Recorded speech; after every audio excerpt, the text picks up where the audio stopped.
Hi, how are you guys? Not bad, pretty good. So today we're working with our guest artist, Cedric Mitchell, the man in the black shirt and pants at the center of the workshop. He's working with our Museum of Glass Hot Shop team, and we're making these kinds of sculptural vases that you see all over the tables and the pedestals. Have you guys been here before? Nope. Okay, just give you a very brief introduction to how glass blowing works. Everything that we do starts out in our glass furnaces. The glass furnaces are the machines where you see the doors closed. Inside each of those machines, there's a big ceramic tank. In that ceramic tank is 1,000 pounds of melted glass. We keep the melted glass at 2,100 degrees, and at that temperature, the glass has the consistency of honey. So if you can imagine a giant crock pot full of honey, that's what our furnace is like. We want to get the glass out to make stuff. We take one of those steel pipes, those are called blow pipes, and we dip it into the melted glass like you're dipping into a big jar of honey. You dip it in, twirl it around, a little bit of glass sticks to the end of the pipe. The pipe is hollow, so when you blow, the ball of glass blows up like a balloon. If you want to make something larger, we dip it in, blow a bubble, let it harden. Then we dip it in a second time or a third time until we have all the glass we need to make whatever we're making. Once you get the glass out of the furnace, it only stays soft for a little while. So you have a minute or two where you can shape it easily. When it starts to get stiff, we go to the second type of furnace, and that's called the glory hole. The glory holes are the round guys with the doors open. Those have no glass in them. Those are just for heating and softening the glass while we're working. All the glass that's in our furnaces is clear glass. It has no color. When we want to make a colored object, we blow a bubble of clear glass from the furnace, we heat up a chunk of colored glass, and then we coat that initial bubble with the colored glass. We have a little video. Can we play color? Oh, no, we can't do it right now. Okay. I'll show you the video a little later. Our AV guys stepped out. So all glass looks orange when it's hot. The orange color you're seeing is the glow from the heat, not the color of the glass. So the glass that he's working with right now is black, but when he comes out of that glory hole, it's going to look bright orange. That's the glow from the heat. So he's making the neck part. So we make these in two pieces. We make the neck separately, then we make the body, and then we stick the two together. Do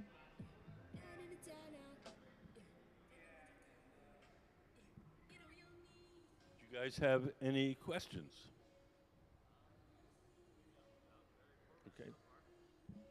Give me a holler if you do.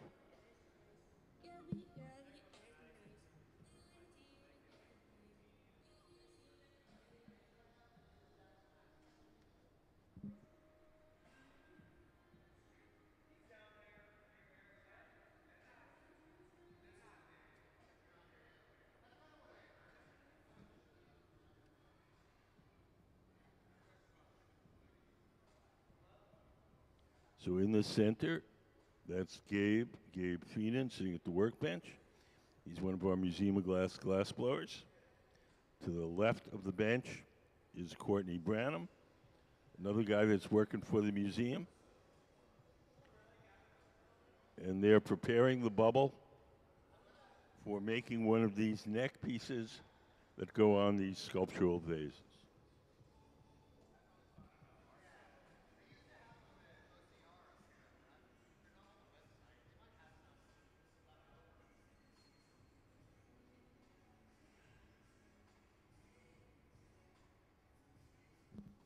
When he points the glass down like that, The glass is soft and will actually stretch under its own weight.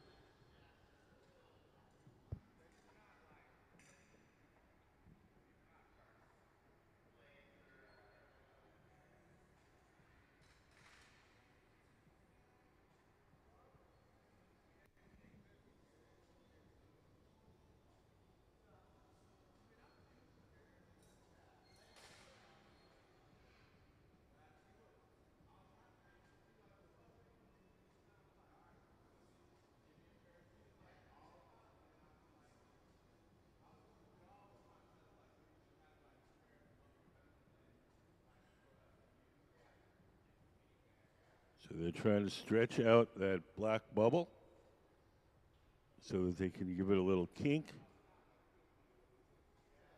When we're finished shaping the neck, we'll place it in this silver oven over here called the garage. We'll keep it warm. We'll blow the body of the piece, and then we'll pull the neck out and stick it on top.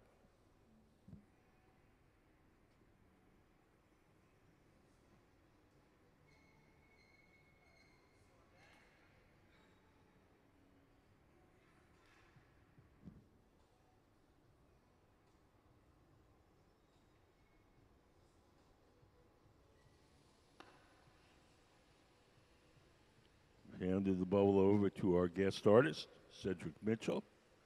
Mr. Mitchell originally is from Oklahoma. He's now living and working in Los Angeles.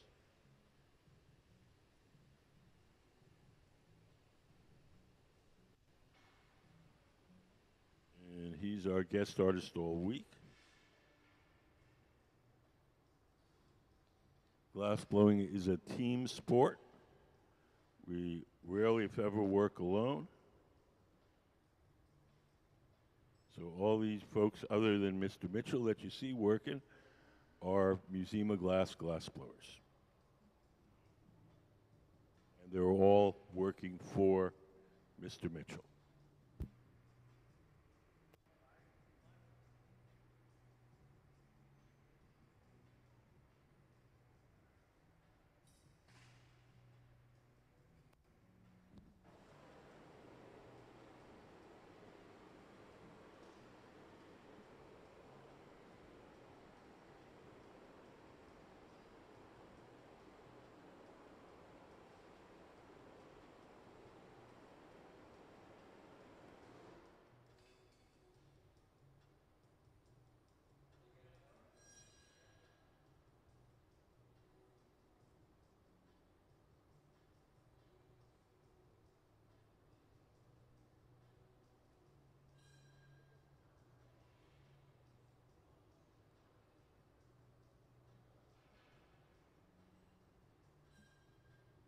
Over on the right,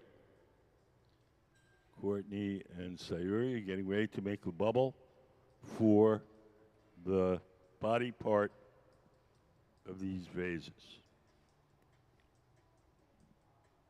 Sayuri, to the right, is heating up a bar of colored glass. Courtney has dipped his pipe into the furnace, got some clear glass. He's going to blow a bubble of clear glass, and we're going to coat the clear bubble with the colored glass.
When the steel pipes get hot, we take them over to that trough. That's called the pipe cooler. We just spray water on the metal pipe. That cools it down and makes it easier to hold.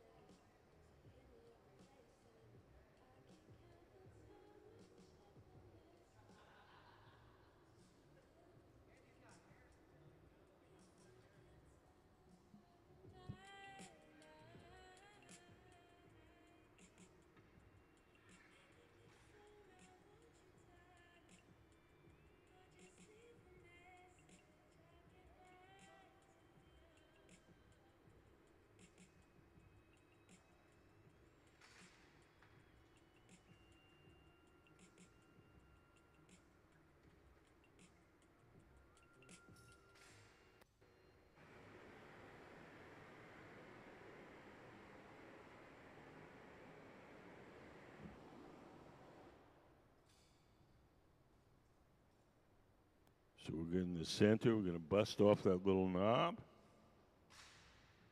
That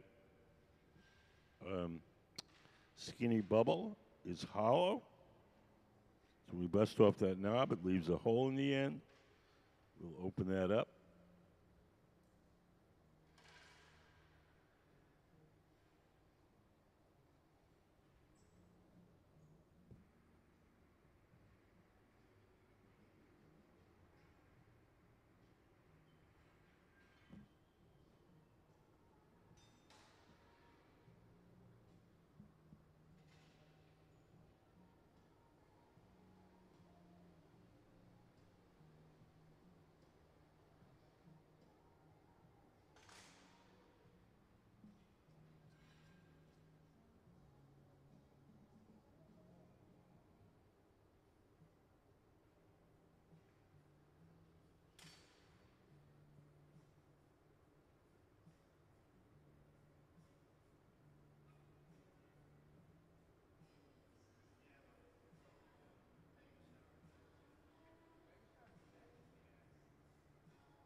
In the center, Mr. Mitchell, our guest artist, is opening up the end of that bubble using a tool called the jacks.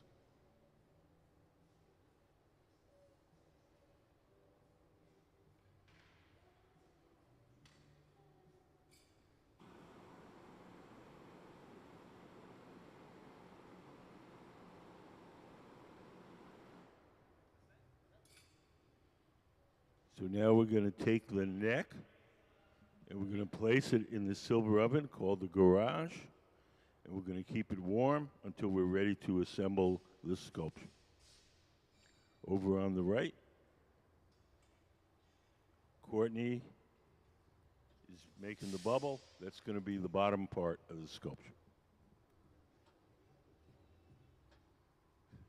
Do you guys have any questions?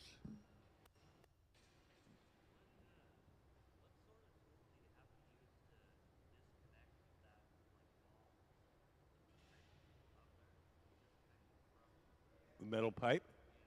We make a little notch in the glass with the jacks, those big tongs. We make a kind of dent there, and then we drip water into that dent. The water cracks the glass, and then when we tap on the pipe, the crack follows the notch, and it comes off. It's very, you'll see, it's very quick and gentle. Doesn't take much.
In the center,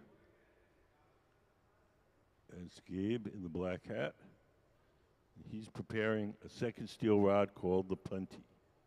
The second steel rod will hold the sculpture from the bottom while we shape the top. He's just making the preliminary preparations, and we'll be using it a little later on in the process.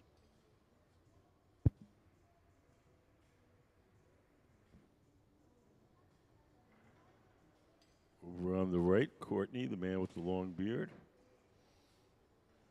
He's dipped his bubble into our big tank of molten glass. He came out with a fresh hot coating. And now he's shaping it with a tool called the block. The tool is made out of wood. It's stored in a bucket.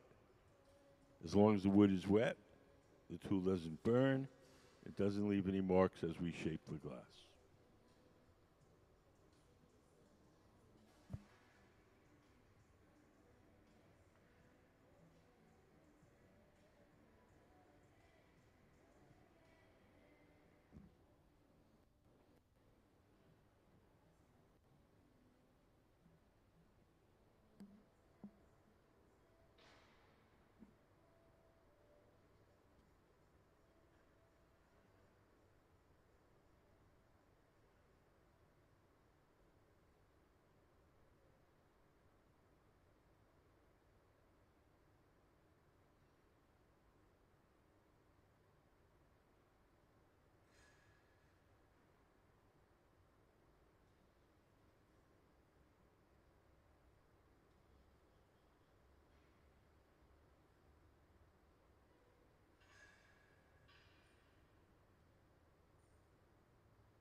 So on the right, Courtney's going to let that bubble cool and stiffen a bit. And we're going to coat it with more clear glass.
So now Courtney's going over to our furnace.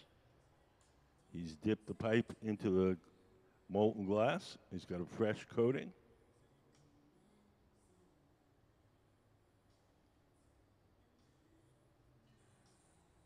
And he'll shape it with the block.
Hi.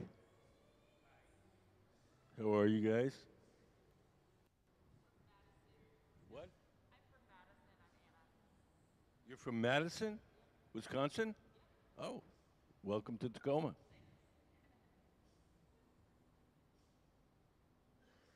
So today we have a very special guest artist, Cedric Mitchell, the man sitting on the steel table, and he's working with our resident team of glassblowers to make these sculptures that you see here on the table.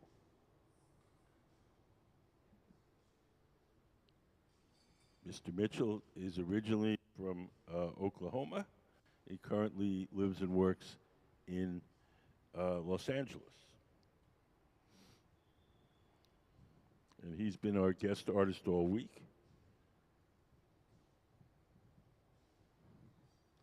We're making these sculptures in two parts. We're making the neck, the black necks, first. We place it in that oven over there, keep it warm. Then we're making the bodies, and then we're sticking the necks on top. So over on the right, Courtney, the man with the long beard, is making the bubble for the body of the sculpture.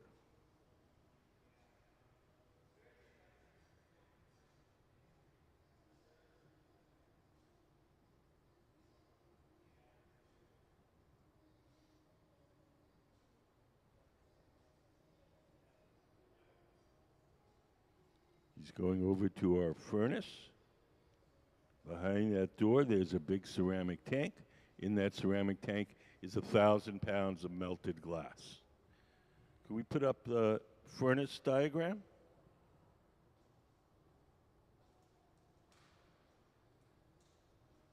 So if you look up on the big screen, that's what our furnace, our glass furnace, looks like inside. So we keep the melted glass at 2,100 degrees. At that temperature, the glass has the consistency of honey. It's like dipping into a big jar of honey.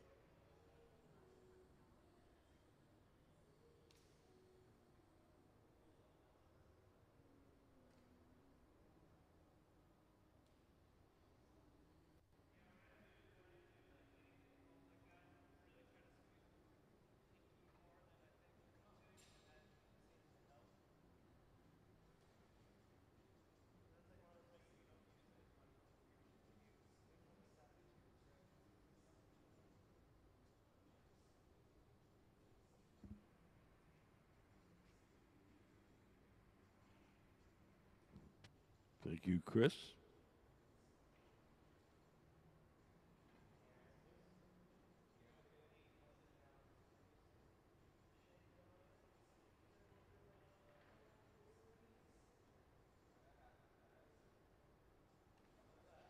So now we're going to blow that bubble up a little bit.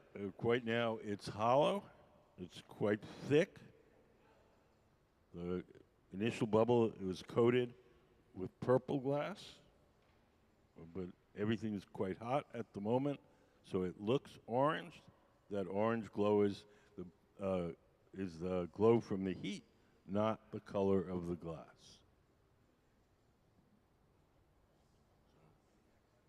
I think it's this purple right here.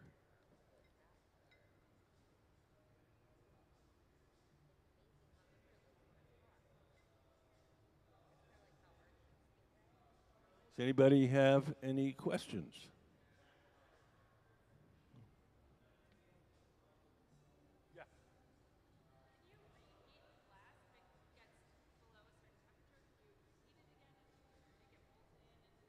Yeah, glass is essentially like wax. When you get it hot, it gets soft. When it cools, it gets hard. When it gets hot, it gets soft. You can do it forever.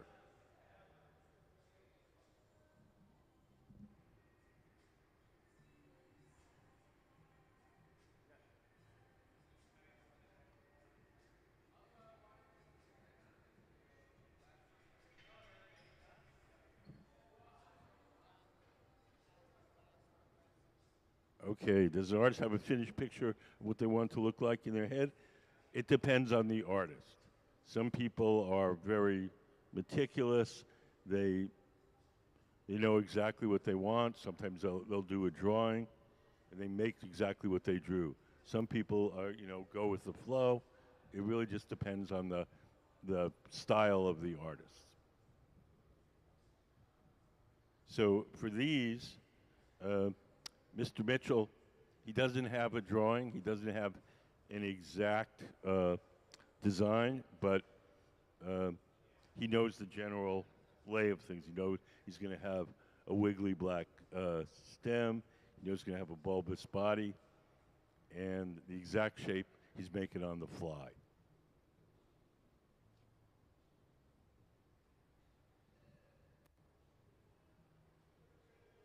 Do you guys know about our contest for kids? It's called Kids Design Glass. Any kid that comes to the museum can do a drawing. Once a month, we pick one of the drawings and make whatever the kid drew out of glass. We'll make the two copies, one for the kid to keep and one for the museum collection. It's free to enter the contest.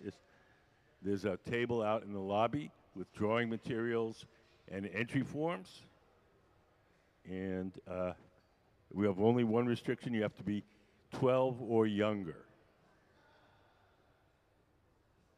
So, can we put up some of the kids' design stills up on the big screen? So if you look up on the big screen, you'll see some examples. These are some of the sculptures we've made from the kids' drawings.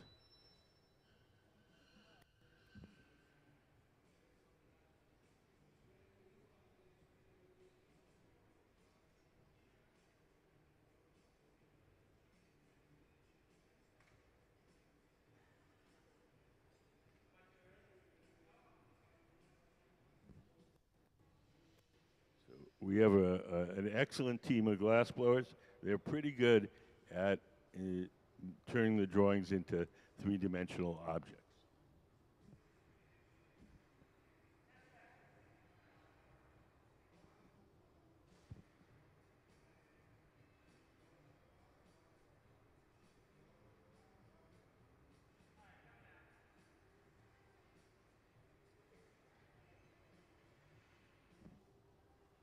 So in the center, we've laid out some glass mosaic tiles.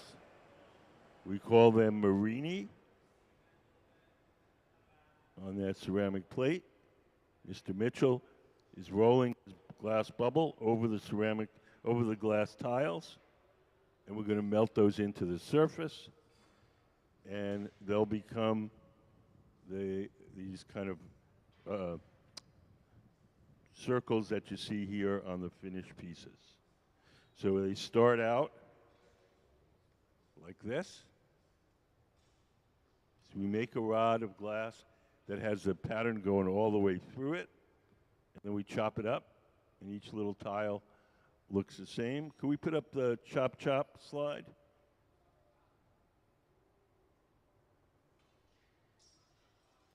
So if you look up on the big screen, so we make a rod that has a pattern that goes all the way through, and then we chop off these little tiles.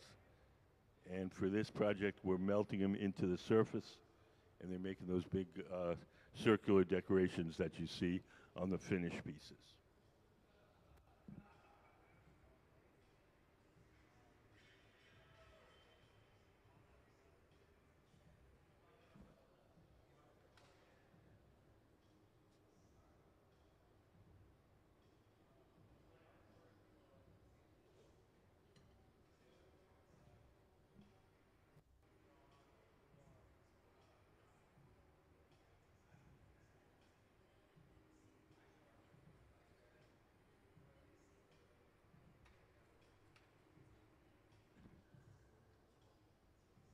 Hi, does anybody have any questions? You guys?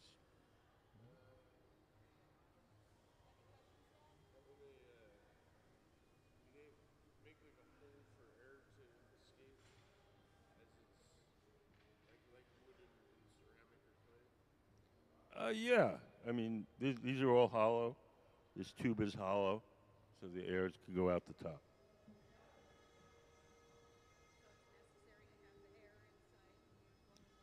Yeah, sometimes if you close things off and you heat up too much, the form can collapse.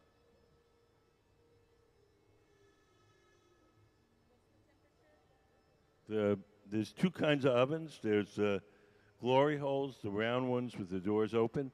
Those are 2,300 degrees Fahrenheit. The glass furnaces, the ones where we keep the molten glass, those are 2,100. 2,100 is as hot as the hottest volcano.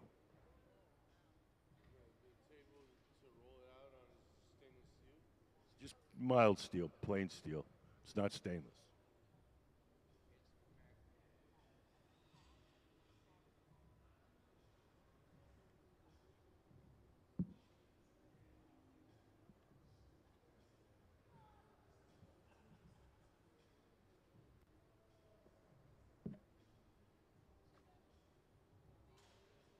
Yeah. Yes. Nope. Nope. He'll take them home with him.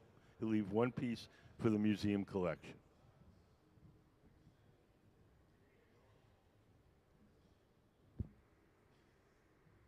Yes.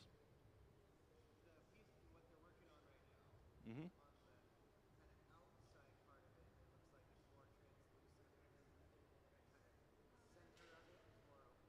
Yep.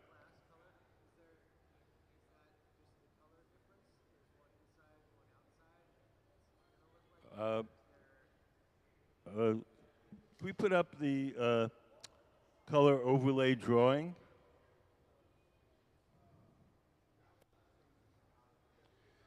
So when all the glass that's in those big furnaces is clear glass. When we want to make a colored object, we blow a little bubble of clear glass from the big furnace. We heat up a chunk of these colored glass, and then we coat the initial bubble with whatever color we want the object to be. So when we blow it up, that colored layer kind of lines the object with color, and that's what you see. When it's small and thick, that dark area you see in the middle, that's the initial bubble covered with the color, and there's clear glass around it. When it's blown out to its full extent, you don't see the difference between the clear, but that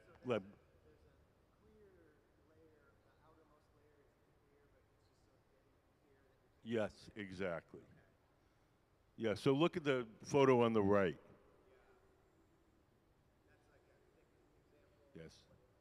Yeah. So just it's a the reason we color things this way is so that we can have any color we want anytime we want.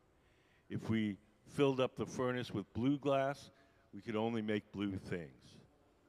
If we coat each bubble individually, we can make a red thing, a blue thing, a green thing, whatever we want.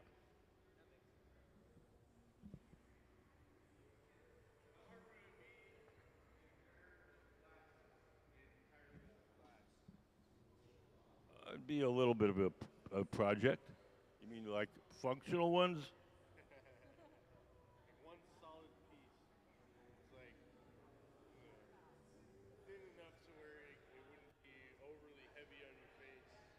It'd probably be fairly heavy. Glass weighs 2.5 times as much as water, so it would probably be much heavier than the glasses that you wear normally.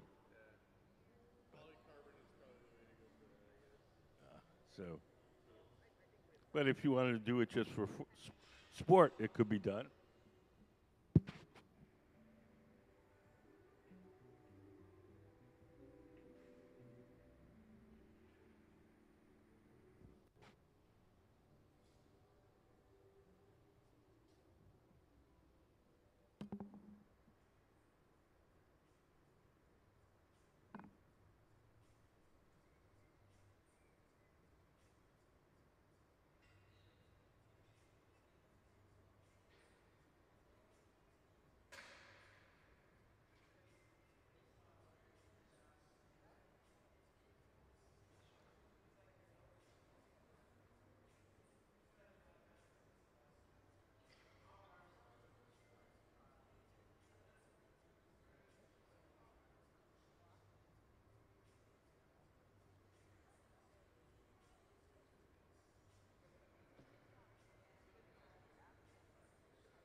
So Courtney is shaping the glass on that steel table. The steel table is called the Marver, M-A-R-V-E-R.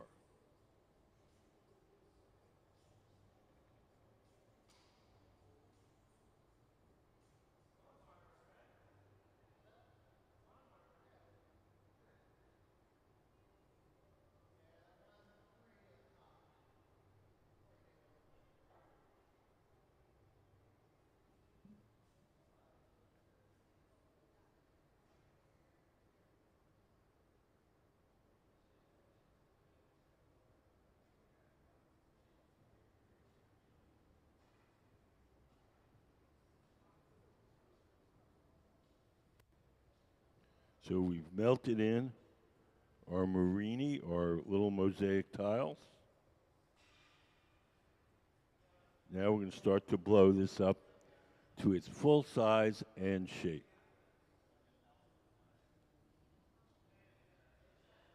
One of the glass blowers is seated to the left of the workbench.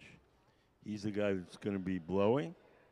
He's going to blow through that steel tube, the blowpipe, and inflate the glass while the man sitting at the bench shapes it.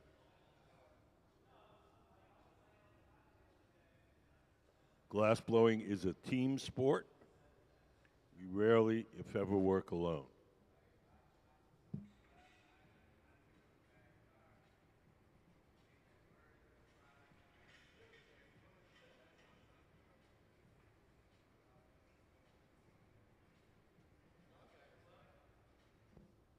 So now Gabe, seated to the left, is blowing as Mr. Mitchell at the center shapes the glass using a pad of wet newspaper.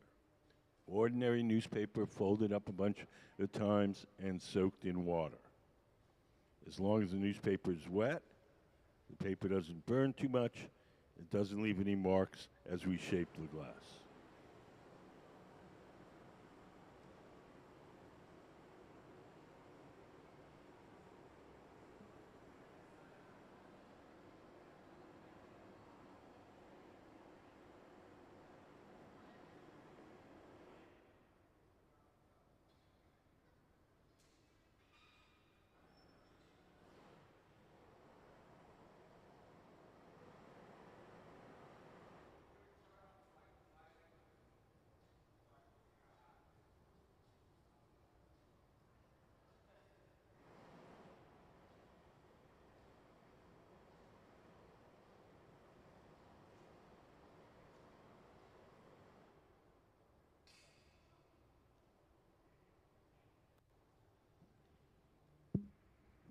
Does anybody have any questions?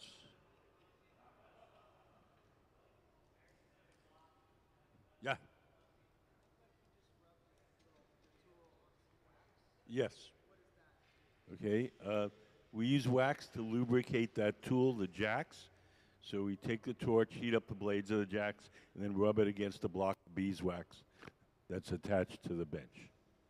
And that lubricates it. Yeah, it slides around easier. Occasionally you'll see a little flame jump off the jacks. That's the burning wax.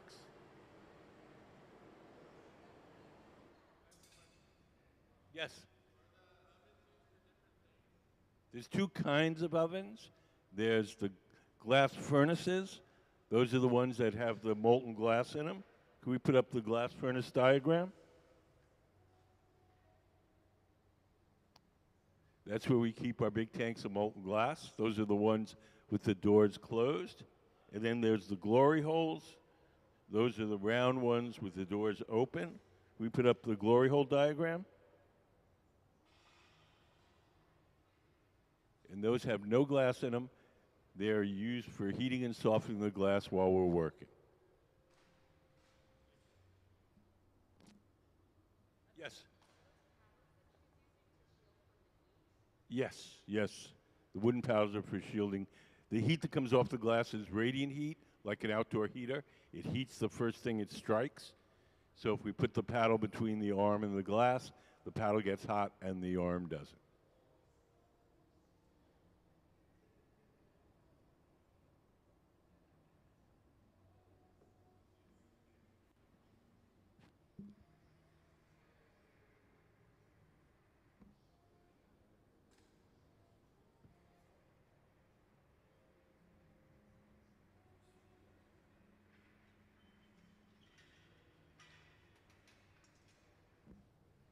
When we hold the glass down at an angle like that, the glass is soft and the bubble will stretch under its own weight. So we're just making the bubble longer just by pointing it down.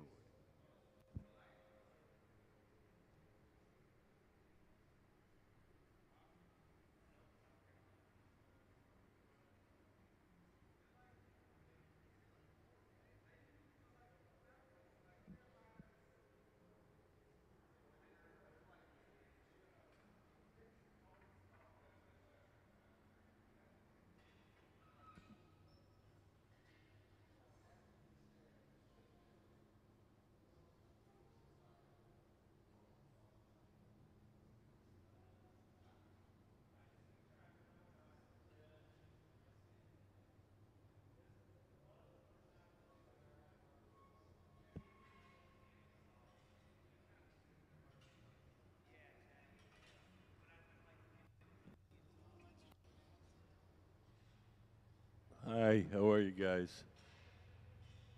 Do you guys have any questions?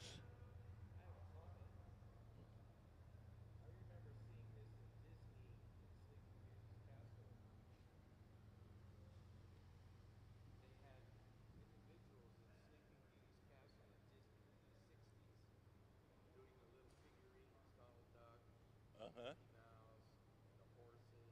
Cool.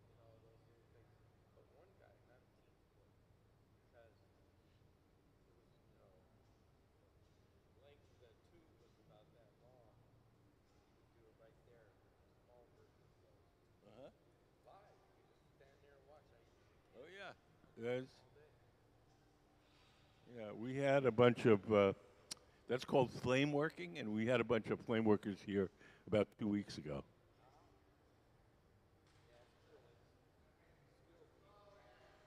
Yeah.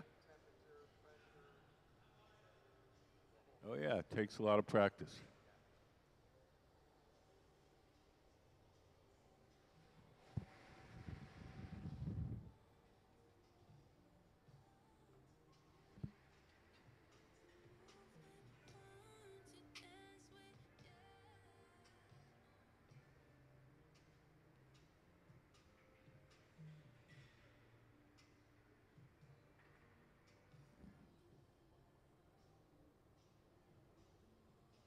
So we're letting that bubble just sag under its own weight.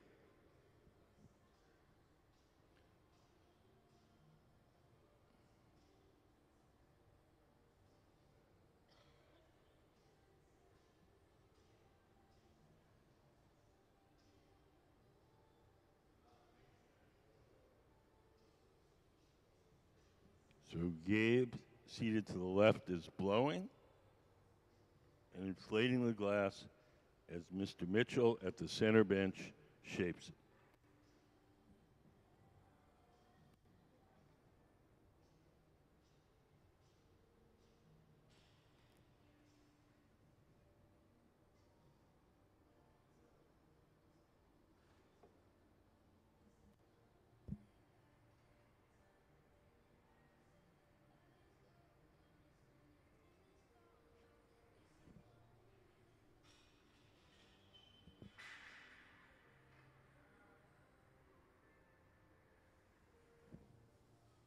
Now Mr. Mitchell has two cork pads in his hand. He's giving the glass a squeeze and making a sort of triangular profile. The cork pads, they're made of cork, just like cork in a wine bottle, and they allow us to press on the glass without leaving any marks.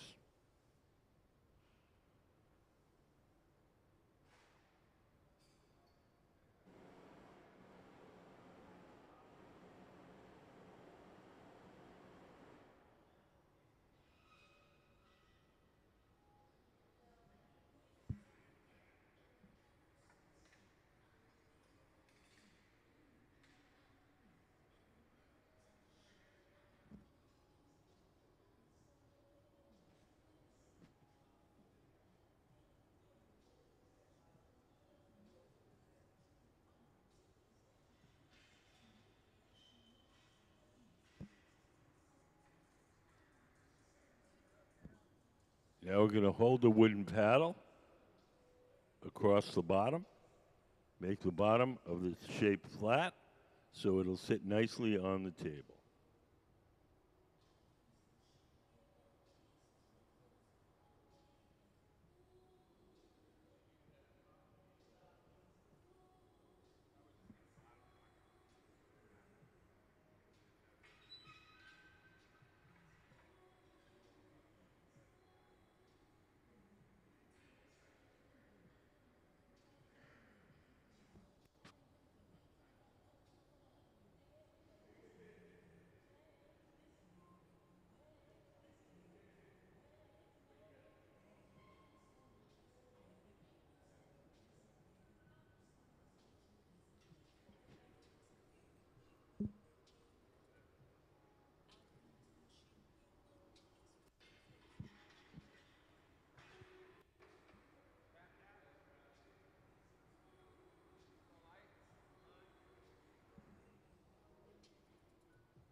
So Mr.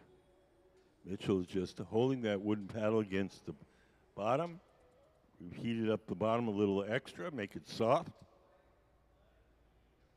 And we'll flatten it out so it sits nicely on the table.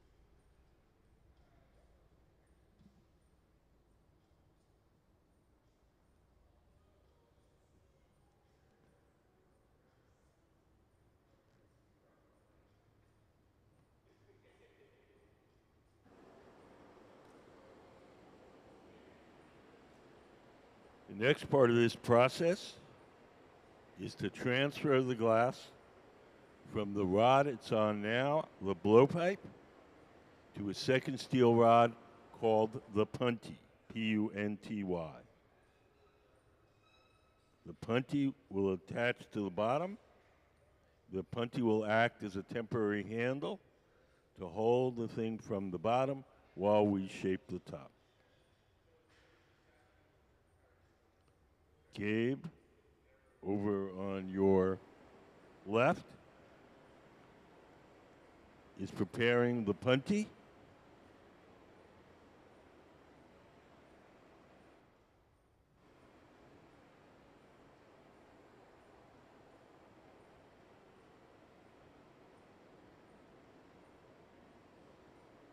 He's coated the end of that steel rod with a little bit of molten glass to make it sticky.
So here comes Gabe with the punty. We'll attach it to the bottom. Hot glass sticks to hot glass. We'll make a little notch in the punty so we have a place to break it off cleanly.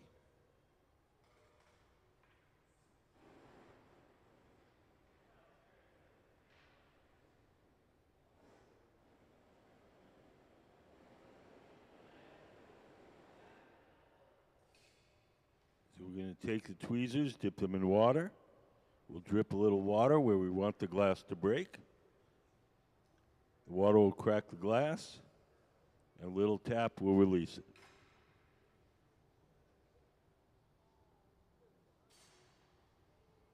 So now our form is held from the bottom. The top is exposed. The top can now be heated and shaped. Does anybody have any questions?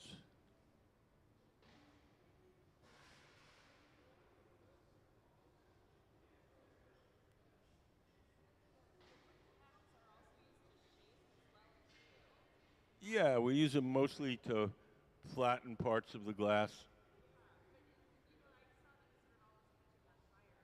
Oh, they do catch on fire.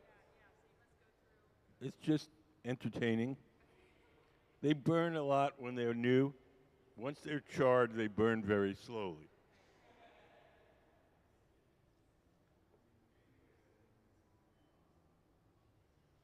It adds a little drama to the process.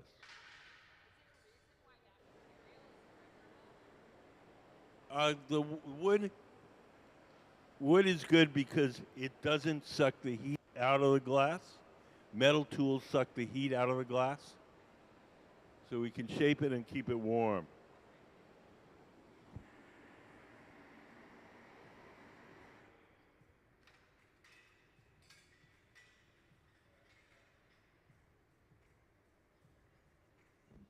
So the glass at the top of that bubble is fairly thick. We're going to stretch it out and trim some of it off so we have a nice thin edge. When we're heating up the glass in the glory hole, the big round oven, we can control to some extent how much of the glass gets hot by how far we stick it into that oven. So right now, Gabe is backed out pretty much. So the top of that piece will be very hot when we go back to the bench, and the back end won't be. So the top will be hot and soft, and the back end will hold its shape.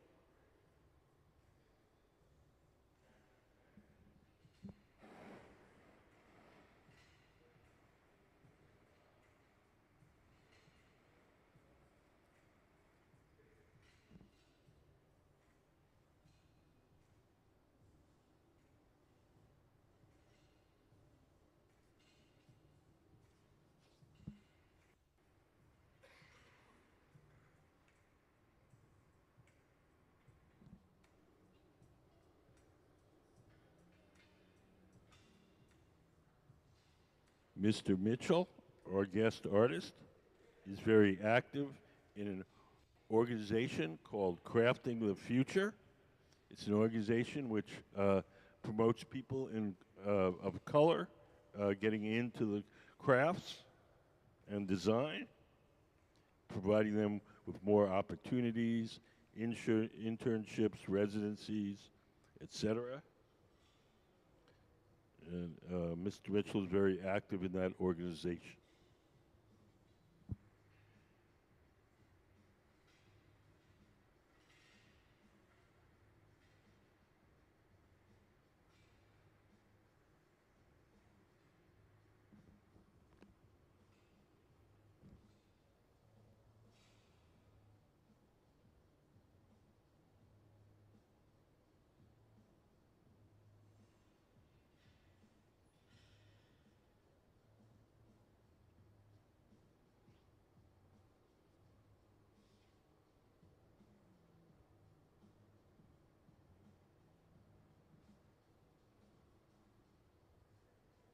Now he's going to open that thing up a little bit.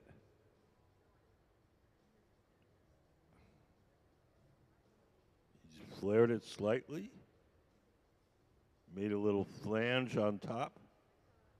And we're going to use that flange as something to grab onto so we can pull outward and stretch the glass at the very top.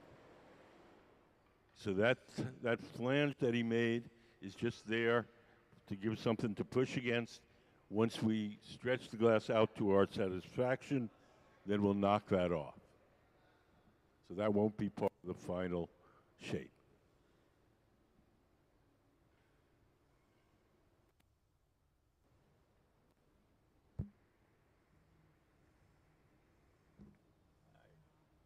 Do you guys have any questions? Do you guys have any questions? Anything you'd like to know?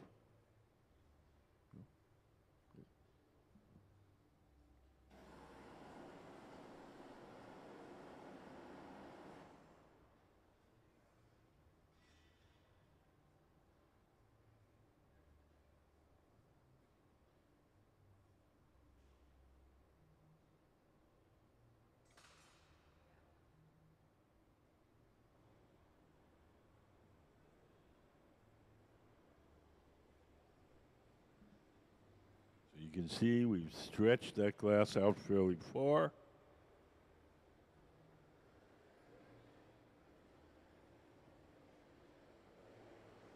We'll make another little notch there. And we'll break off the kind of funky looking tube part.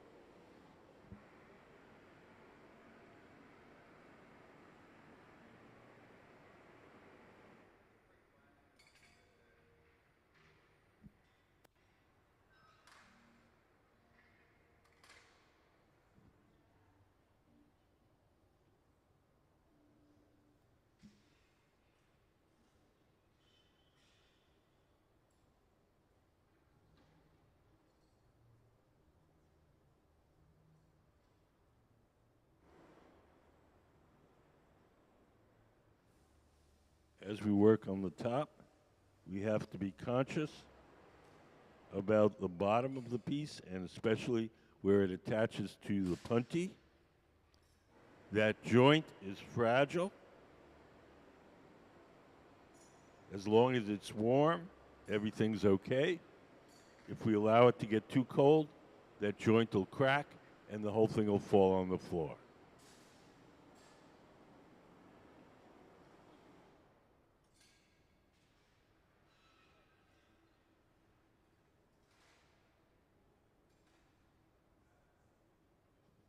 When I say too cold, I mean below 900 degrees.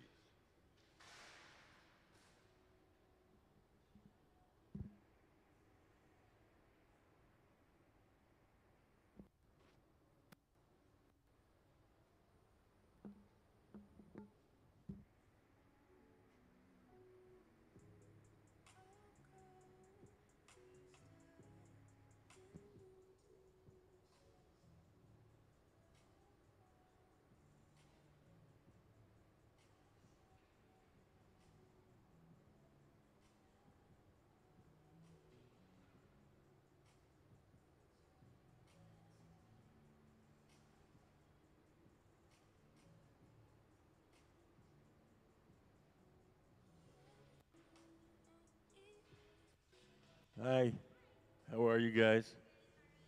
Good. Do you guys have any questions? Yeah.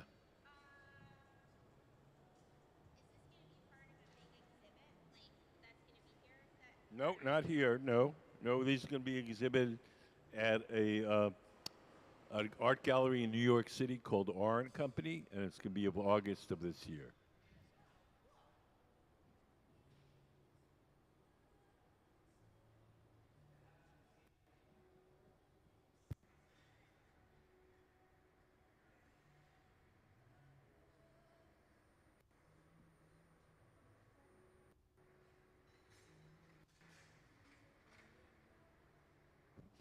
Today at 1 o'clock, our guest artist, Cedric Mitchell, will be giving a talk here in the Hot Shop. He'll tell you all about his career and all the interesting things that he does. And that'll start at 1 o'clock. It's free. And it'll be just here right in the Hot Shop.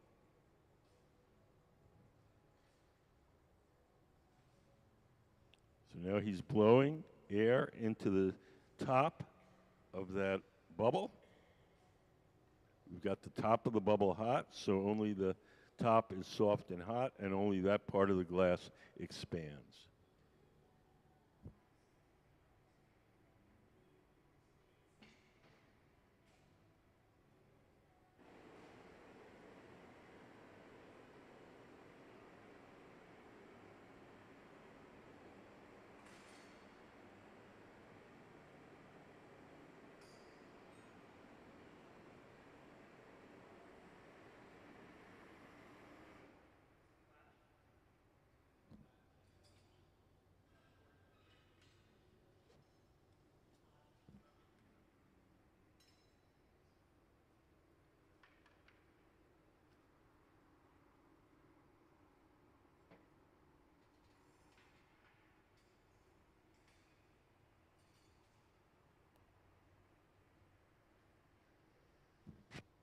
So the next thing we're going to do is add the neck to this piece. Courtney, man on the far right, has the neck, this part here. We made that earlier this morning. We placed it in that silver oven over there called the garage. We've been keeping it warm. Now we're ready to attach the two of them.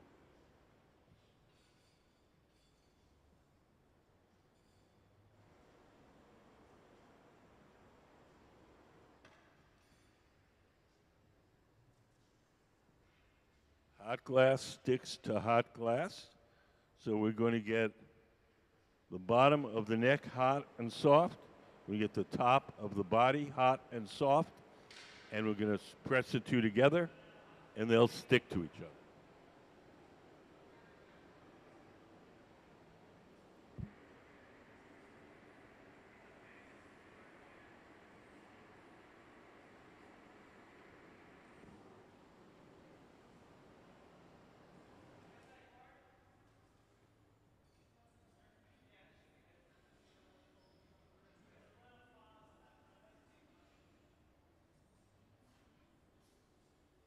So over on the right, Courtney with the long beard has the neck.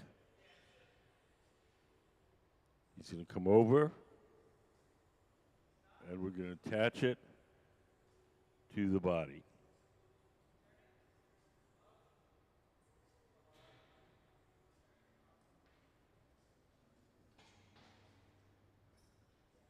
We'll break the glass away from the metal pipe.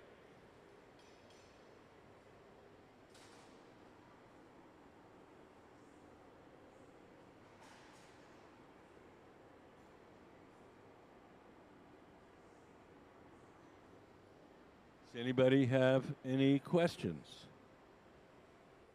Yes. Every once in a while.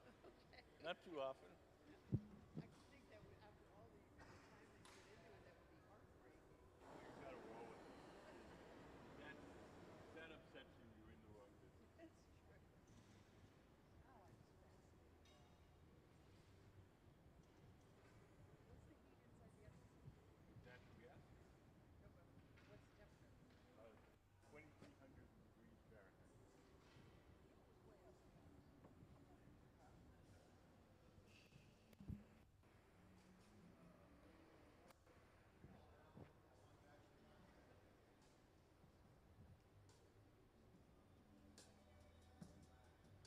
Hi, how are you guys?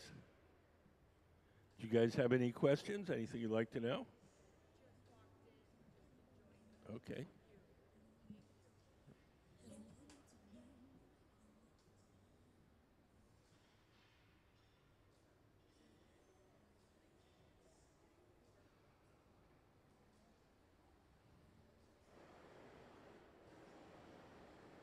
So now we're going to concentrate on opening up the top of the neck, right, this part right here. As Mr. Mitchell concentrates the heat on this part, one of the other glass blowers is heating up the connection to the metal rod so that doesn't crack prematurely and the whole thing fall on the floor. Everything that we make here has to be cooled slowly or it'll break. So we'll take it off the metal rod, we'll place it in a big electric oven called the annealer, where it'll be cooled very slowly overnight. That big black oven on the far end, that's the annealer. We keep it at 925 degrees all day long. We place all the objects we make during the day in there, and then at night it has a little computerized thermostat that slowly turns the temperature down to room temperature.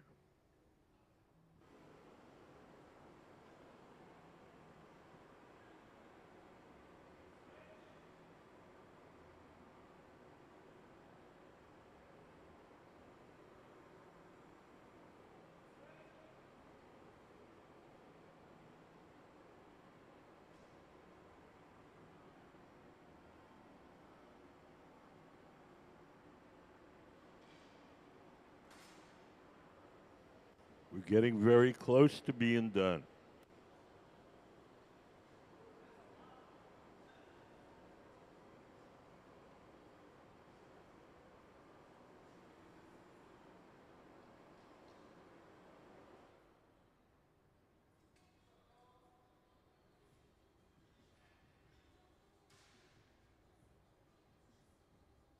Over on the right, you'll see Courtney is putting on some protective clothing. He's going to carry the finished piece to our annealing oven. He's going to put on some Kevlar gloves. Kevlar is a fire-resistant insulating material.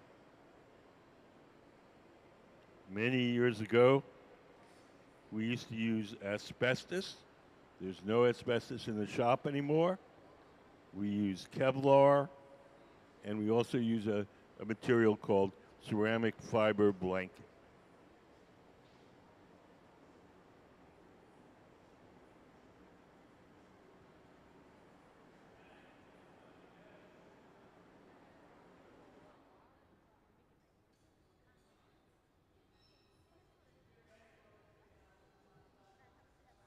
Courtney has put on a Kevlar jacket and Kevlar gloves. When he grabs that sculpture, it'll be about 1,000 degrees Fahrenheit. At that temperature, the glass will be hard, and we'll put it in our annealing oven to cool slowly overnight. We'll drip a little water on the joint between the metal rod and the sculpture itself. The water will crack that joint, and just a light tap will release it. And into our annealer to cool very slowly overnight.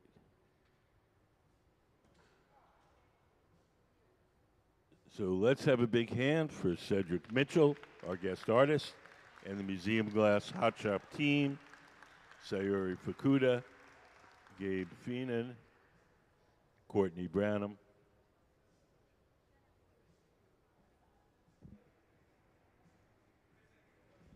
Anybody got any questions? We're going to make another one, so if you didn't see the beginning, we'll be starting the next one very soon.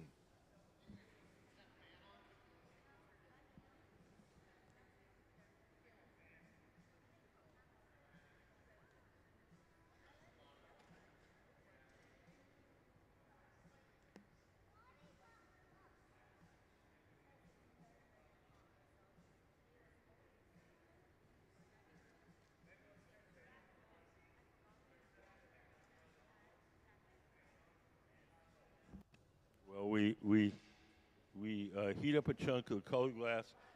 We blow a little bubble of clear, and we heat up a chunk of the colored glass, and we coat that initial bubble with the colored glass.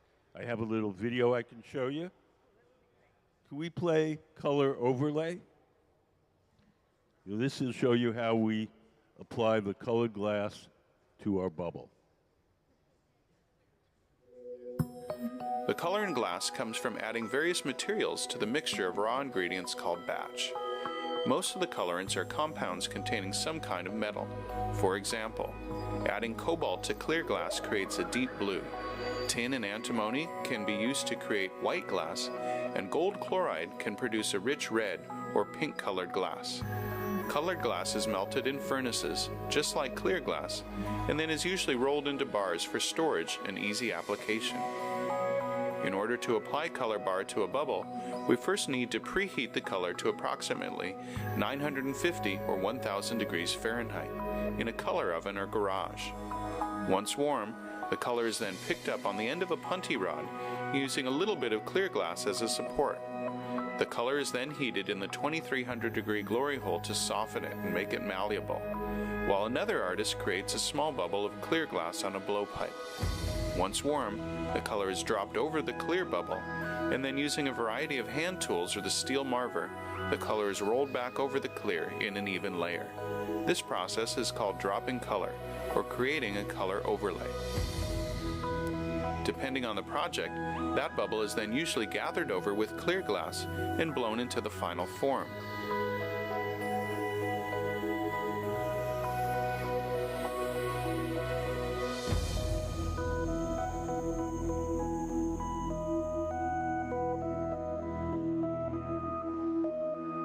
The finished product may appear to be all made from colored glass, but when viewed in cross-section, we can see that there is only a thin layer of color sandwiched between many layers of clear glass.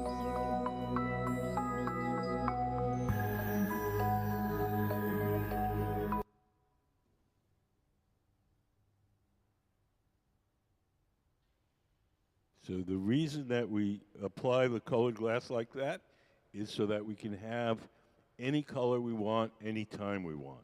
If we melted the colored glass in the big furnace, we filled it up with blue, we could only make blue things.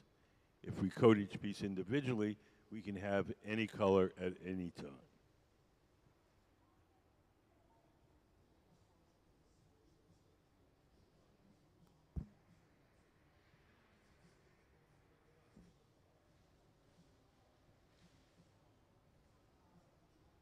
For these pieces, everything that gets cooled overnight, slowly.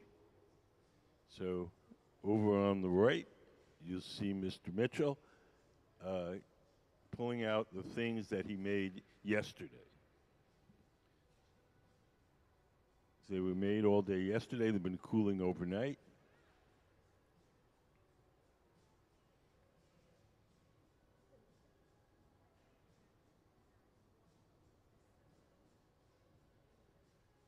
Does anybody have any questions?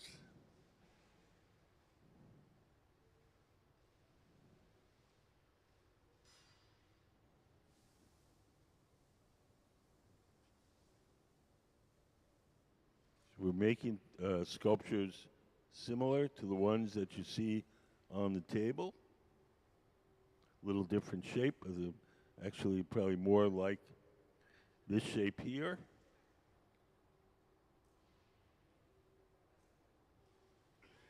Over on the right, they're dropping the colored glass onto our clear bubble.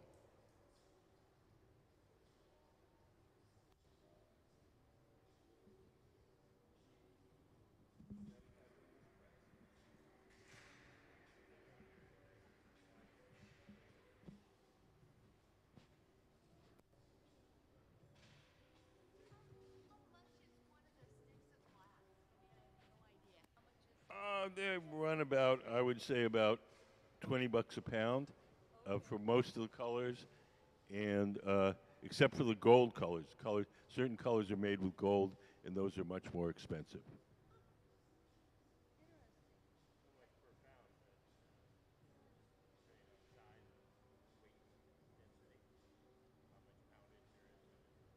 Well, glass weighs 2.5 times as much as water. So it's pretty heavy. They charge us by either by the pound or by the kilo, actually. Can we use recycled glass? Not really.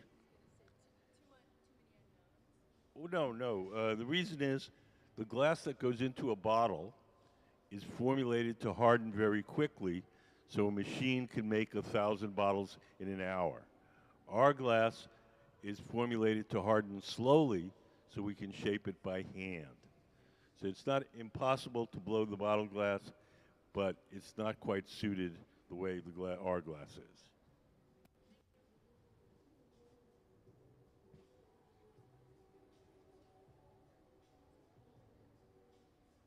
What? He's shaping it.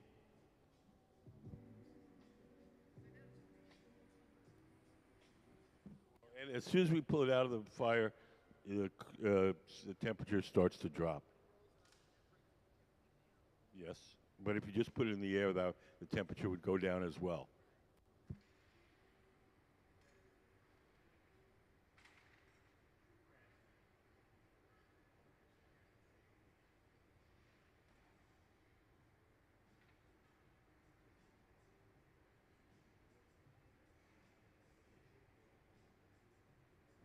Oh, yeah, yeah. So right now, he's using a tool called the jacks, and he's leaning against the side as he turns the pipe, and it acts kind of like a lathe. The work spins, and we hold the tools against it as it spins.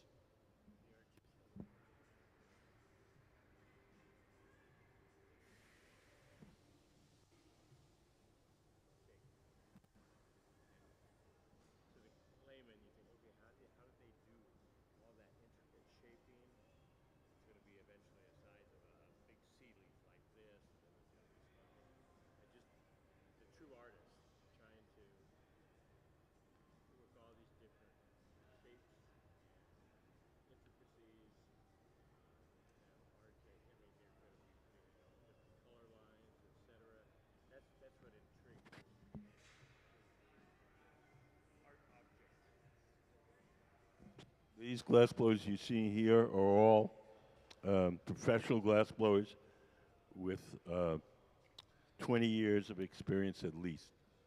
So,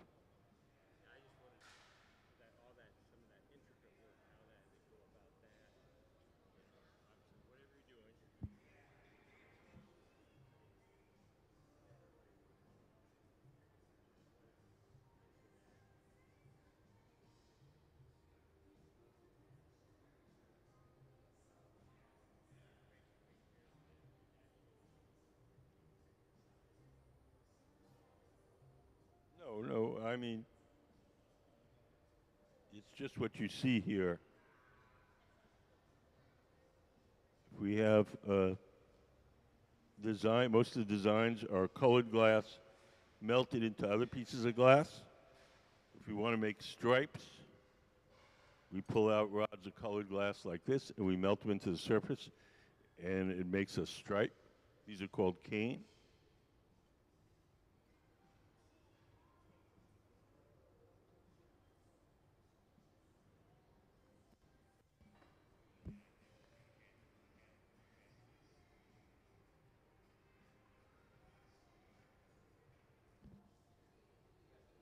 So all glass looks orange when it's hot.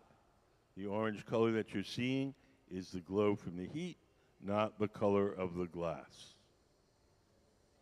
So the glass that Gabe is working with now is black,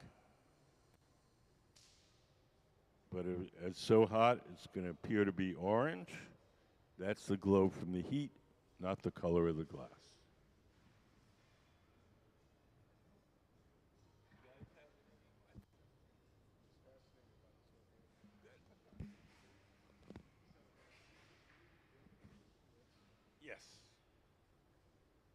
Yes. There's three reasons why the building is in this shape. Reason number one, most important, it looks really cool. Reason number two, the whole building is designed to act as a giant chimney, so there's a natural updraft to take the heat and smoke away from the furnaces. Reason number three is historical.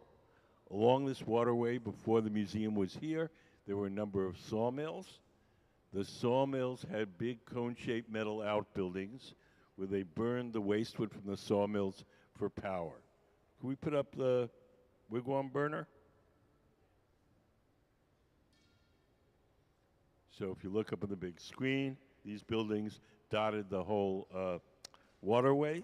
And so when the architect Arthur Erickson saw old pictures of this waterway, He saw these, and that's what gave him the idea to make the building in this shape.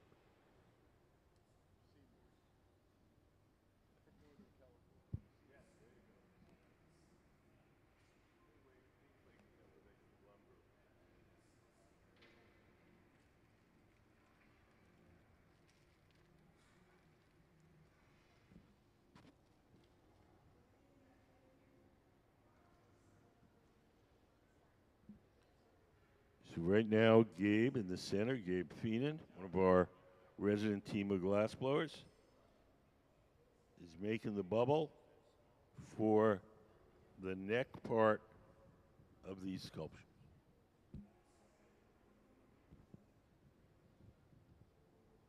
Does anybody have any questions?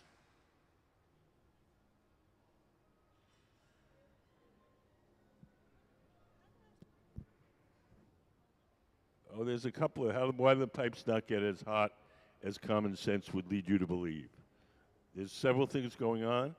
The main thing is they're very long, so they have a lot more surface area than compared to their mass, so there's a lot of places for the heat to escape. When you have a frying pan on your stove in the house and the handle gets hot, that's maybe 9 or 10 inches long. These are 4.5 feet long, so there's a lot more surface area to dissipate the heat.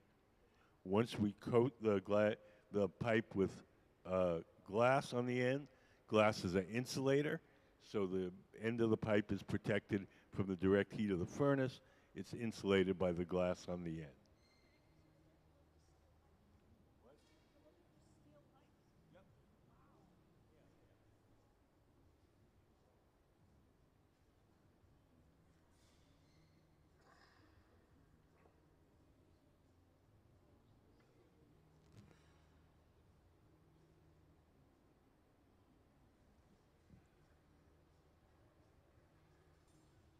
Gabe is pointing that bubble down at an angle. The glass is soft. If it points it down at an angle, the glass will stretch under its own weight.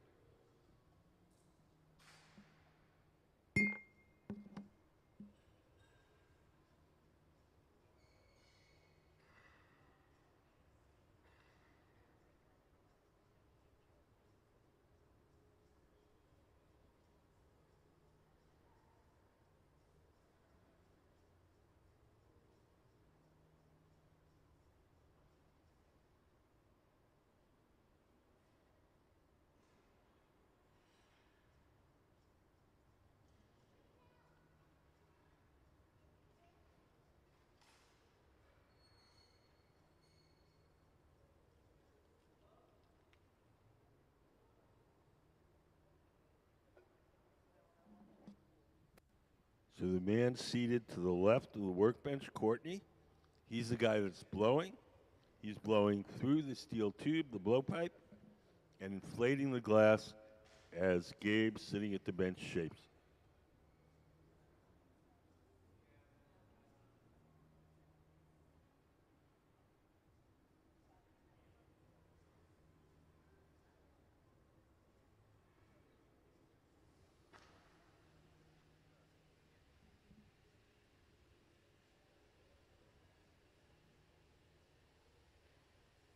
So now our guest artist, Mr. Mitchell, he's handed over the bubble to Mr. Mitchell. He's taking the torch and he's softening a section in the middle of that tube. He wants these necks to have a little wiggle in them. And that's going to soften the glass and allow us to make the wiggle.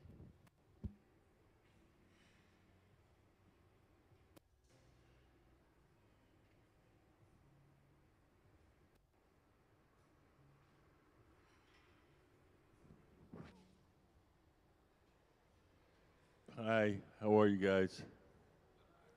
Good. Do you guys have any questions?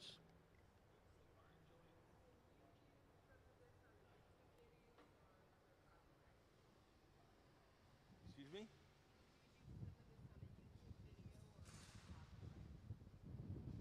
Something about a YouTube video? Oh, could you put it on your YouTube channel? Yes. We encourage that. Spread the word.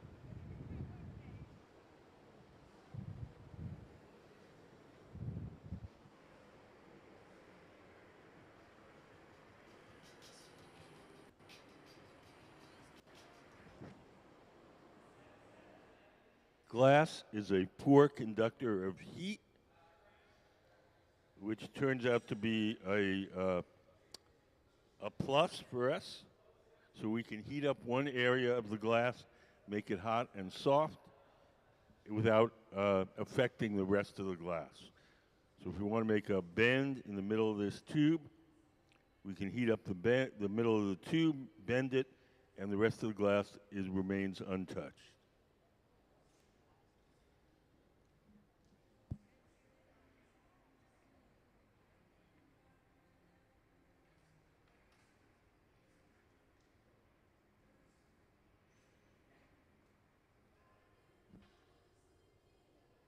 If you look at the bubble that Mr. Mitchell is working on, you'll see part of it is glowing. The part of it that's glowing is the hot part. That part is soft. The part that's not glowing is hard and will retain its shape.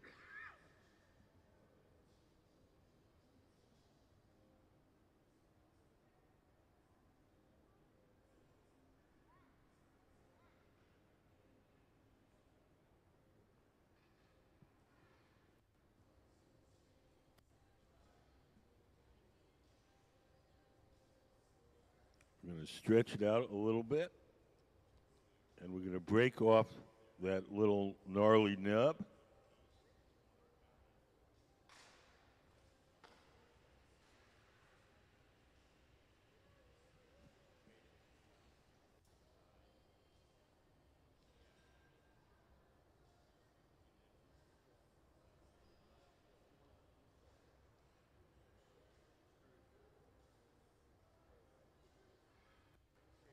Has anybody got any questions?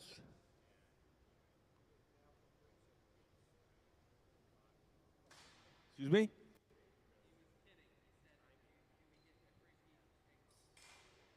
Oh, no.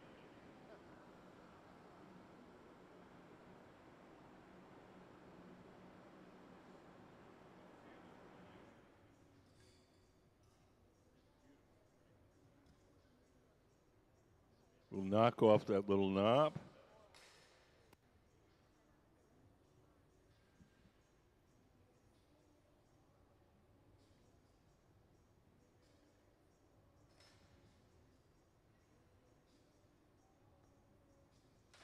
Over on the right, Courtney, the man with the long beard, and Sayuri is heating up the glass, are starting the bubble, which will become the body of the sculpture. Sayuri's brought some colored glass to Courtney. Courtney's putting a little blob on top of his bubble, and then we'll smear that until it entirely coats the original bubble. We call that a color overlay, and that's how we apply color to most of the pieces of glass that we make.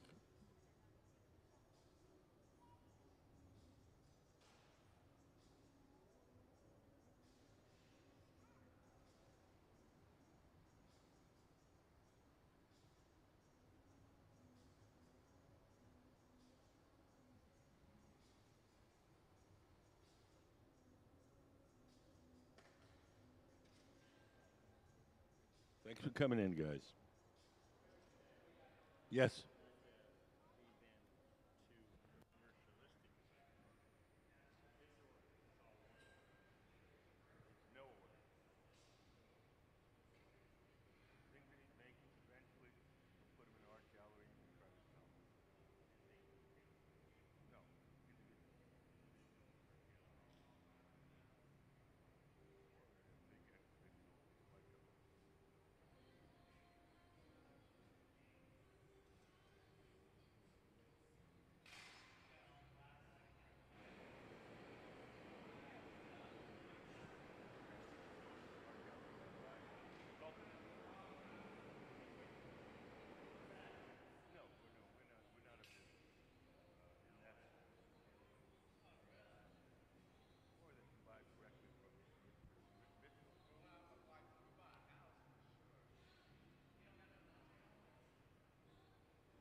have different artists in here.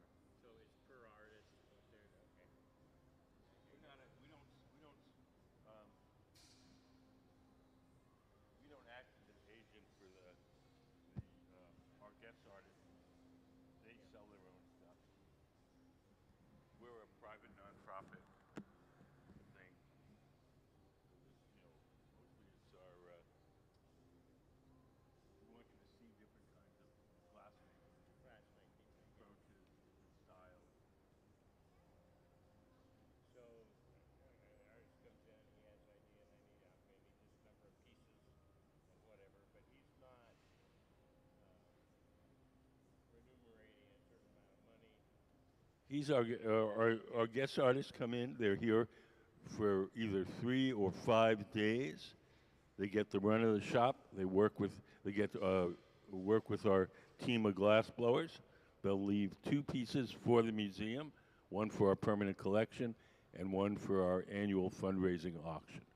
Everything else they take with them and do with them whatever they want.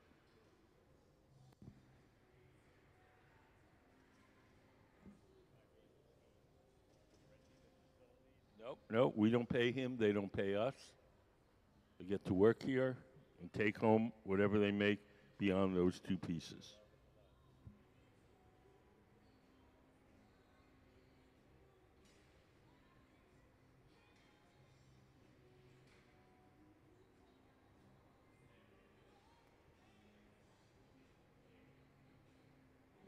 And Gibson chandelier.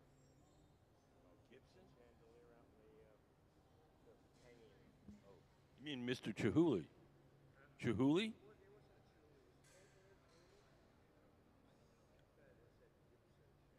Gibson. I don't know. I mean, it just fascinates me. I mean, there's so many pieces in this 15, whatever the height of that thing is, hanging, but and the shapes of pieces that the artist who designed that, and not just looking at it saying, what's the value of that? I mean, the interest. The value of artwork is mostly depends on the reputation of the artist, not so much the time that goes into it or the materials. If I paint a sunflower, it's $50. If Van Gogh paints a sunflower, it's $5 million. Labor hour to create it is my. No, it doesn't go by that at all. It's mostly the reputation of the artist. I get that, except our world is so much the other way to try to put unit value, labor. Right, but it doesn't. It really doesn't account for what the prices of artwork are.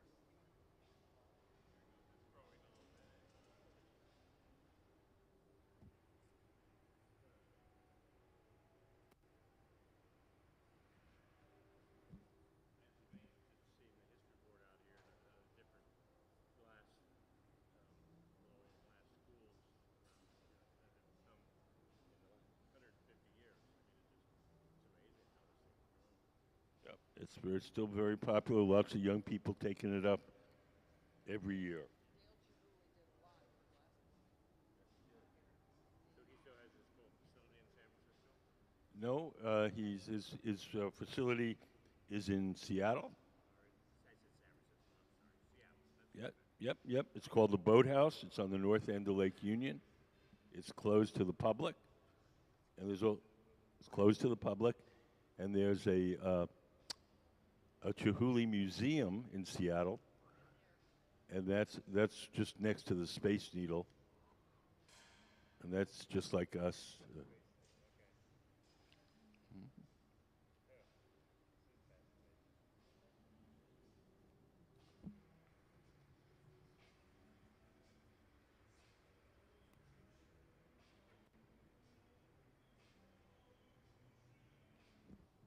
Does anybody have any questions for the artist, Mr. Mitchell, Cedric Mitchell? We have him. Most. Go ahead.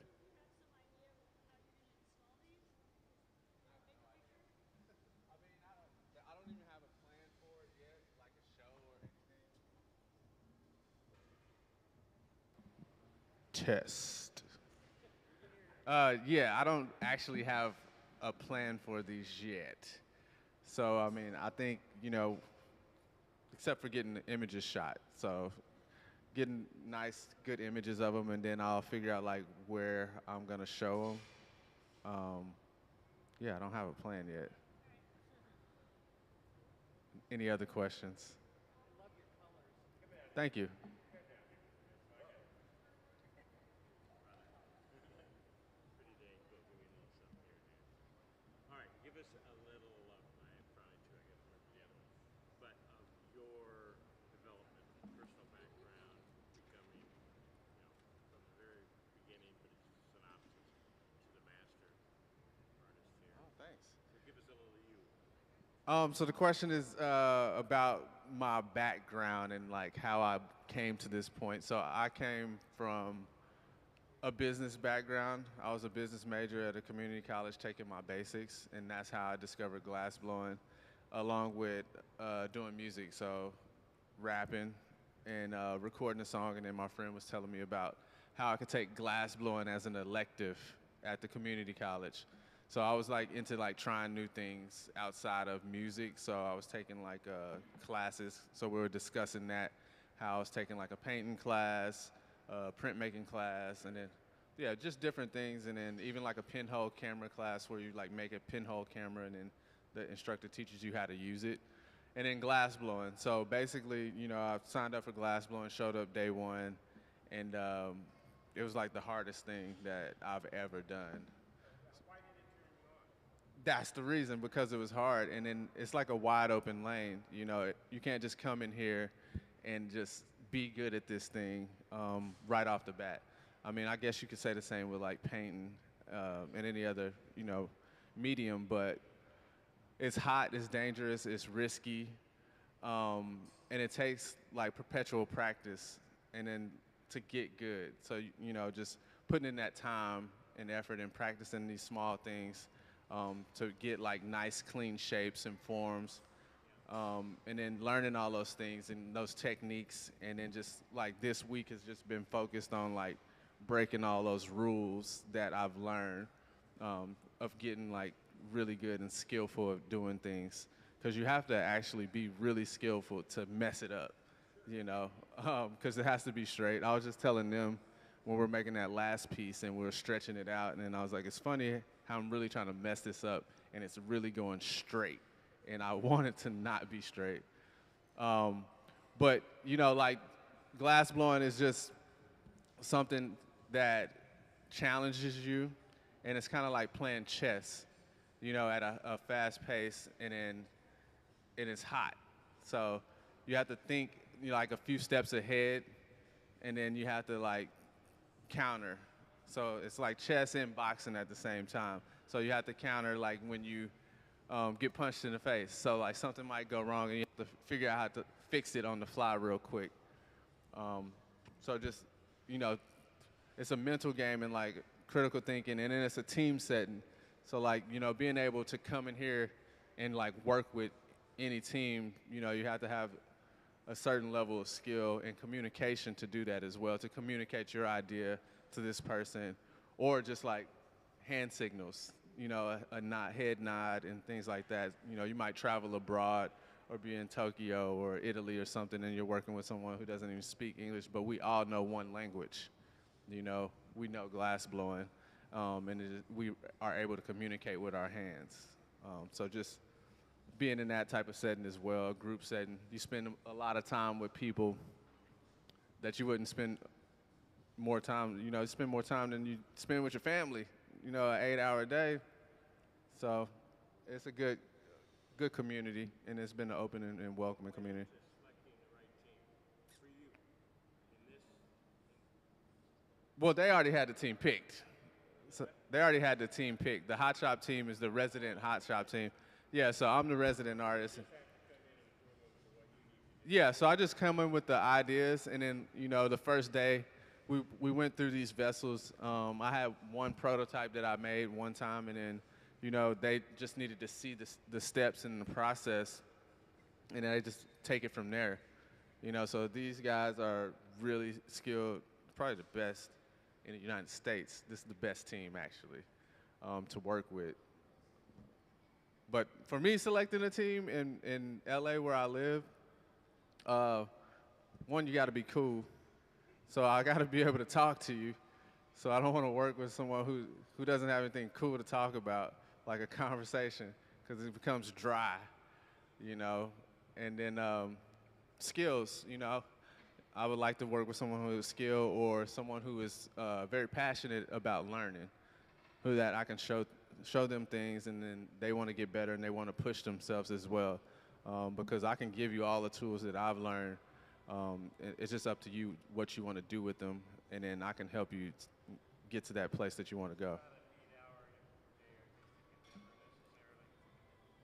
Yeah, it is an 8-hour day. Well, it's overtime outside of that, because I mean, you got to make the work, you got to pack the work, you got to ship the work, you got to do finishing, like cold working. It's more like an 80-hour work week, you know, as an artist and a business owner as well. So like, mostly what I do is production glass for my business. So I do a lot of production items that I make and sell. That way I can have fun. So like, do that work, get comfortable with doing that work, and then put that money back into the fun things. That way I can stay creative and stay fresh, and it doesn't become like a job, even though it is a job.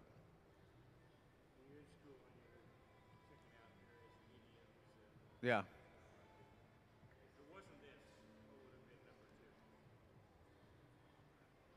I probably wouldn't have even done art. I would have just been a business or a business major, business finance. I wanted to be an accountant. Yeah, I did. Yeah, I was really good with numbers. Exactly. So yeah, which I'm actually, you know, a business owner, so I'm almost an accountant. You know, I have to do my bookkeeping and all that myself. So um, yeah, other than that, art wasn't even in the picture. No.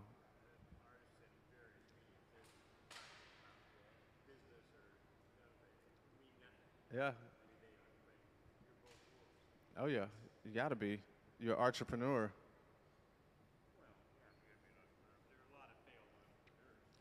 Always.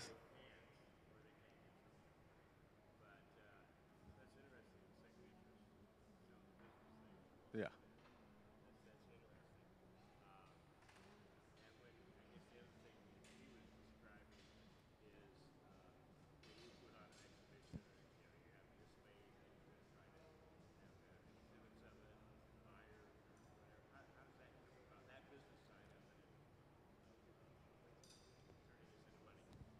I like to do things organically. I don't really like to force it. You know, like most of the things you have just come from like me doing things, and then also living in a city like LA. There's always like opportunities there. So like some of those things and those opportunities come to me naturally. I don't really like to try to push it too much. And if I do, I like to just let it happen organically and let the ideas flow of how it's going to be presented. Because if it, then it doesn't feel as authentic when I'm trying to force it. Okay, they need me.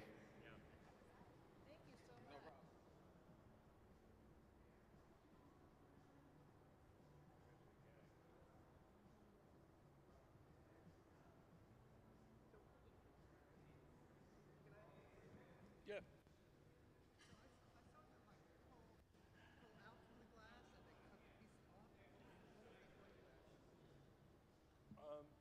There's all sorts of operations where we trim it. I don't know which one you were looking at. Yes.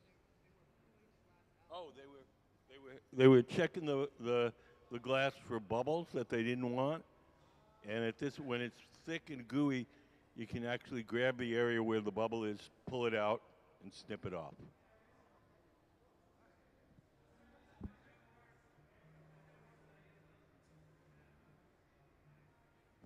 So if you came in a little late, uh, we have a guest artist, Cedric Mitchell. He's a man in the black shirt and black pants at the center of the workshop, and he's working with our resident team of glassblowers, and we're making his sculptures. You can see some of the sculptures, the same style, on these tables. We've been working with Mr. Mitchell since Wednesday.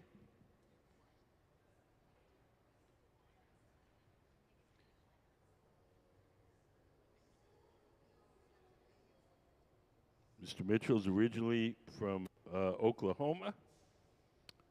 He started glass blowing at the Tulsa Community College and got the fever, worked at a Tulsa glass studio, and now he works in LA. He's here as our guest artist from Wednesday through Sunday, and he's working with our resident team. Glass blowing is a team sport. We rarely work alone. It's possible to make some things by yourself, but it goes a lot better if you work with other people.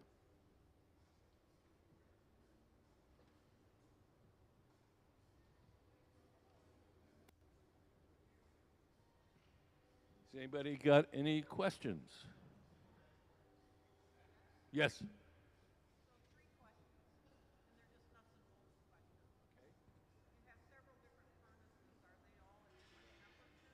There's two kinds of furnaces.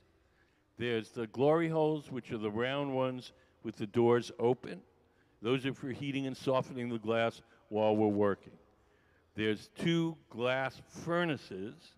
Those are ones which hold the tanks of molten glass. All the furnaces are the same and all the glory holes are the same. So the glory holes are basically just, we have 4 different workstations.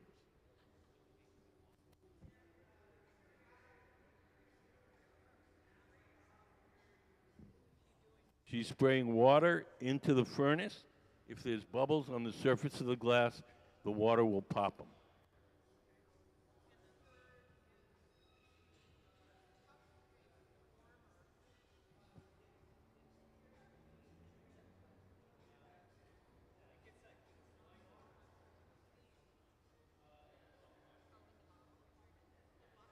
It's water.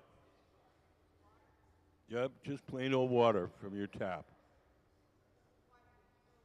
Because we keep the wood, some of the tools are made out of wood, so we keep the tools in the bucket of water, and so when we use them to shape the glass, if the wood is damp, then it doesn't burn.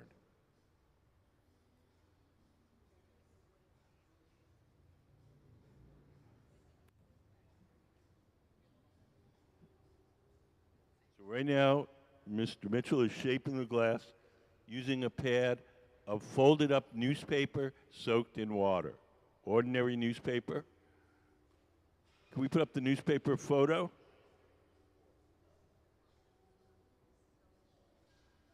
So it's just regular, everyday newspaper folded up a bunch of times. We soak it in water, and we use it to shape the glass. It's one of our most important tools.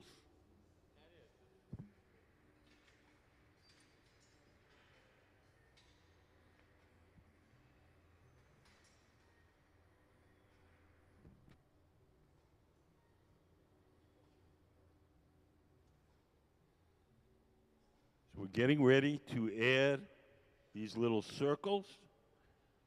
We have these little kind of mosaic tiles of glass. They're called Marini.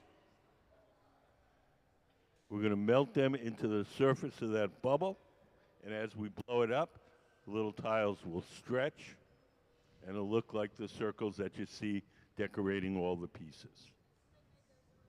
Yes, he made those before he came here. So, can we put up the chop chop slide? So we make what's a rod of glass that has a pattern going all the way through it. We chop off little tiles from the end, and then we melt those into the glass for decoration. So Gabe has the Marini, the little tiles, on that ceramic plate in the center. He's warming them up. Mr. Mitchell will come over with his bubble, and he'll stick the little tiles on. Hot glass sticks to hot glass.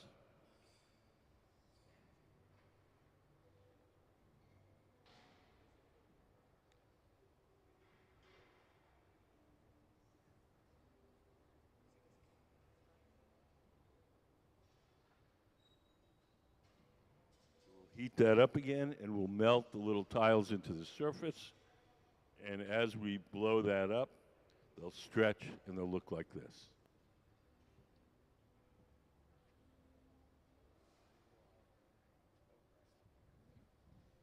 Does anybody have any questions?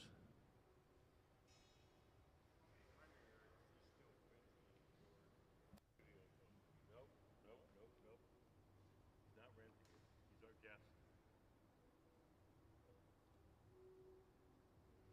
Yes.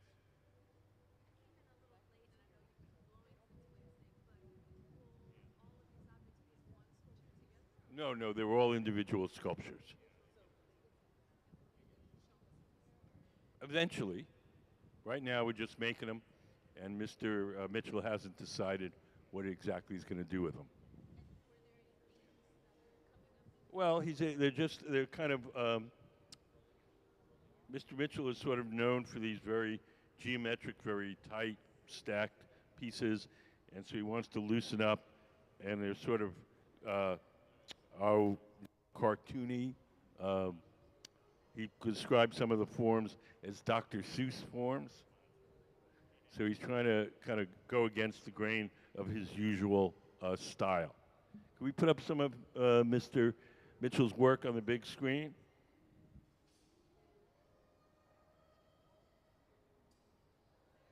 So this is the kind of glass that he's well known for.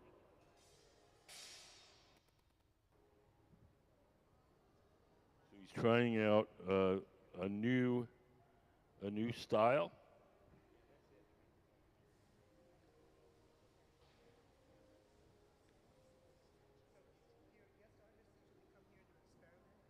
Uh, sometimes, sometimes they come and make their usual style. Sometimes they come here to try something new.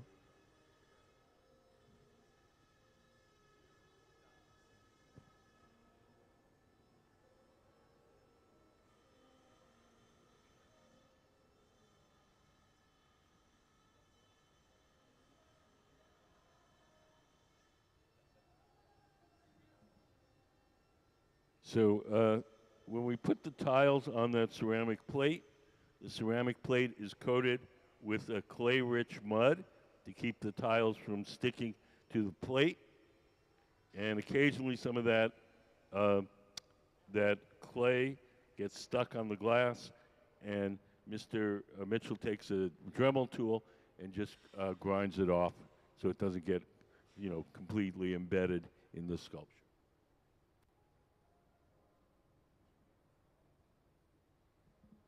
Has anybody got any other questions? Yes.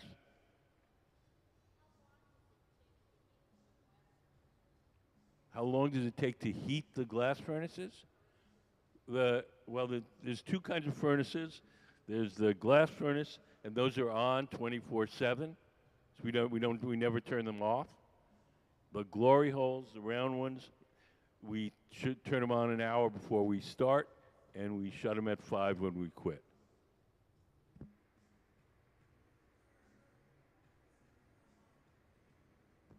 Starting a new one, we usually heat it up over a period of a week, very slowly. But once it's on, we won't turn it off for maybe 6 or 7 years. Yes, we add glass to it. We get what's called batch. It's like a cake mix. It's got all the ingredients proportioned out. We shovel it into the furnace. We cook it overnight at 2,400 degrees. All the chemicals melt together and make glass.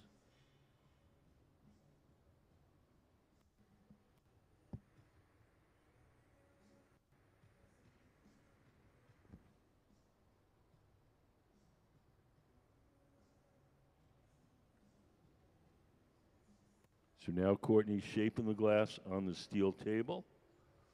The steel table is called the Marver, M-A-R-V-E-R. The steel table does two things. It shapes the glass, but it also cools it off a bit. So the parts that get rolled against the table will be cooler, and when we blow, those parts will expand less.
So now we have all the glass we need.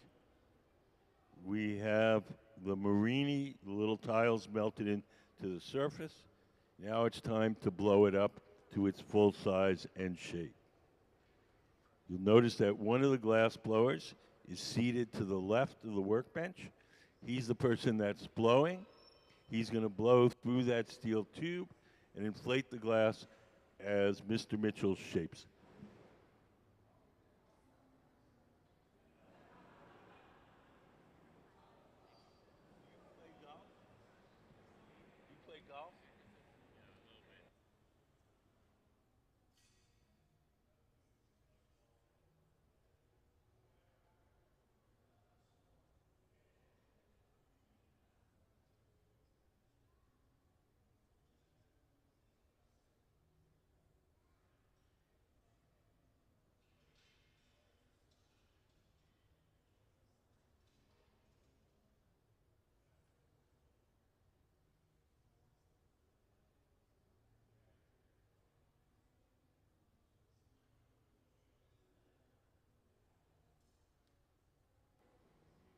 You see the man sitting to the side?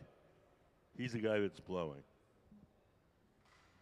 He'll blow on Mr. Mitchell's instructions. Here he goes. And Mr. Mitchell will shape the glass using the pad of newspaper.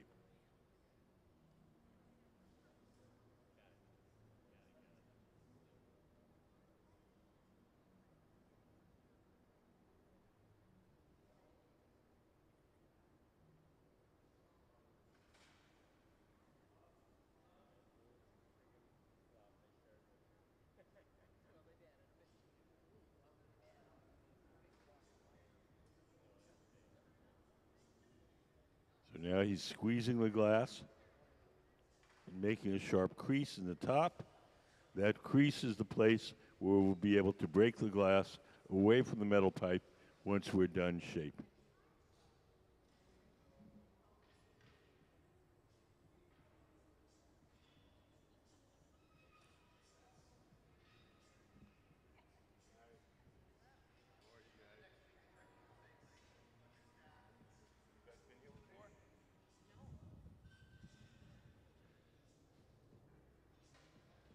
So the man sitting in with a black shirt with the writing on it, that's Cedric Mitchell. He's our guest artist. And these are his sculptures that he's been making this week. We make them in two parts.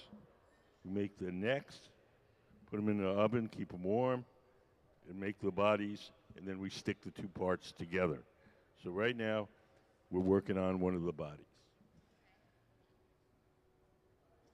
You guys know about our contest for kids? Okay, cool.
Mr. Mitchell is squeezing the glass with the two pads of cork like in a wine bottle. The cork allows us to press on the glass without leaving any marks. So he wants the shapes to be a little more oval than round. If we give it a good squeeze and then blow it out, it'll come out more oval than perfectly round.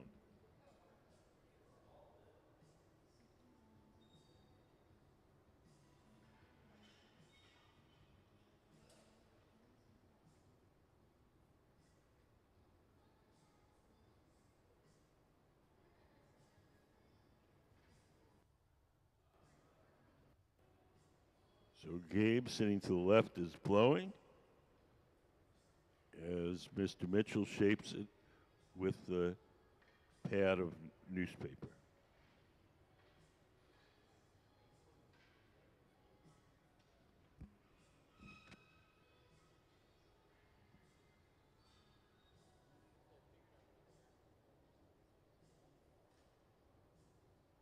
It's about a quarter after 12 now. At 1 o'clock, Mr. Mitchell is going to give a talk here in the hot shop. He'll tell you all about his career and all the interesting things that he's done.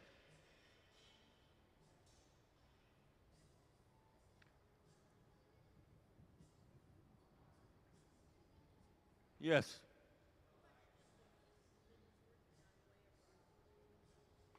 Ooh.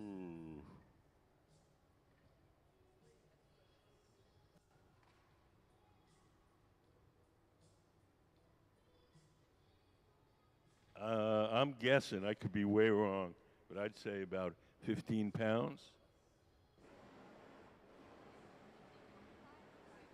What?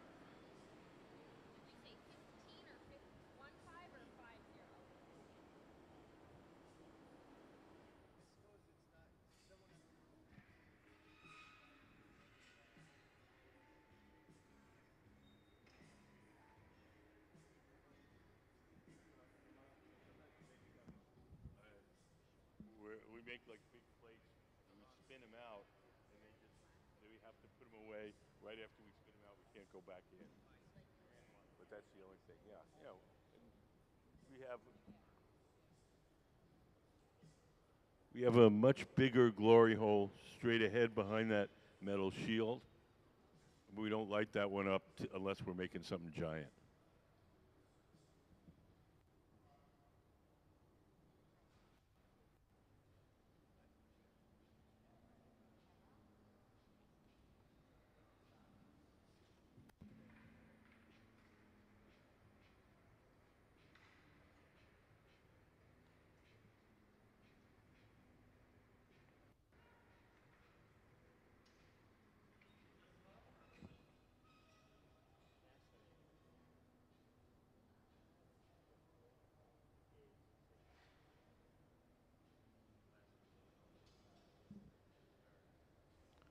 Glass blowing is approximately 2,000 years old. It started in the Middle East, in the area where Syria and Lebanon is now. And it really hasn't changed all that much. I would say that in olden days, the kilns ran on wood. Nowadays, most of the kilns run on gas. There were no torches back in the olden days, but the basic process, the basic hand tools are pretty much the same as they were 1,000 years ago.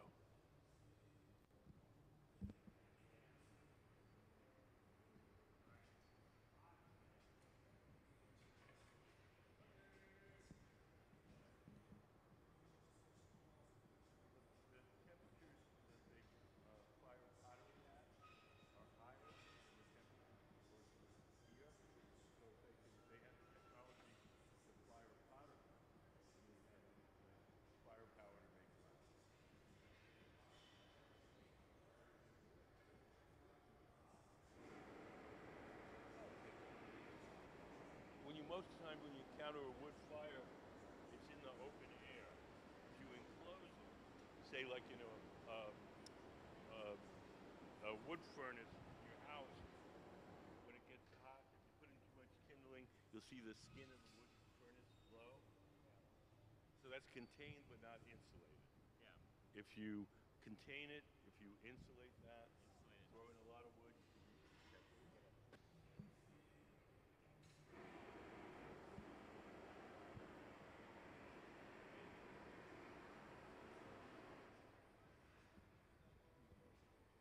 the bulb we made. Look at that. That's the meat.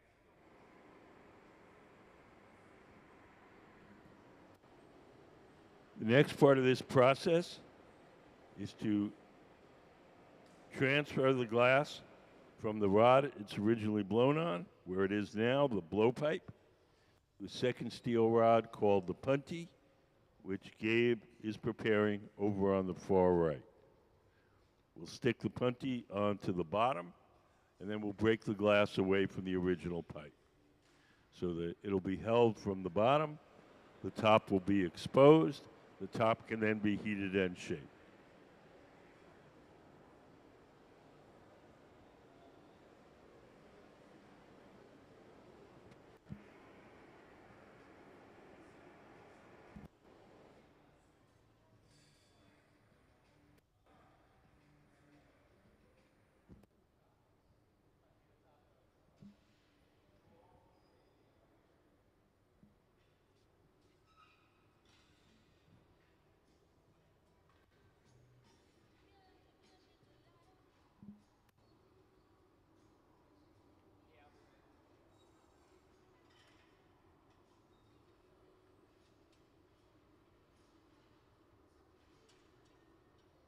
So here comes Gabe with the punty. We'll attach it to the bottom. Hot glass sticks to hot glass. Mr. Mitchell will take a tool called the jacks and give it a squeeze and make a little notch in the punty so we have a place to break it off cleanly. When they feel that bond is strong enough to support the weight, then we'll break the glass away from the original pipe. We'll drip some water where we want it to break. The water will crack the glass, and we'll give the pipe a sharp tap, and off it comes.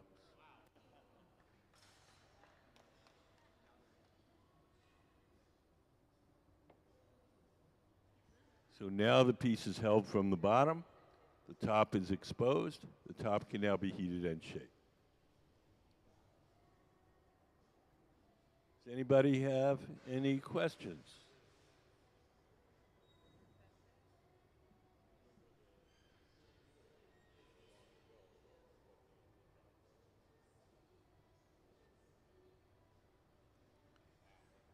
The color in glass comes from mostly from metals dissolved in the glass when you first cook it up.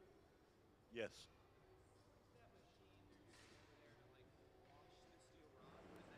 That's a pipe cooler, it's called, which just cool down the metal pipe. Yes. When we go into the furnace to get the molten glass out, we have to stick the pipe way in there. It gets hot. We go to the pipe cooler. We spray water on it, cools it down, makes it easier to hold. So we can hold it, way up here, not like that.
Now we're going to work on cleaning up that opening. Mr. Mitchell takes the jacks.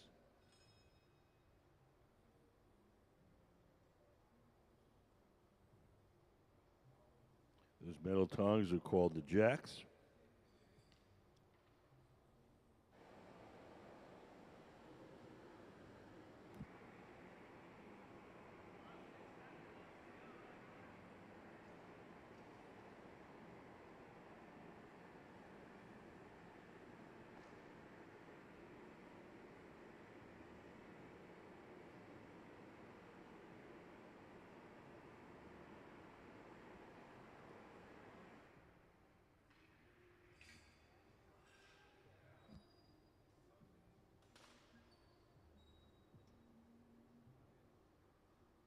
Can we put up some of Mr. Mitchell's other work up on the big screen? So these are the kind of sculptures that Mr. Mitchell is most well known for. So they're very geometric, very precise.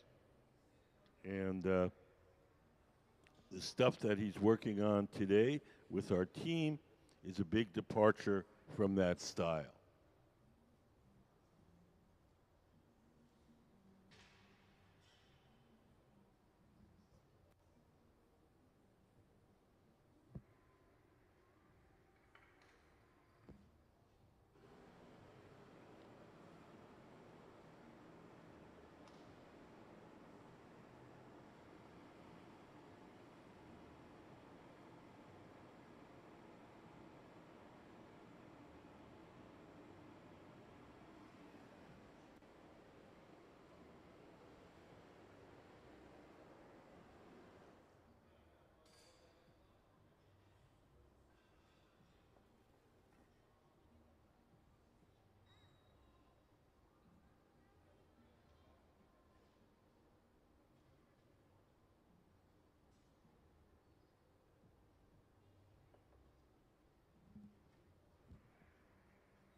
He's going to blow some air into the opening at the top of the sculpture.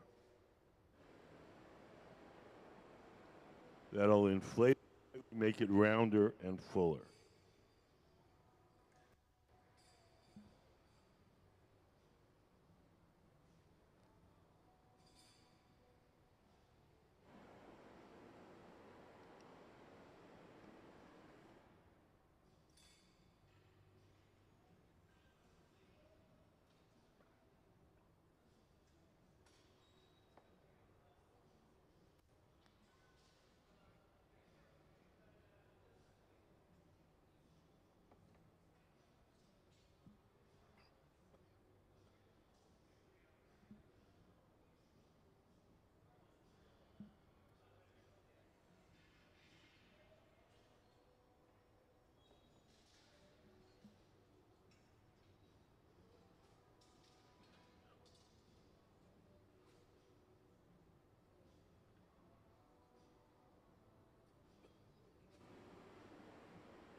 So earlier this morning, we made the neck for this sculpture, sitting in that silver oven over there called a garage. We call that the garage because that's where we park stuff until we're ready to use it. The garage operates at half the temperature of the furnaces. It's hot enough to keep the glass from breaking, but it's not hot enough to make the glass soft. So whatever goes into the garage stays warm, holds its shape. When we're ready to use it, we'll heat it up a little extra and stick the parts together. So Courtney, the man with the long beard, just fished out our neck. He's going to warm it up in the glory hole over on the right.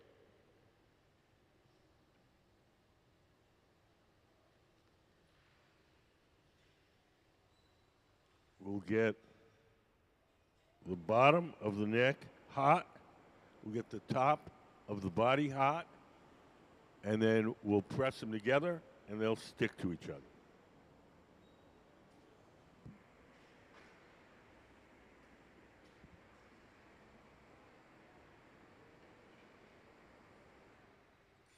Does anybody have any questions? One at a time.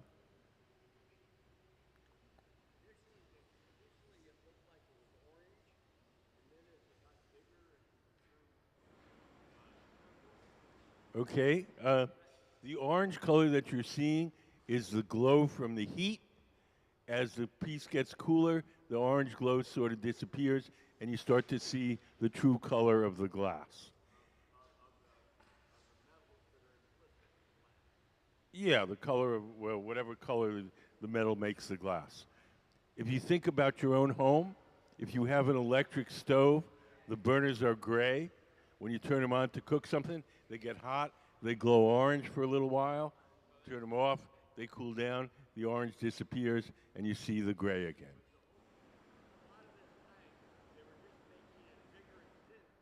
Hmm. Yep, blowing it up like a balloon.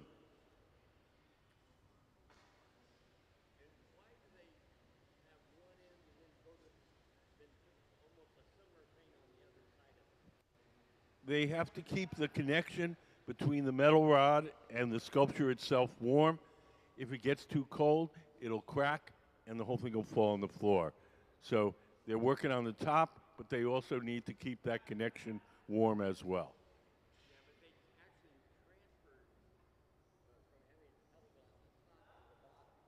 Right.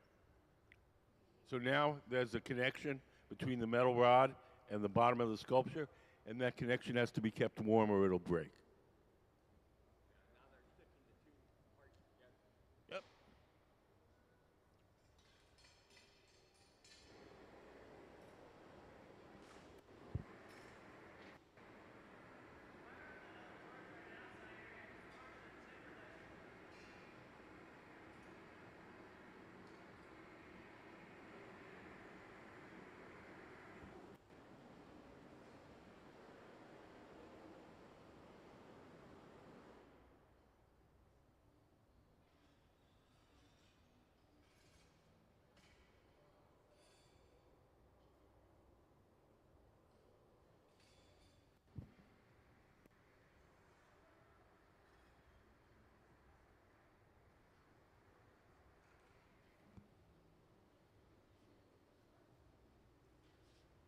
Now the top of the neck is closed off.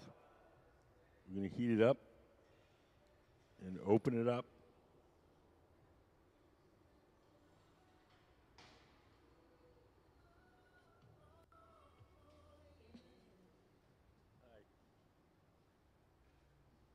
Do you guys have any questions?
So we're almost done.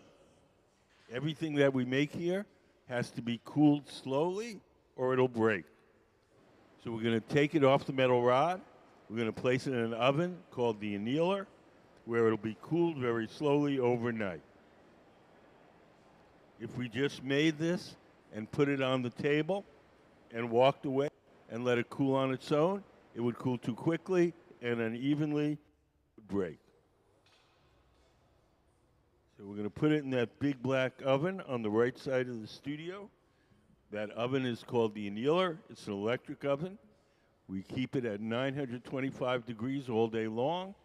We place all the objects we make during the day in there. And then at night, it has a little computerized thermostat that slowly turns the temperature down to room temperature.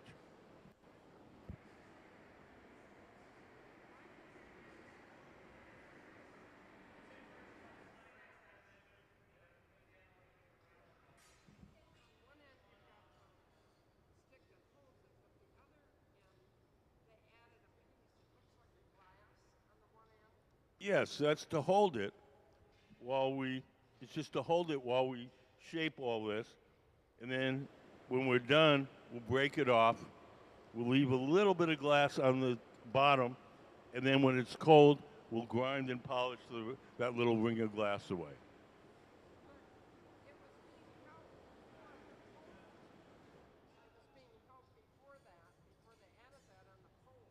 Yes, when we first blew it up, it was held here. We blew it up. Then we grabbed it from the bottom. We cleaned this part up. And then we took the neck, which we made earlier, and stuck it on top.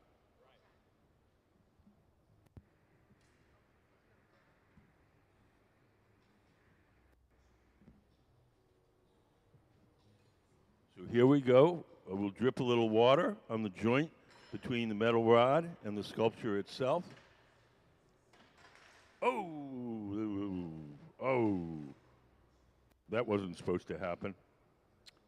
So the glass was a little bit too cold, and it broke in a different place where it wasn't supposed to.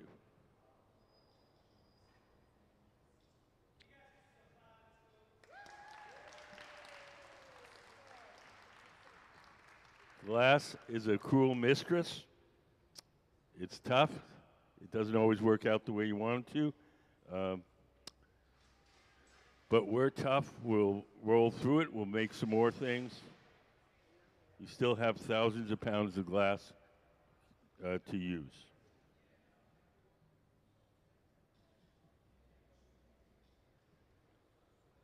Does anybody have any questions? So the bottom of that piece was not hot enough, and so when we tapped on the pipe, it broke and pulled out the bottom.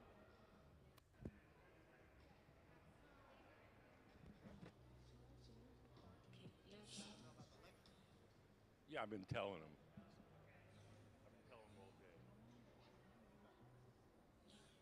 So we'll have a talk at 1 o'clock. Mr. Mitchell will tell you about his career, his artwork. That'll be 1 o'clock here in the hot shop.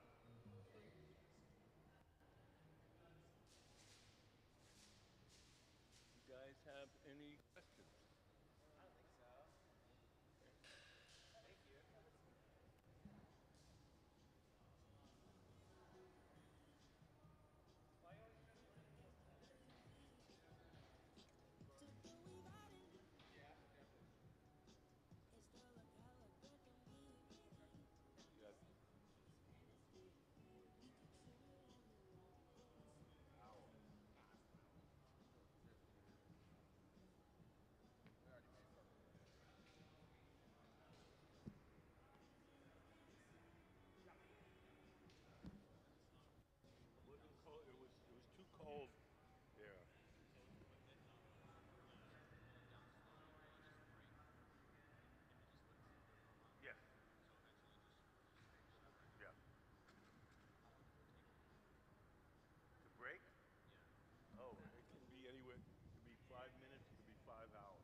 keep it, we put it in those big ovens and we cool it slowly overnight, and that takes all the stress out of it. If we just put it on the floor, it cools too quickly, it locks in the tension, and it can break at any time. Oh, sometimes it explodes, sometimes it's just a little, chink, and it falls apart.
Greetings, everyone.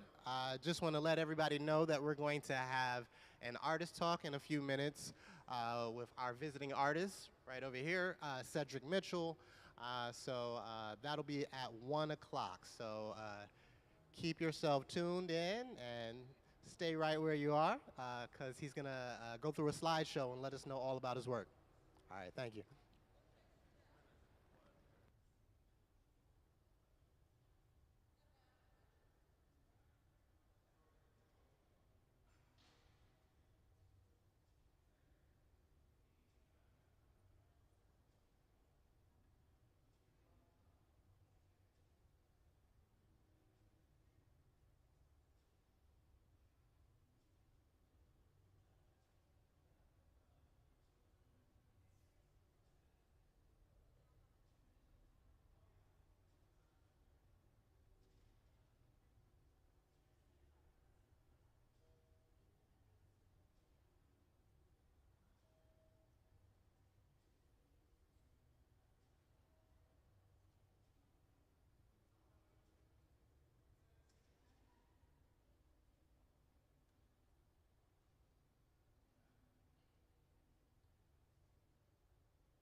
Hello, everyone.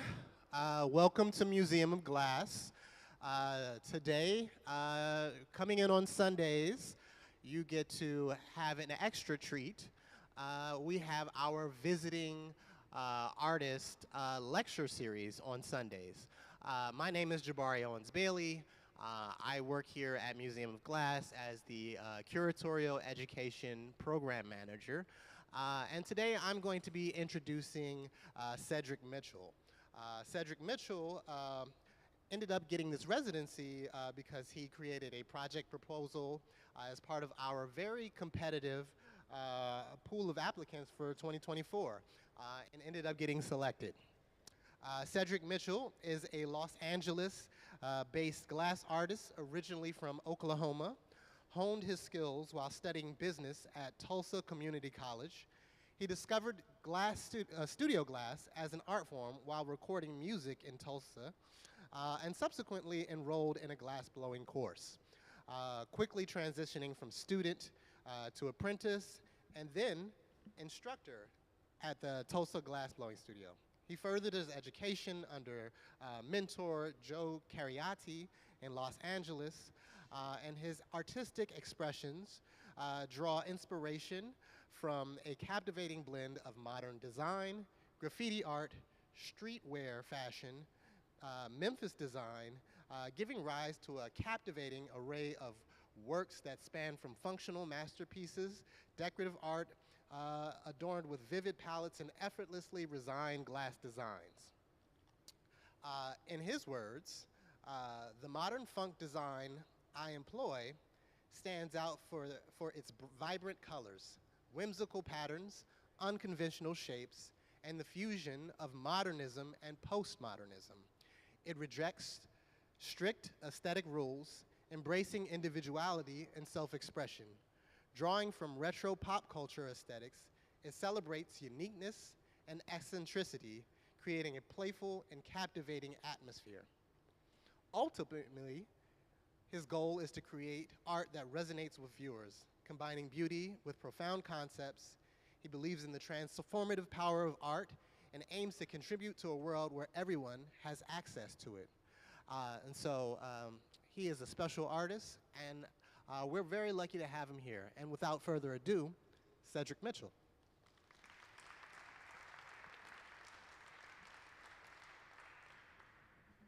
All right, thank you, Jabari. Can everybody hear me okay? Cool. So, I'm Cedric Mitchell, owner and operator of Cedric Mitchell Design. I started my LLC in 2018. A couple years after moving to Los Angeles and realizing that I am a business because I'm on a 1099. So I went ahead and got it started. But we're gonna jump into my journey of how I got here. So I didn't always start out as like artistic or a visual artist, so to speak. My artistic background came from music. I was a rapper. I went by the name of Nuff Said. So this is a 21-year-old version of me, way handsomer.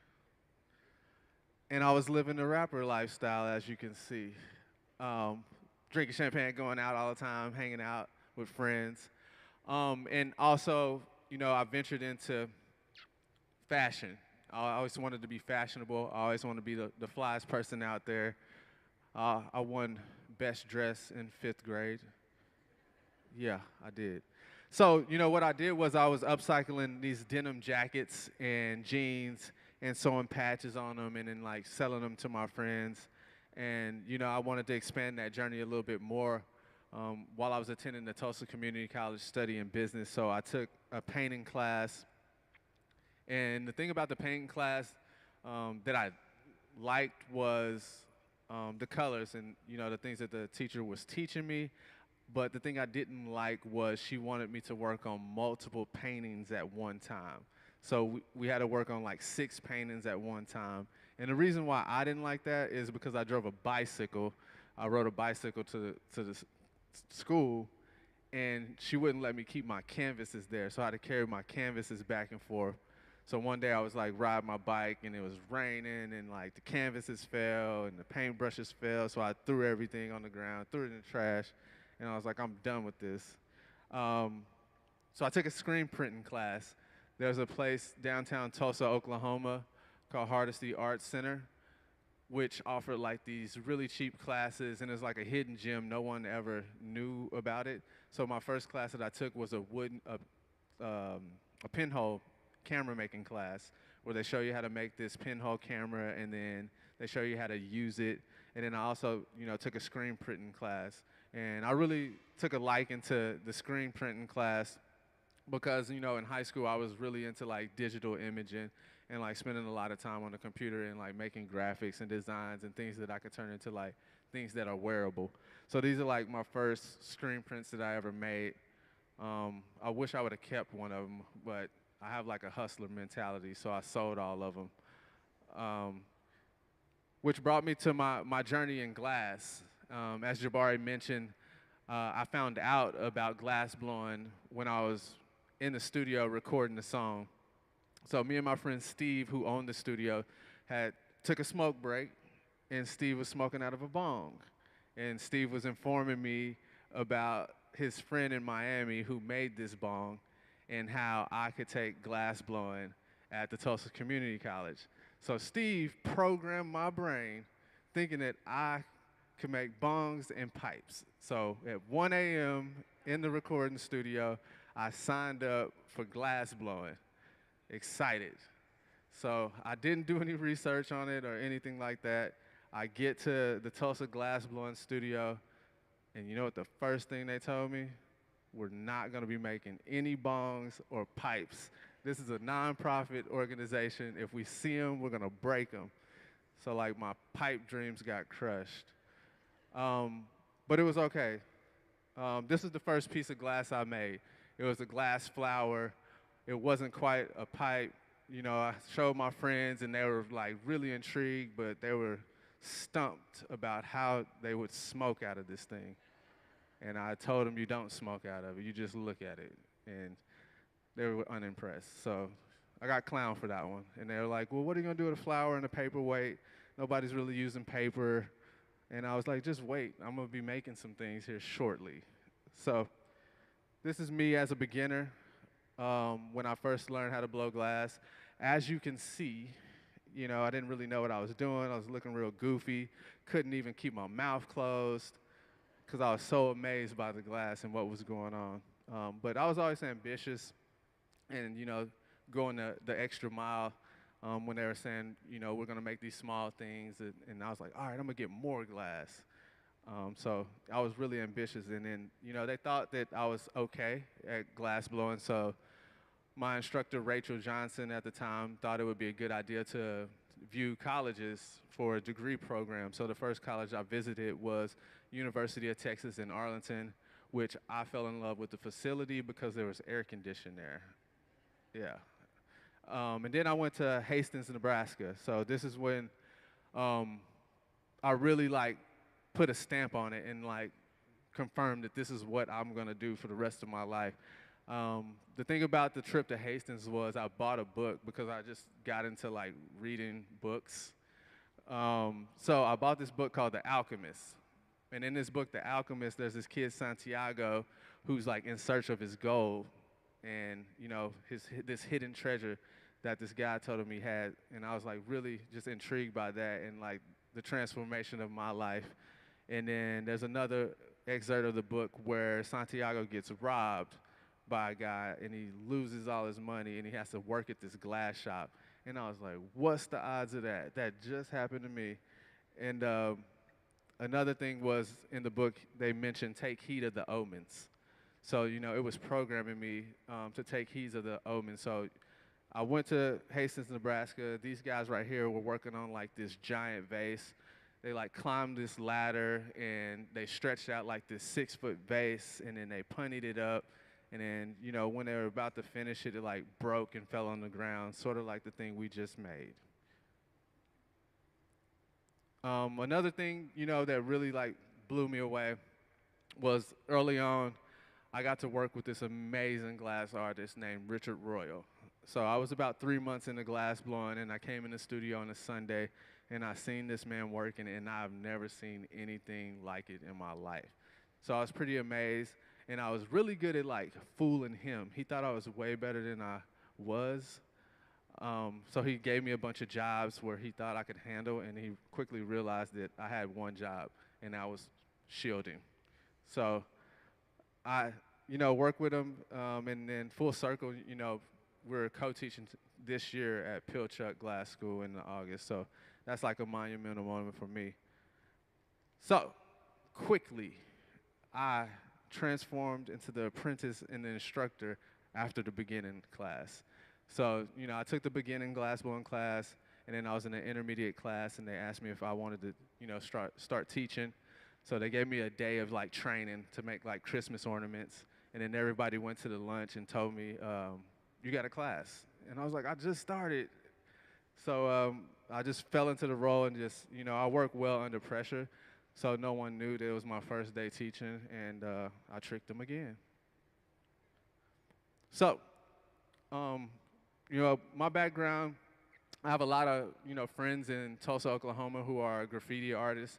They're actually pretty genius because they're a graffiti artist, and then they opened a graffiti supply store, and they also cleaned up the graffiti. So they're like supplying you with the stuff and then cleaning it up so that the city would make it okay, and then they do murals and stuff. So I wanted to make something to be closer to that art form because I'm not a good graffiti artist. So I'm like a shadow artist. So I made these like graffiti spray can jars where they could like store their caps in them. And the inspiration behind this actually came from like Benjamin Moore and the exterior folds that he would put on his vessels. So this is my artist statement. It's pretty simple. Just be gangster about it. Whatever you do. But no, this is like my first casting project. I learned from a friend, Nick Fruin, who's the glass coordinator at Penland School of Craft. And I spent some time with him, and he showed me how to do some glass castings. Everybody freaked out when I brought this prop gun in, and it was a mess.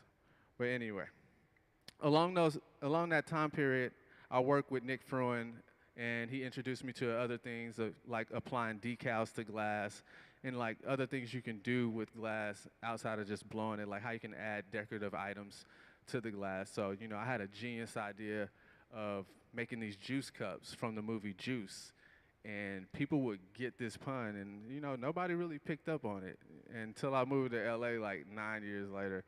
So that idea was short-lived. These vessels right here came from a series where I didn't really know what to make. The glass quality at the Tulsa Glass Blowing School wasn't that great. So, I just had to use the tools that I had. So, I made these forms, this cemented bowl, which was inspired by like the Jordan 3 shoe, the cemented 3s and the cemented 4s. So I wanted to like create some type of pattern and texture there.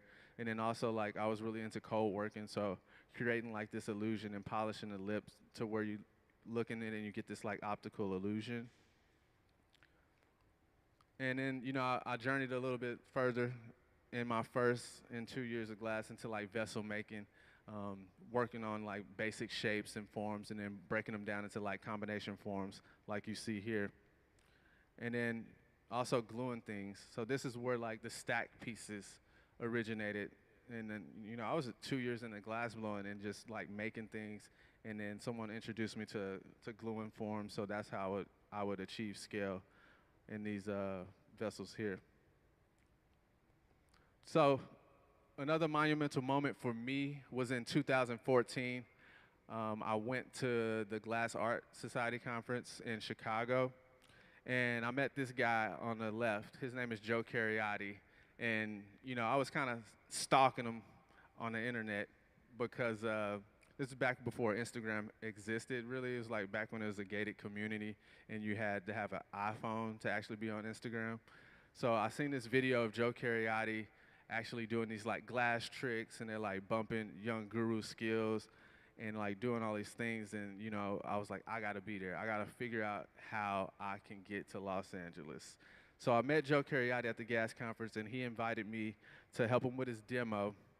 And then he also invited me to a studio party that he hosted with Danny White, the guy in the tank top there. So I flew out there to Los Angeles, went to the party, left my wallet in El Segundo. It ended up coming to me a year later. So that was the omen that I was talking about previously. So following the omen. So I moved to LA. And then, you know, in 2018, 2019, right before the pandemic is like where I kind of like started making work for myself. I took a back seat when I moved to LA in 2015 just to like work with Joe Cariotti and his team and learn a few things. And then, you know, most of that was spent in the back of the shop cold working and doing like some of the grunt work, but just being patient and knowing that my time would come. So, you know, ventured into like the pandemic, it really struck fear into me and like working for people and how risky that was. So what I did was I started a Shopify. I had a 30-day free trial. There was an app inside of that program to where you could get images shot for $39, and then you can just plug it right into your Shopify. So I did that. I made a couple vessels, and then expanded into like these candles, which would actually, once you burn them out, you could use them as a cocktail glass. And then I had a chat on my website, which caught the eye of Heath Ceramics, a big ceramic house in San Francisco and Los Angeles, and I started working with them. So this relationship has been going on for about 3 years now, where I create 2 collections a year with them. So a winter collection and a summer collection. And it really helped me gain skill. It started out with these simple tumblers and these cocktail mixing glasses, and then we came into like more complex shapes. So I had an idea of like making these, the prompt was a Bauhaus design. So I made these vessels like this triple bubble form and a cone and a sphere and a cylinder and a sphere, and they loved it. And they placed the order for 20 each. Dumbest idea ever. Because you have to make them all the exact same size. So I really like gained a lot of skill from that project. And then another thing that helped my career was Twitter. So I made this kinetic glass here for a commission for a guy in Dallas, showed it to him. I was fully sure that he was gonna love it, and he hated it. So he didn't want it, and then I posted this thing on Twitter, and it got like 60,000 views, and then people were trying to buy it in like 24 hours, and I didn't really have it figured out yet, but I was just taking people's money. And I figured it out. Everybody got their product. I also got better images of the work, and then it expanded into different colorways. So you'll see these probably featured in American Craft magazine coming soon, or Sotheby's Reside magazine as well. And you know, residencies like this also help you develop new skills. And you know, this one, like this form here, we're looking at as a compound form inspired by like Japanese ceramics. I'm a big fan of like Japanese ceramics, and the shapes that they create, they're like some of the hardest shapes to create in glass. So, you know, I'm really a technical artist when it comes to like making glass. And then I kind of like ventured out a little bit more. Like these things are pretty giant. They're like, the one on the left's 4 feet tall. So I did a residency at Corning Museum of Glass right after the pandemic, and came up with these like playground equipment type vessels. The one on the right is called a giant stride. The one on the right is called small stride. And it's actually the name of playground equipment. It also represents the strides that were made during that residency and how I kind of upped my game.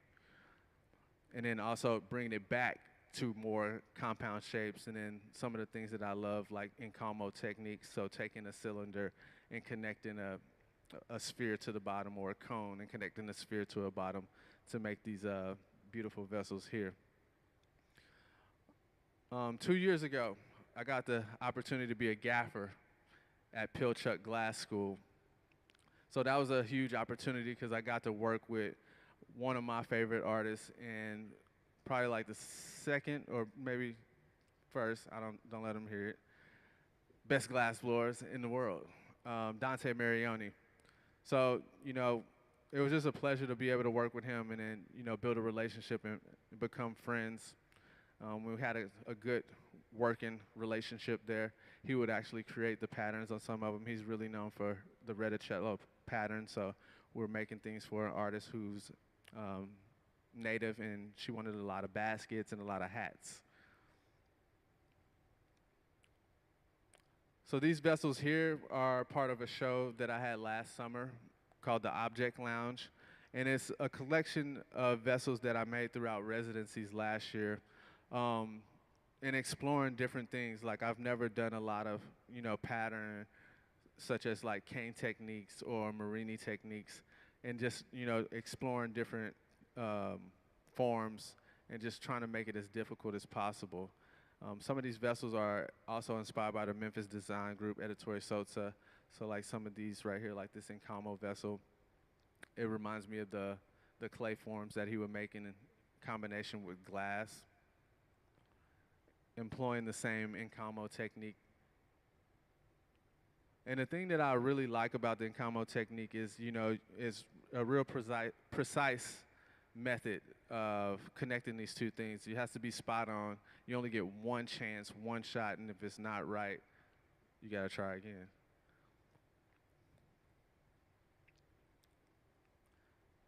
So with these vessels, the Enjoué series, we're incorporating some busyness in this pattern. So like these squiggly lines here, just like a joyful expression that I want to express here.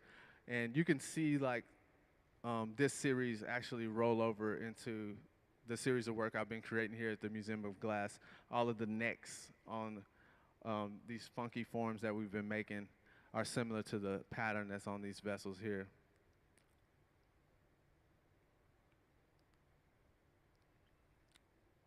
So this is just a little bit more close-up of the Object Lounge forms. And then we get into where I start developing the narrative around the modern funk aesthetic. I'm really drawn to like the Memphis design group and decided, I need to start developing my own language for the things that I was making, which is like a mixture of, the Memphis design movement and Nickelodeon. So like all these things remind me of like Nickelodeon. And then, I get a lot of comments on the internet. I like the bad ones sometimes because this one woman said, "This looks like a dog toy." And I was like, cool, thanks. But they just remind me of like playful childhood items, like, toys from the 90s, and then these like bright colors. I really like this neon green color. It reminds me of Gak from Nickelodeon. And then, further in the narrative, like some of these objects could be other functional items. Like this could be a stool, we can transform this into a stool one day and then just broaden the modern funk aesthetic into other design items. This piece right here has recently been acquired by the Chrysler Museum in Norfolk, Virginia, so it's in their permanent collection. So that's like a big achievement that I've grateful for this year. And then I'm always asked about my inspiration. So, most of my inspiration comes from like these Pinterest boards that I create every year. So, I build a lot of like boards of like what I'm drawn to. So like, there's a lot of things like color and pattern in here. So like, Rocco's Modern Life, like the pattern that he has on his shirt. My boy Filbert has this weird pattern on his shirt, or on his turtle shell. And then like even the patterns in the background is a pattern everywhere. And then you got Donnie with the shorts there. And then my guy, Macho Man, he just kicks it up to the highest notch, always. And just more of those patterns and like trying to figure out how we're gonna employ these patterns and techniques into my work and then develop more of my design language. And the other cool thing about, living in Los Angeles is you get to do cool things like commercials. So I got the opportunity to do a Fitbit commercial. I definitely don't listen to my body. I just go hard all the time. And also had the opportunity to work with Nike to do a month-long Air Max campaign for Air Max Day. So, I'm first glass blower with a Nike campaign. Doing things. Yeah, you can clap. Yeah, and you get to blow glass in the Matrix in this like faux glass furnace with no fire in it. And here's my information if you want to follow me, like and subscribe. Any questions?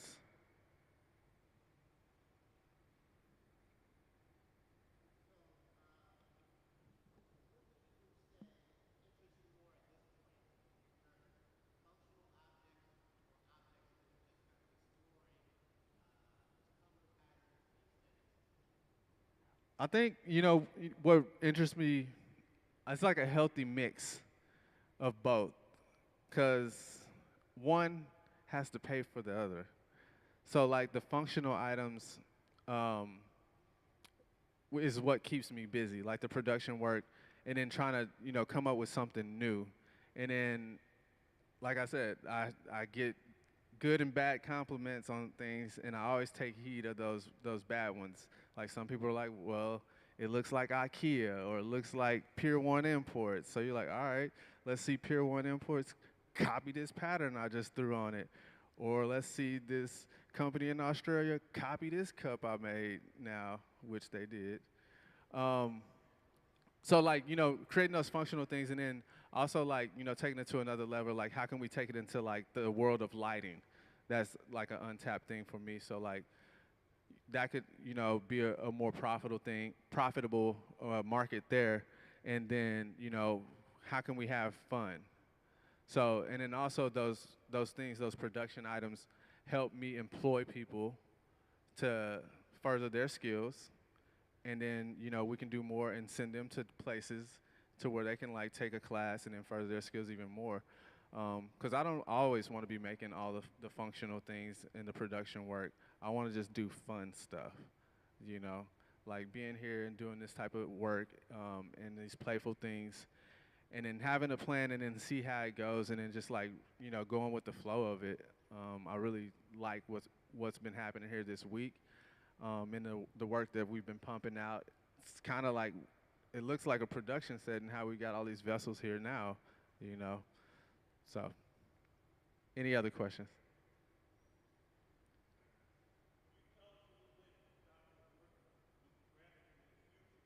Yes. So Walt asked about my work with Craft in the Future. So Craft in the Future is an organization that I work with. I'm the events manager. What Craft in the Future does is we provide opportunities for black and brown kids, or black and brown people actually, to provide them with opportunities to help them thrive in way of scholarships, classes, residencies. So we do have a residency space in our LA location where we have 6 artists, and they have a studio space for a year. They get a stipend and materials, and then we have like gallery visits on site with them. And then we have multiple programs that we have with our youth arts partners across the United States. One of our biggest programs there is Teen Takeover, where we take a group of students from each organization, and then they come to Appalachian Center of Craft, and they get their own cabin, and they can choose from like 2 different mediums. So that could be textile, that could be ceramics, that could be glass, that could be woodworking. So just providing them with opportunities that you wouldn't get, in the inner city. And you can see, and you're having instructors that look like yourself as well, so that way you can see this as a viable career path. Like as growing up, I never knew anything about glass blowing or ceramics or any art form outside of like music or entertainment. And just, catching on late. I didn't catch on to like glass blowing until I was 26. So like being able to plant that seed early and watch these kids grow is like a powerful thing. So like also right now we have our Better Together residency at Pilchuck Glass School, which they have agreed to host for 5 years. So that's going on right now. So I'll go to that next, and just to make sure every artist has everything that they need and they're taken care of, because that's a big thing, for them to have everything that they need in transporting the work back, and then the funds to do it. You got to pay bills at home, so like making sure all those areas are covered.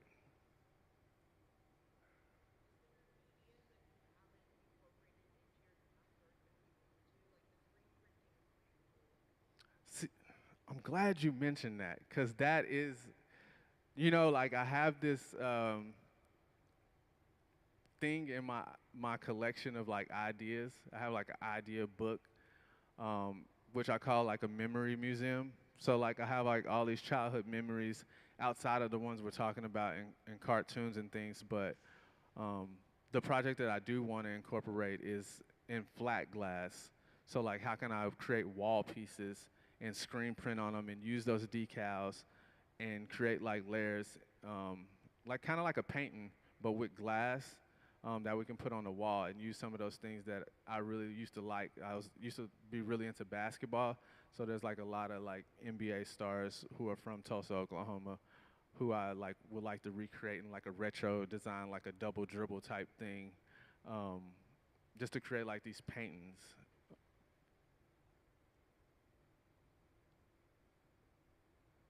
Any other questions?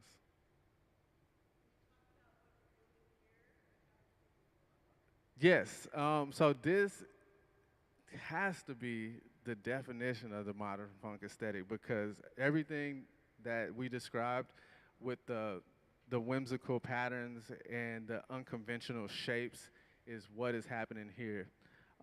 You know, it started out as an idea when I was driving to the studio with this vessel on the far left, the smaller one, and I didn't know what I was going to make that day. And then, you know, I just thought of it right then, and I was like, all right, we're going to do this. I told my guy, Tyler, and he was like, okay, we got it. So I didn't know how we were going to make that squiggly neck, but I had an idea of how it would be made. And we tested it, we tried it, we made that one, nailed it, and I got lucky. I get lucky a lot. And then we bring the idea here and, you know, tested it out with these Marinis. So the thing there was in my residency at Cornyn, I wanted to create a cheetah print pattern.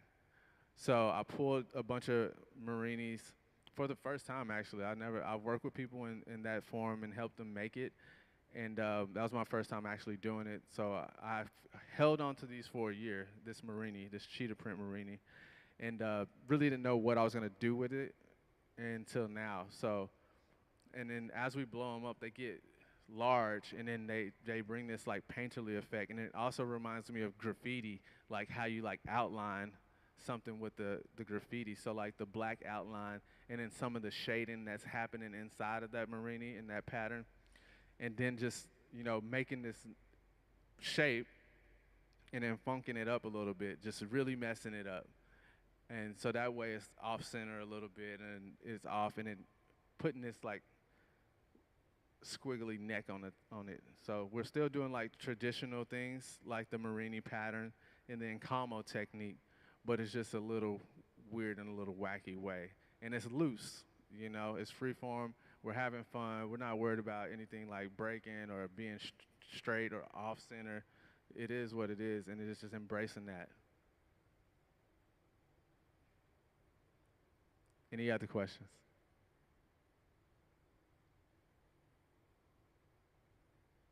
That's it. All right, one more. See, never made a bong. Never made a bong. We could drill a hole in one of these things. Any other questions? All right, I think that's our time. Thank you guys for coming out. I really appreciate it.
Hi, everybody.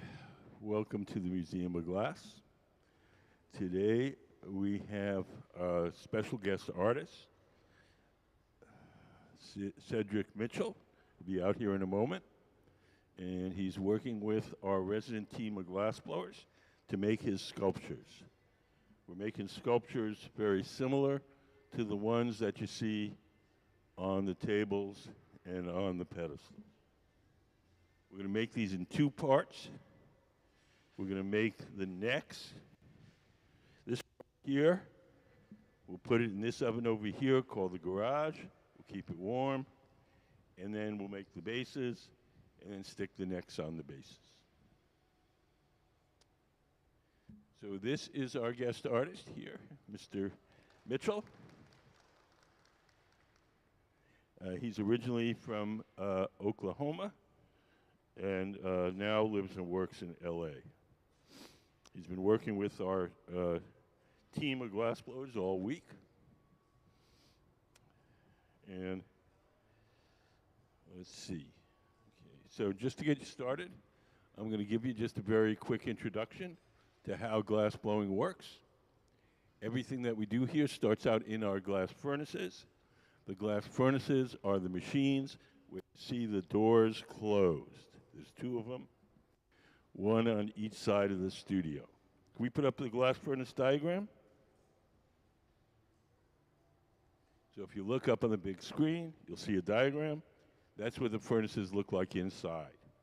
So in each one of them, there's a big ceramic pot. In that ceramic pot is 1,000 pounds of melted glass. We keep the melted glass at 2,100 degrees Fahrenheit, which is about 1150 Celsius. And at that temperature, the glass has the consistency of honey. So if you can imagine a giant crock pot full of honey, that's what our furnace is like. When we want to get the glass out to make stuff, we take one of those steel pipes, those are called blow pipes, and we dip them into the melted glass like you're dipping into a jar of honey. We dip it in, twirl it around, a little bit of glass sticks to the end of the pipe. The pipe itself is hollow, so when you blow, the ball of glass blows up like a balloon. If you want to make something larger, we dip it in, blow a bubble, let it harden, and then we dip it in the second time or the third time, and we just keep building up the glass in layers. All the glass that's in those furnaces is clear glass. It has no color. We buy our colored glass separately. We buy it in the form of these bars. We buy it like an artist buys paint, red, yellow, blue, pink. We blow a bubble of clear glass from the big furnace. We heat up a chunk of the colored glass, and then we coat that initial bubble with the colored glass. The reason that we do it this way is so that we can have any color we want, anytime we want. If we were to fill up the furnace with blue glass, we could only make blue things. So this way, coating each piece individually, we can make any color at any time. Once we get the glass out of the furnace, it only stays soft for a little while. So we do whatever shaping or blowing we can while it's hot and soft. And when it starts to cool and stiffen, we go to the second type of furnace, and that's called the glory hole. The glory holes are the round ones with the doors open. Those have no glass in them. They're just a hot chamber for heating and softening the glass while we're working.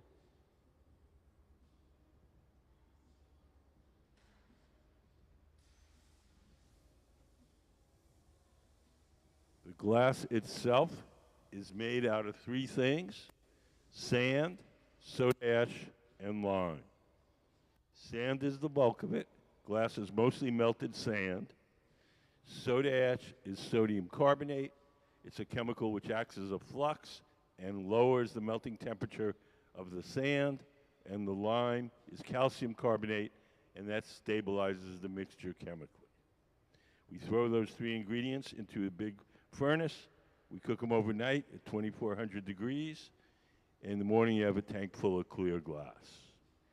If we wanted to make colored glass, we take those same three ingredients, sand, soda ash, and lime, and we'd cook them up with some kind of metal. Different metals make different colors. Cobalt makes glass blue, chromium makes glass green, tin makes glass white, a little bit of gold makes glass a beautiful ruby red. So it's not quite as straightforward as paints are. Paints, you want to pigment something, you put blue pigment in there and you get blue paint. With glass, there's a little bit of chemistry involved, so it's not always the color that you would expect. For instance, iron makes glass green.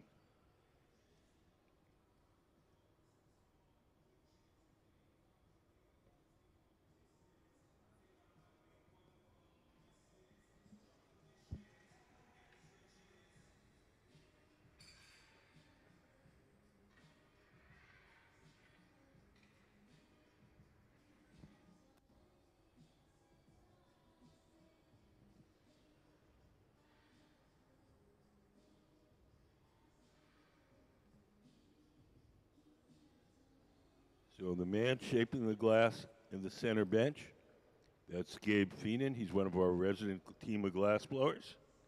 The woman seated to the left, that's Sayuri Fukuda. And she's the person that's blowing, inflating the glass, as Gabe sitting at the bench shapes it. This arrangement where one person blows while the other person shapes it is very typical of the Venetian style of glass blowing. Starting in 1979, a number of Venetians came here to the Pacific Northwest and began teaching the young Americans how to blow glass. And since that time, we work pretty much in the Venetian style.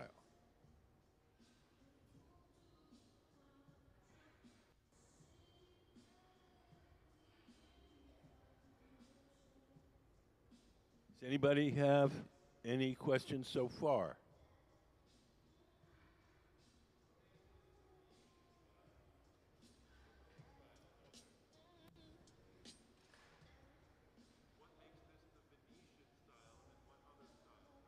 Oh, every country blows glass a little differently.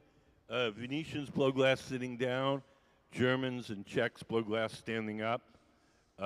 Venetians use a lot of tools. The Swedes try to use as few tools as possible. They've all got little quirks. I mean, they're, you get to the same place, but you get there different ways.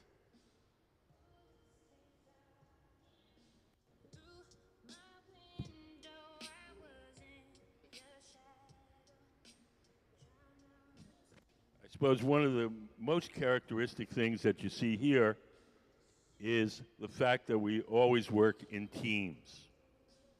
That's a pretty Venetian way to do it.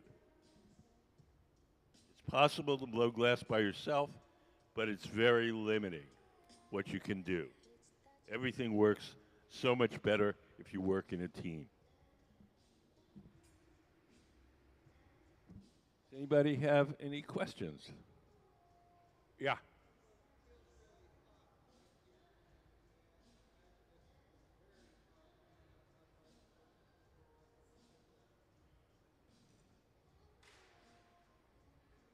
What about it?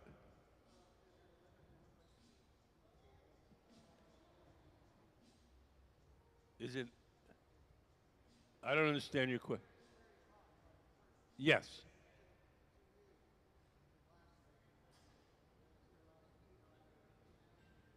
Yeah, I mean, the heat in here is very dependent on the weather. It's usually 20 degrees hotter in here than it is outside. So in the winter, it's nice and cozy. In the summer, it can get nasty in here. Yeah. The furnaces are the ones with the doors closed. The glory holes are the ones with the doors open.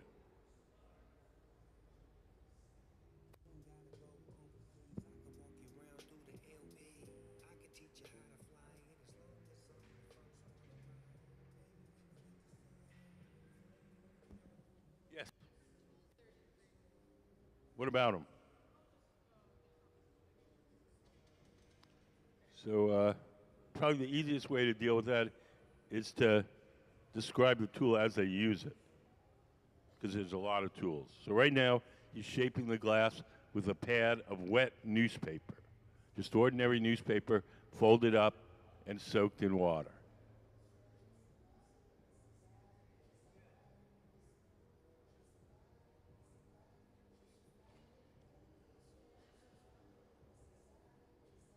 Can we put up the newspaper photo?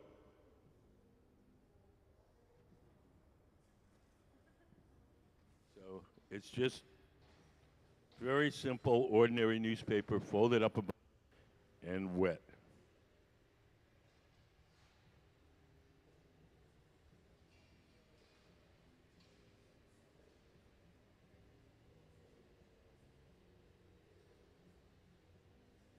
So Gabe is making. Oh, well, Gabe handed it over to our guest artist, Cedric Mitchell, and he's making the wiggly neck part. So he's taken a torch.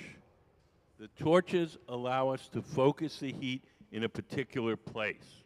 When we put it in the big round oven, the glory hole, kind of heats it up more generally. When we need the heat in a specific place, we use the torches. So if we want to have a bend in the neck, we can take the torch and just soften that area where we want to bend, and it's not going to soften anything else.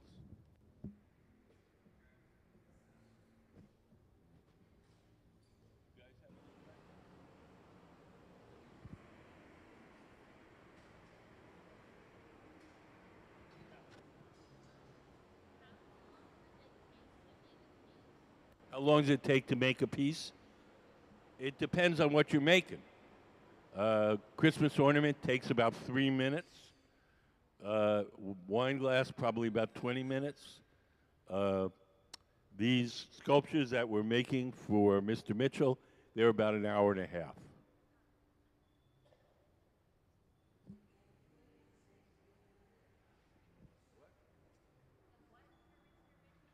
Sculptures. You guys have any questions?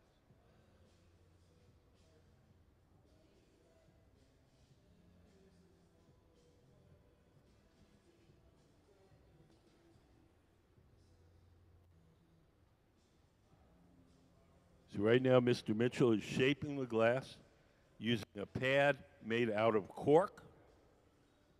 The cork allows us to press on the glass without leaving any marks.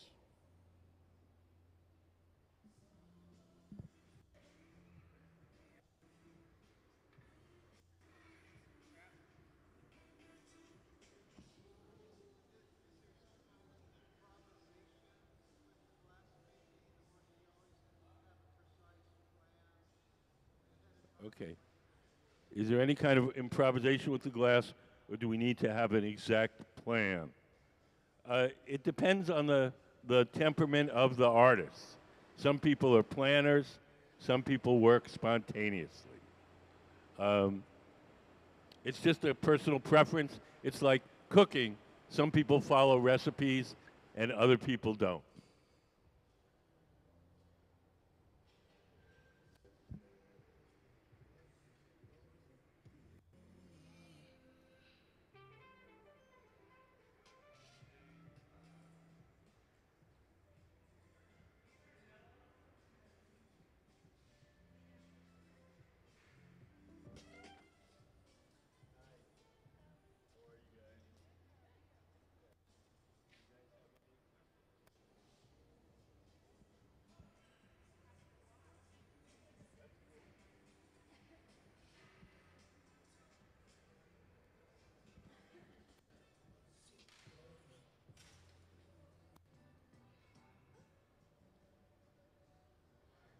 So now, Mr. Mitchell is squeezing the glass with a tool called the jacks, those big metal tongs.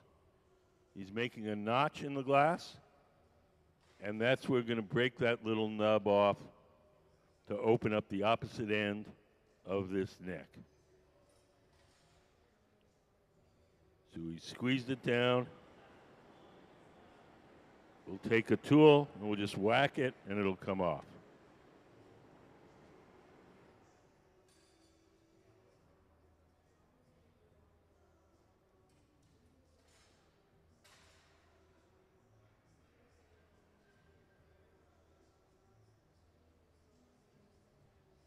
So just to orient you, the steel pipe is now attached here, where we just knocked off that little knob. That's going to be the part that attaches here. So once we finish this neck, we're going to place in this oven over here called the garage. We call it the garage because that's where we park stuff until we're ready to use it. The garage operates at half the temperature of the furnaces. It's hot enough to keep the glass from breaking, but it's not hot enough to make the glass soft. So whatever goes in the garage stays warm, holds its shape. When we're ready to use it, we'll pull it out and heat it up a little extra. So we're going to make this neck. When we're done with it, it'll go in the garage. Over on the bench on the right, we've started the bubble for the body of the sculpture.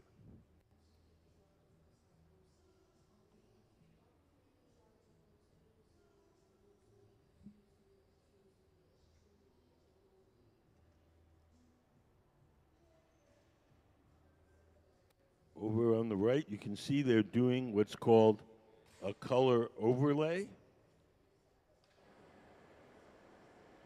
Courtney, the man sitting down with the long beard, he's blown a bubble of clear glass. Sayuri standing up in the black shirt and shorts. She's heated up some colored glass, and we're going to coat Courtney's bubble with the colored glass. So when we color each of these things individually, it means we can have any color we want, anytime we want.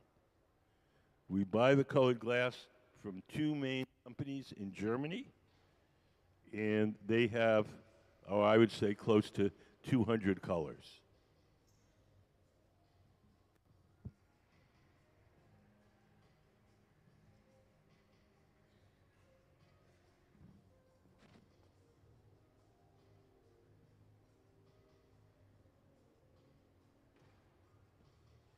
It's pretty typical in Venetian glass blowing for the assistants to prepare the bubble, and then when they've got everything kind of teed up and prepared, then turn it over to the main glass blower to make the actual object.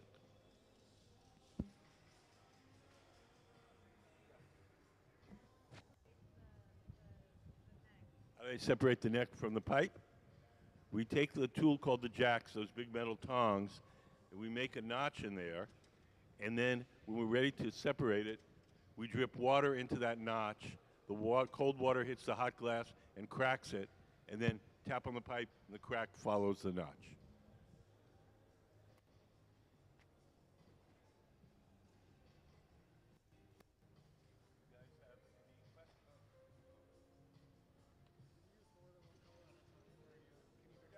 There's a million colors.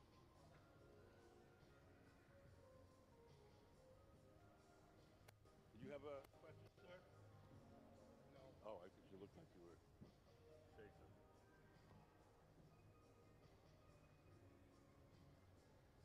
Can we put up some of Mr. Mitchell's artwork up on a big screen? So if you look up on the big screen, you'll see some typical examples of Mr. Mitchell's artwork. This is the type of glass that he's well known for, these geometric stacked forms. The stuff that he's making with us here at the museum this week is kind of a new style for him. He's just starting out and experimenting with it with the aid of our glass-blowing team.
just told you. We make the notch, and then we drop the water in it. Yeah, so what has to go wrong for it to chip off?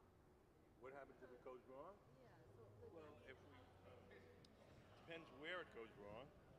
Um, if we if we have it on the held on the pipe, we can just heat up that end and trim it with our shears if it doesn't break perfectly. so what happens that it doesn't break perfectly? Because you do have a perfect.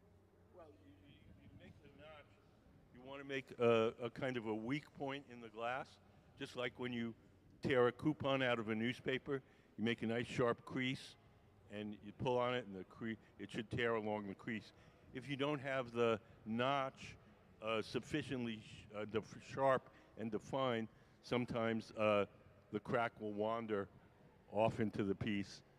So you want a nice um, uh, sharp notch, and you want it to be kind of warm. It has to be kind of warm so that when the water hits it, it shocks it and it cracks.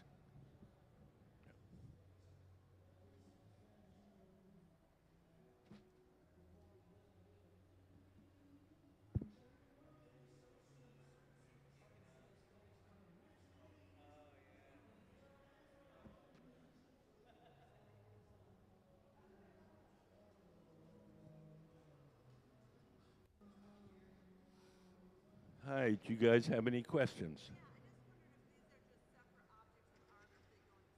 Separate objects.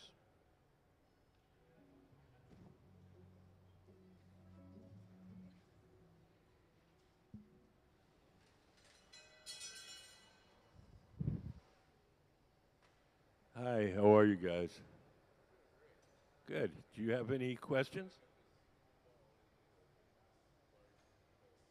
Well, we start out, make a little ball, then we dip it in the furnace, coat it with more glass, blow it up a little, coat it again until we have all the glass we need, then we blow it up like a balloon.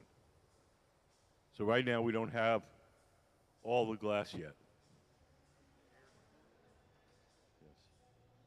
Well, in between the times that we dip it in the furnace, we want the bubble underneath to be cooler and stiffer so that when we immerse it in the big pot of molten glass, the bubble doesn't collapse. So in between each gather, that's what we call it when we dip it in, we want the bubble to cool and harden a bit. Sometimes we'll hurry that up by blowing some air on it.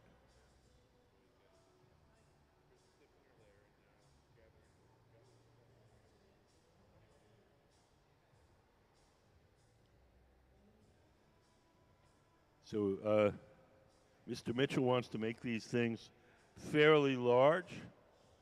So we're going to have to dip it in a bunch of times to get enough glass to make them.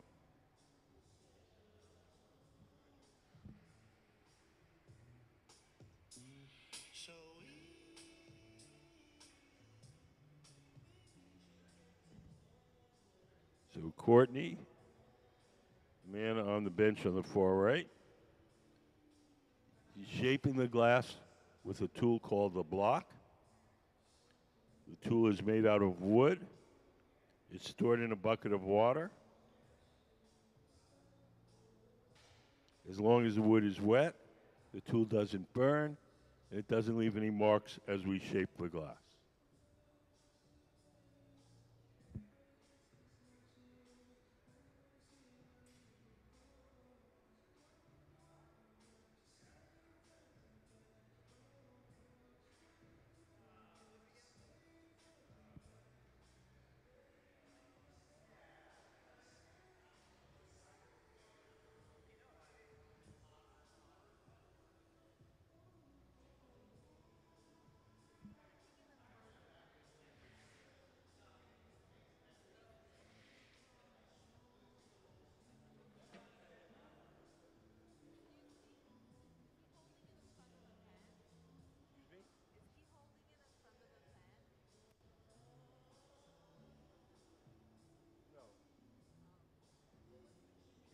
Over to a trough we call the pipe cooler.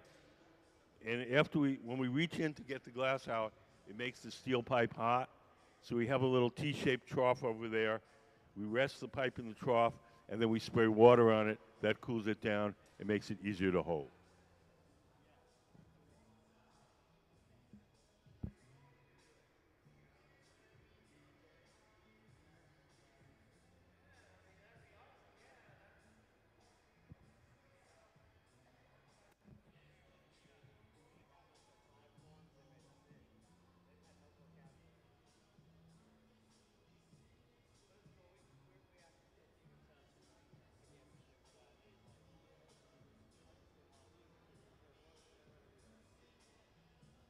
So Courtney has gone over to our furnace. He's dipped his bubble in there and coated it with a fresh hot layer of molten glass. Each time we dip it in and coat it, it's called taking a gather. Gather.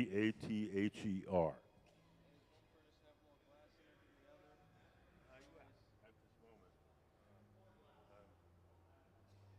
This one's kind of empty, so they're taking the first gather, second gather after this, then when the other furnace is more full. They both have that same new batch in it, that same new. Yeah, it's the sweet fine without lithium. Yeah. How's it complaints? Okay, it's not as good as the old stuff. What's the biggest?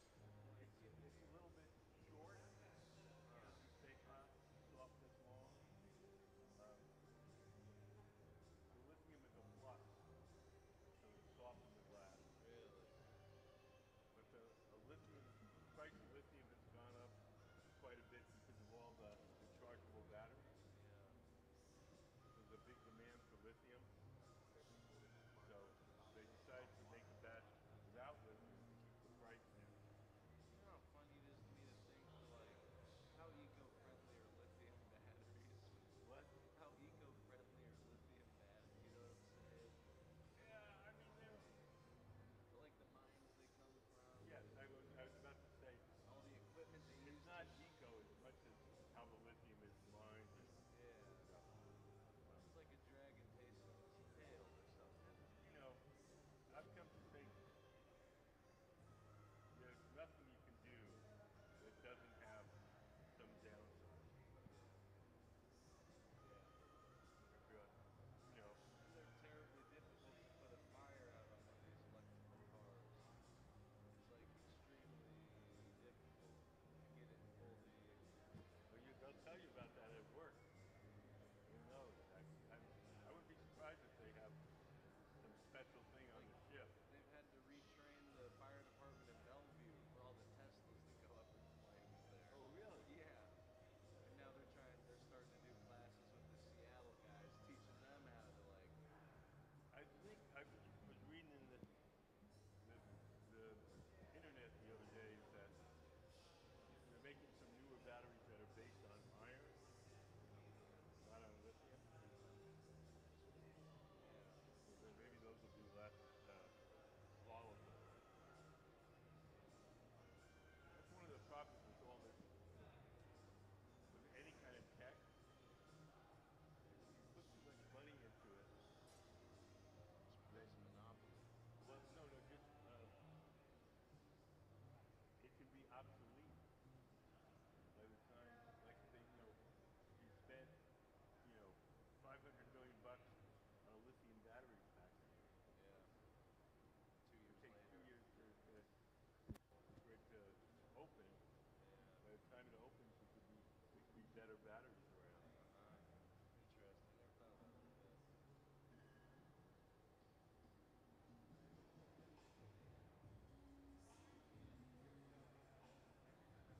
Ted, do you think actually a lot of the fires on the ships are electrical? Or a lot of the. Those are hard to put out too. Yeah.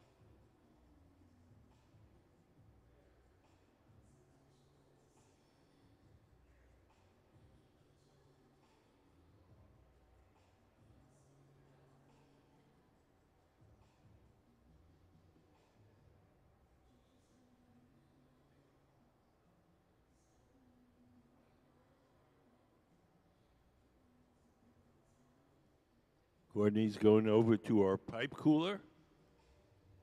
He lays the steel pipe in that trough, and we spray water on it. That cools it down and makes it easier to hold. Does anybody have any questions? Yes. Color is going to be. I don't know. I'll have to ask.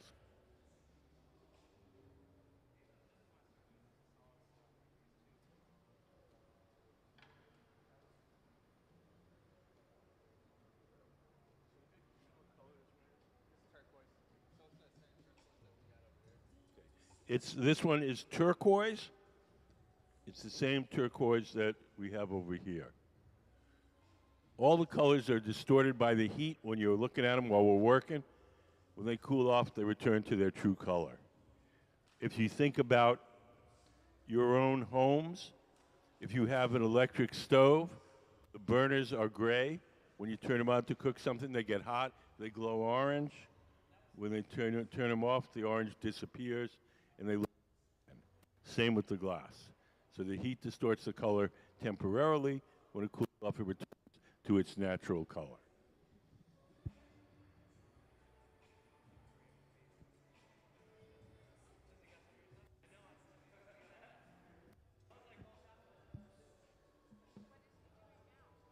What's who doing now?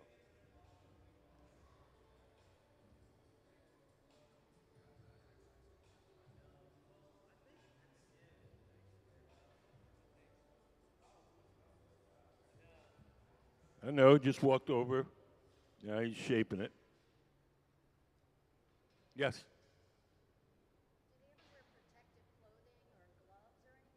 They do wear gloves. They basically wear gloves when they become uncomfortable. So as long as they're comfortable, they don't bother. If we're making something really big and the heat gets to them, then they'll put a glove on or a sleeve.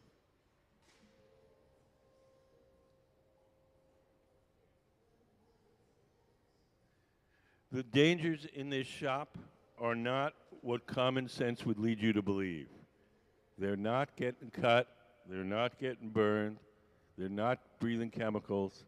The real dangers in this shop are repetitive motion injuries from the constant turning of the pipe and the weight being so far out on the end of that pole. So there's a lot of stress on your wrists and elbows and lower back. And that's what gets old glass blowers, not burns or cuts or chemicals.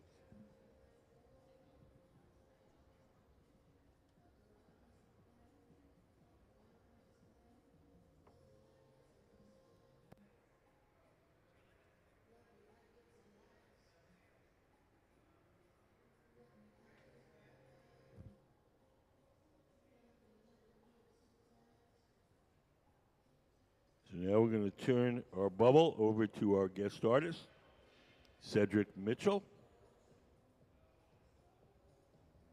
He's the man sitting at the center workbench, black shirt and black pants.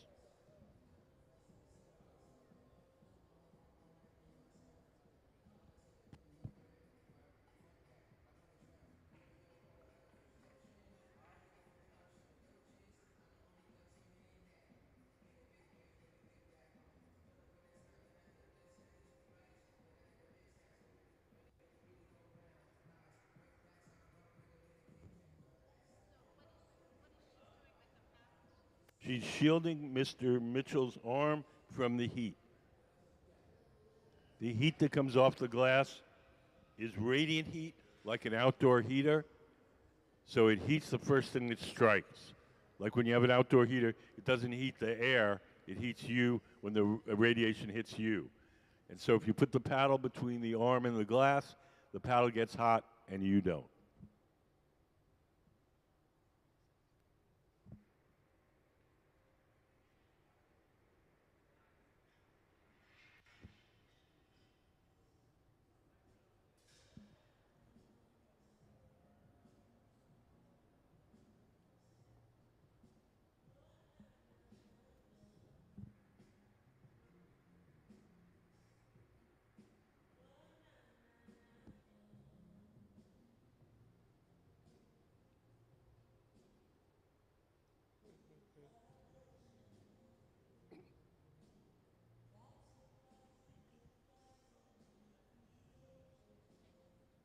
Yes, wood. Usually some kind of fruit wood, cherry, pear, apple. The fruit woods are dense, so they don't burn quickly, and they also don't have much resin, so they don't smoke.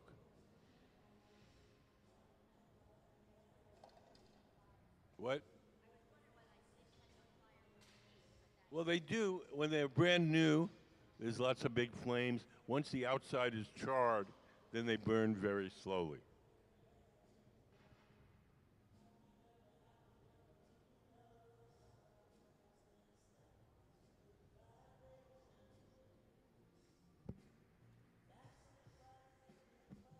So now Gabe has brought out a ceramic plate. On that ceramic plate are these chips of glass called marini. We use them like little mosaic tiles. We're going to get the bubble hot and we're going to melt them into the surface. And when we blow it up bigger, they'll get bigger and they'll form those circular dots that you see on the surface. So, find a circular one. So this one, you can see it's a circle with a black outline. And when you blow it up, it becomes something like that.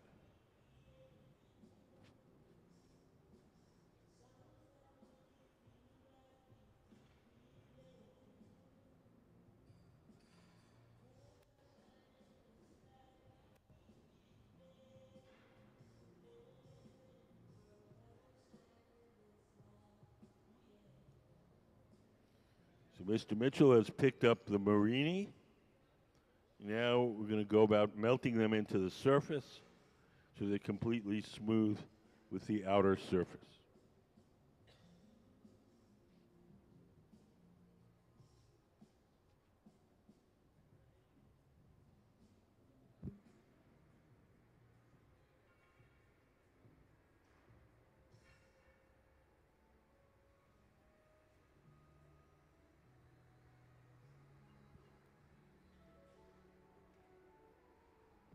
Hi, how are you guys?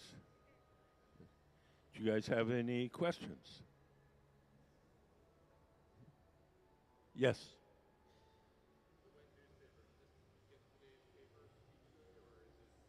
People give us their old papers. We have a big stack of them. Sure. Right?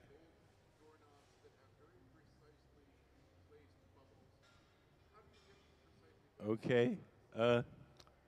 Chris, could we put up the pineapple mold, the photo? It might take him a minute to find this.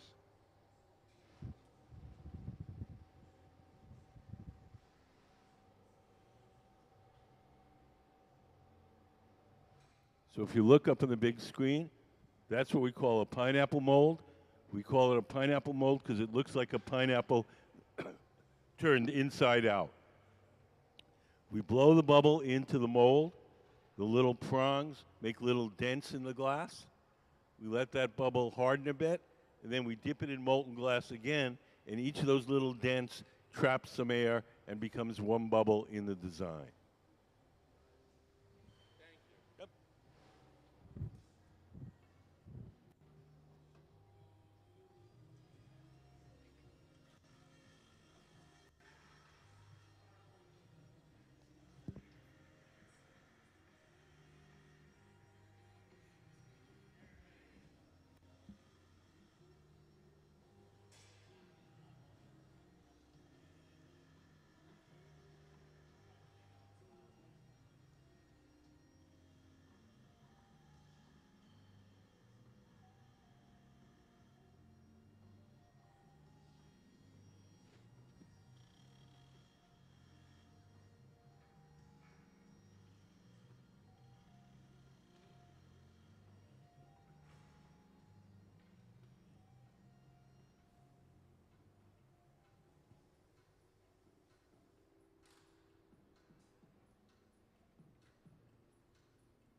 I was looking at the audience. I don't see which two.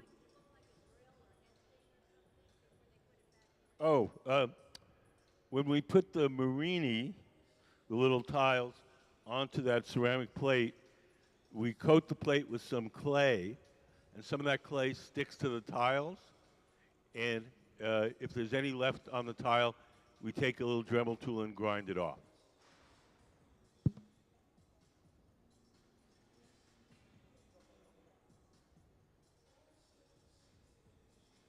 Yes.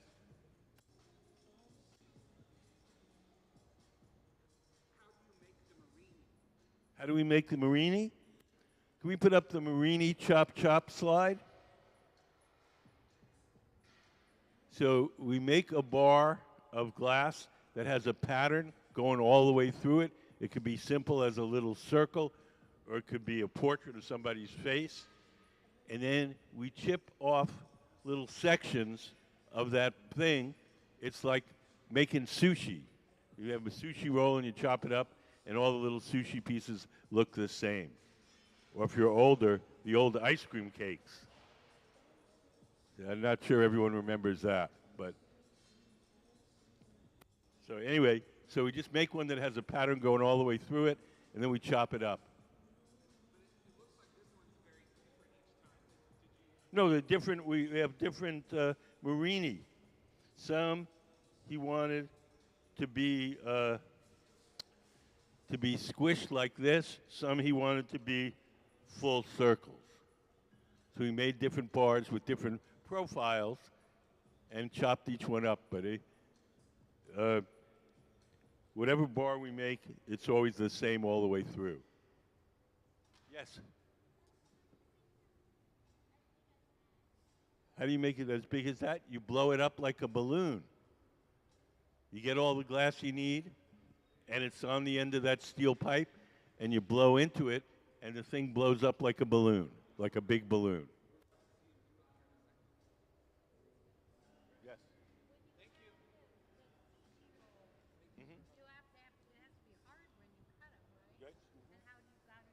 We have a machine for cutting it. It's kind of a little press with a hardened steel blade, and we rest the bar onto the little hardened steel blade. Then the thing comes down and bangs it, and it chops it off. It's kind of like cutting tile, sort of. Yeah, we don't have to score it. We just rest it on a hardened point and bang it, and the little chip comes off. Yeah, I mean, they're not super clean, but they're clean enough. If we need them super clean, then we have to use a diamond saw, and we have to saw it off. We use those kind of saws that you would use for tile or concrete.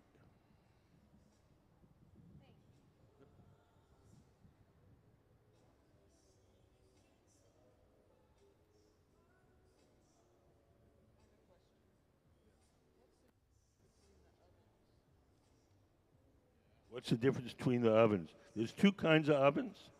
There's the glass furnaces, the ones with the doors closed, where we keep the big vats of molten glass.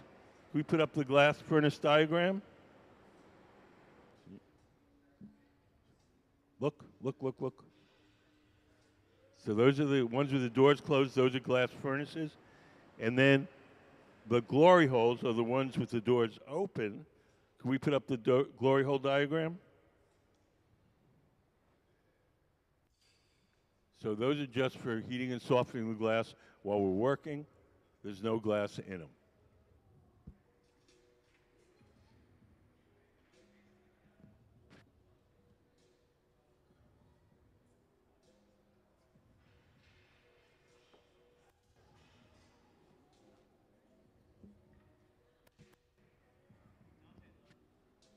So now Mr. Mitchell is squeezing the glass with a tool called the jacks and making a sharp crease in the glass. That sharp crease is the place where we'll be able to break the glass away from the metal pipe once we're done shaping. We'll drip some water into that crease, The water will crack the glass, and a big tap on the pipe, and off it'll come.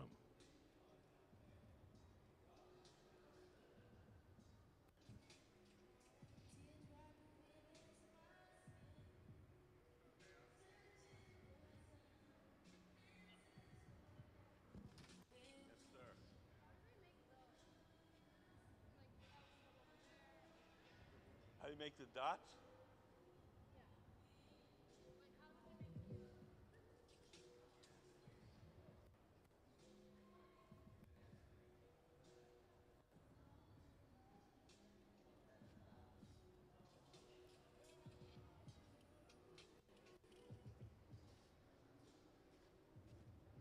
Bars of glass that have the pattern going all the way through. We chip it off, and then we melt each one onto the surface of the glass.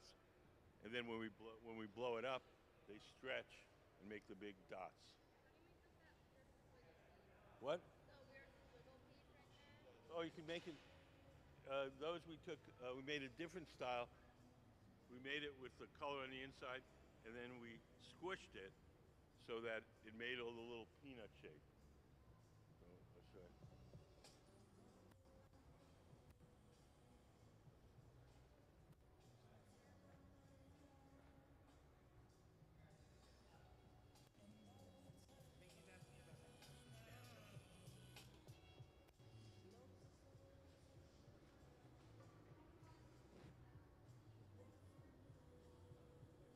The stem.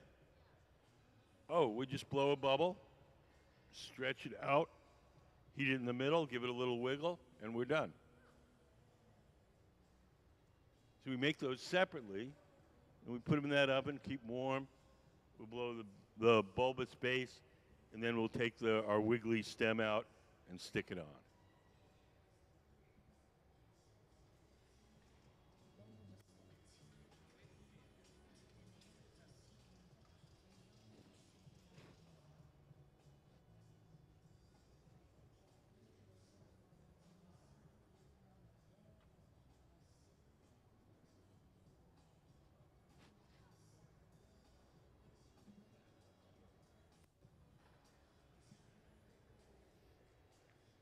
Mr. Mitchell, in addition to his artwork, is very active in a group called Crafting the Future that helps artists of color get into the crafts. It helps them out with internships. It helps them out with scholarships, with residencies, and just bring opportunity to artists of color. Glass blowing has been pretty white for most of its history. It started in the Middle East, so I guess they were Semitic people, but in Europe and in America, it's been pretty white for most of its history.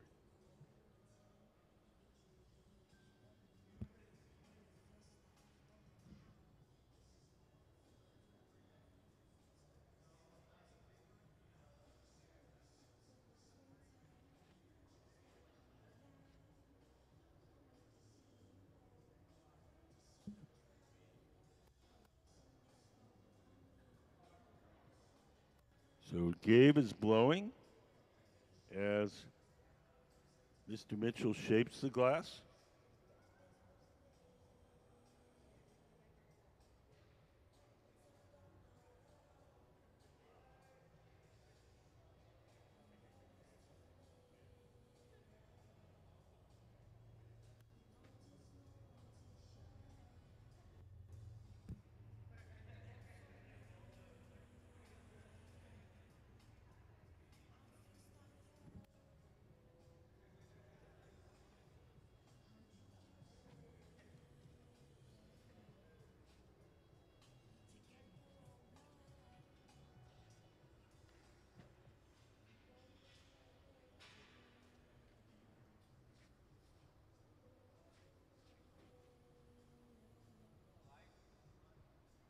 So now Gabe, seated to the left, is blowing.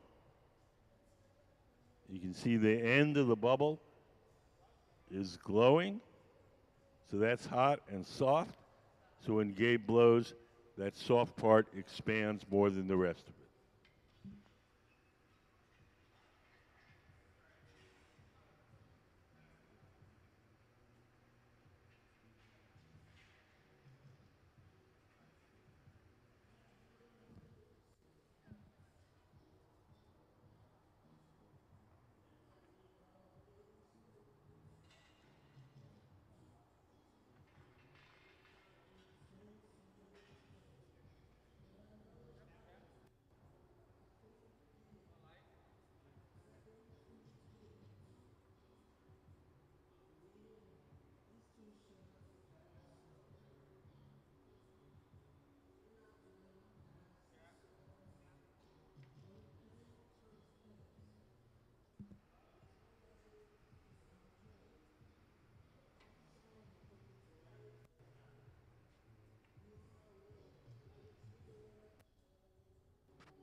Mr. Mitchell is flattening the bottom with a wooden paddle so it seats nicely on the table. Next part of this process is to transfer the glass from the rod it's on now, the blowpipe, to a second steel rod called the punty, P-U-N-T-Y. The punty will act as a temporary handle, and it will hold the sculpture from the bottom while we shape the top.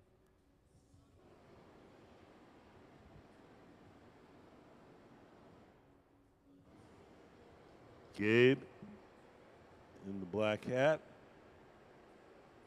is preparing the punty.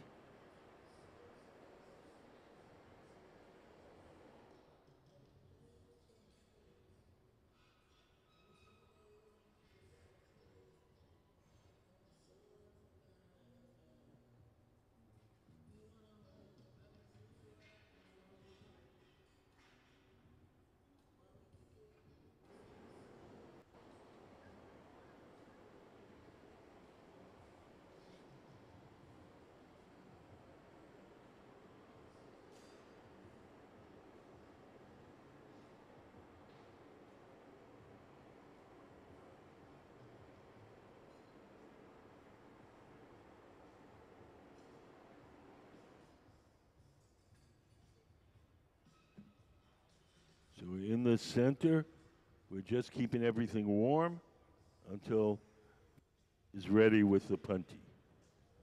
P-U-N-T-Y.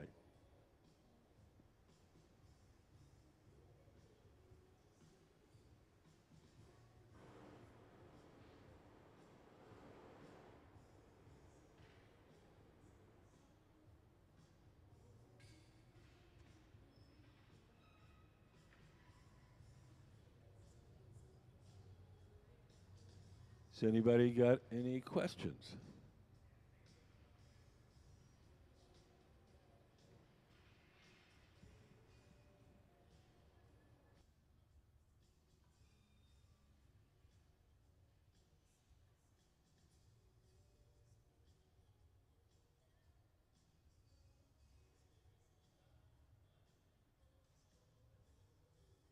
So Gabe brings over the punty.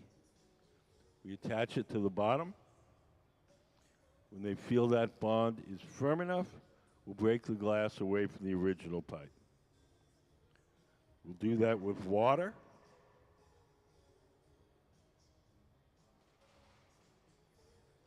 Take our tweezers, dip them in water, drip some water in the notch we made with the jacks.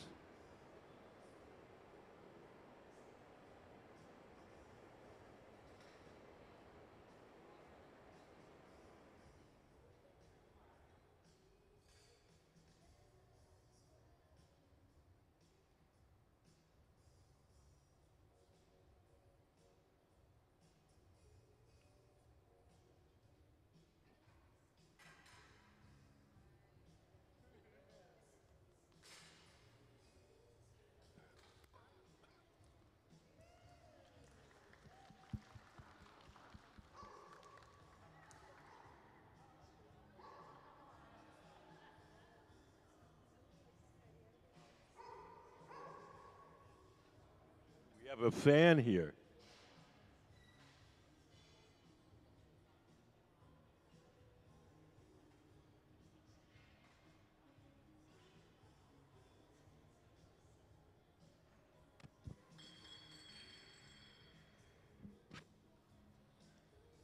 So now the sculpture is held from the bottom. The top is exposed. The top can now be heated and shaped.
So we've flared the opening.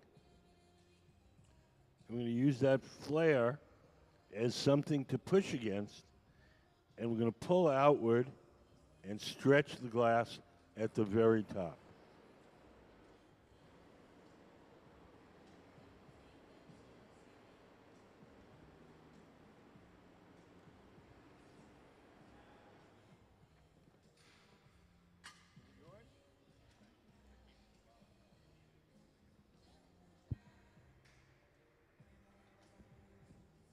Does anybody have any questions?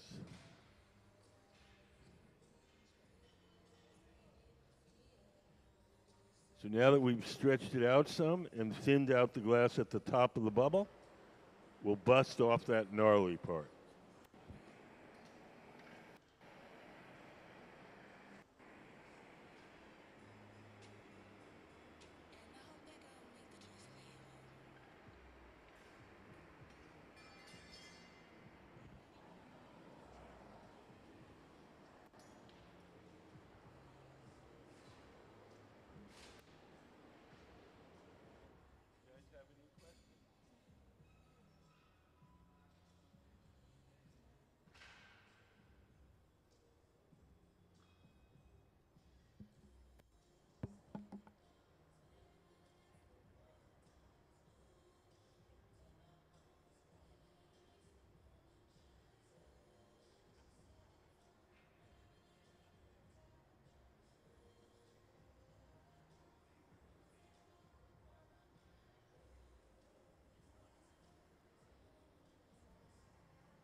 Over on the right, Courtney has pulled out our neck. We made it earlier this afternoon. It's sitting in this oven over here. Now we're going to attach it.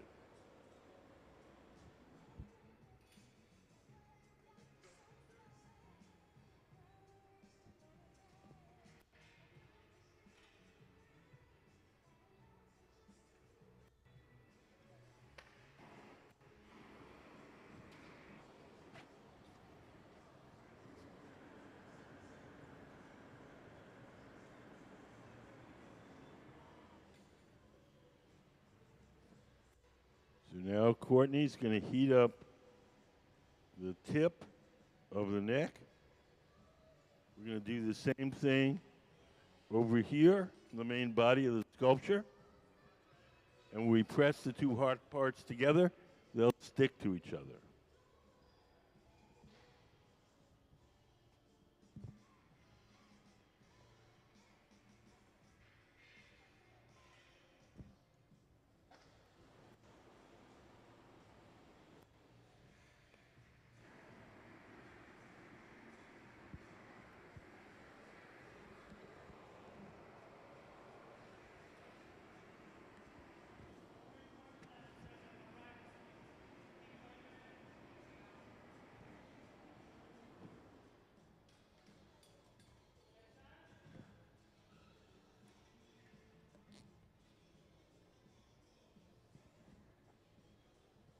So we're about to join the two parts together.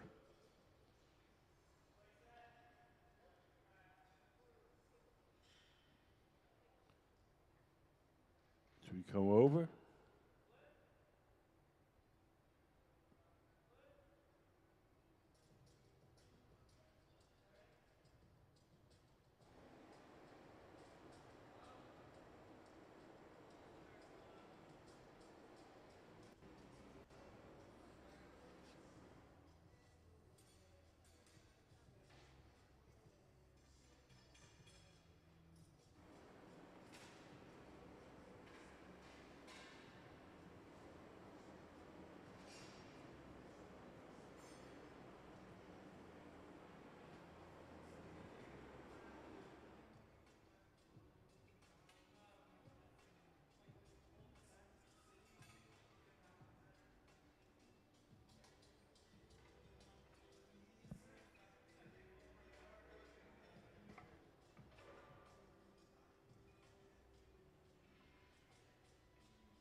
Thank you very much. Thanks for coming in. Appreciate it. Thank you very much.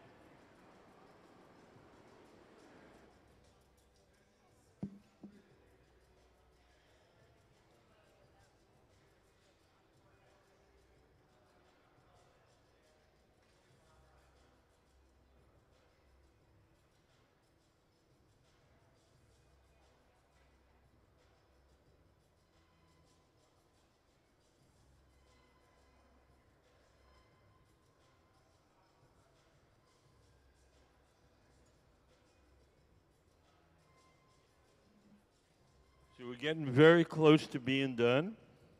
Everything that we make has to be cooled slowly or it'll break. So we're going to take it off the metal rod. We're going to place it in an oven called the annealer, where it'll be cooled down very slowly overnight. Each day we heat up the annealer to 925 degrees Fahrenheit. We place all the objects we make during the day in there, and then at night, the oven has a little computerized thermostat that slowly turns the temperature down to room temperature overnight.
we're getting ready to remove it from the metal pipe. One of the glass blowers is putting on some protective clothing on the far right.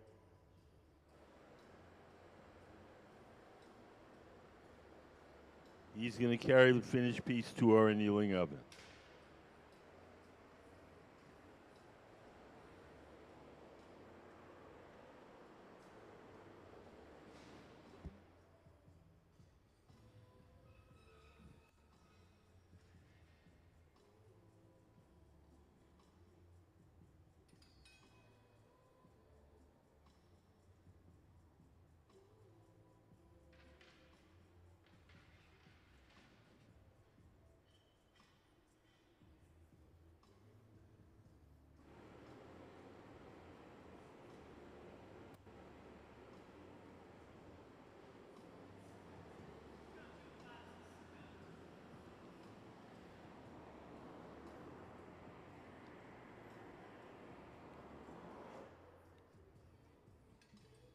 So Courtney has put on the silver jacket.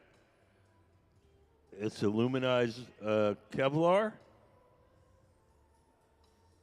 When he grabs that sculpture, it'll be about 1,000 degrees. At that temperature, the glass will be hard.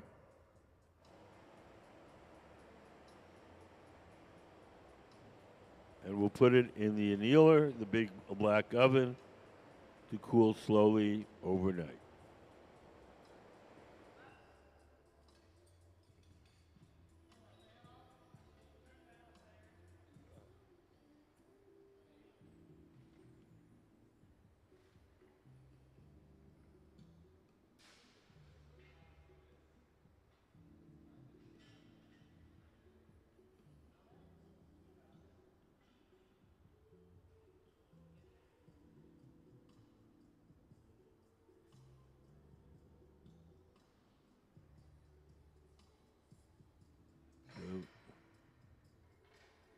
Off it comes and into our annealer, where it'll be cooled slowly overnight. So let's have a big hand for Cedric Mitchell, our guest artist, and the Museum of Glass Hot Shop team, Gabe Feenan, Sayuri Fukuda, and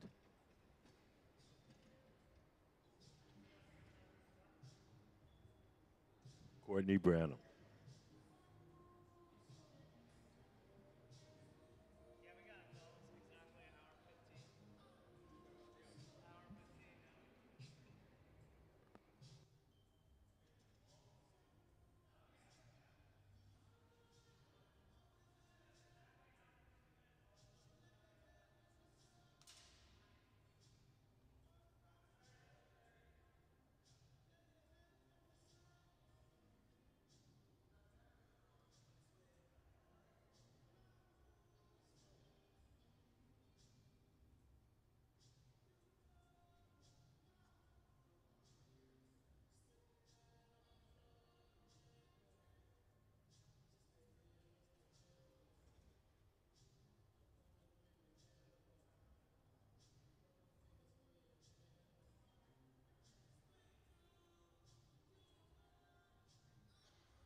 In the center bench, we were blowing a bubble of black glass, and we're going to make the neck of one of these sculptures.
Slow down.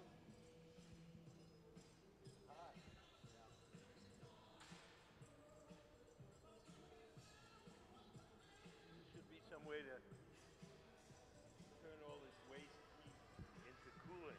That'd be nice. Save a lot of money too. Figure that one out.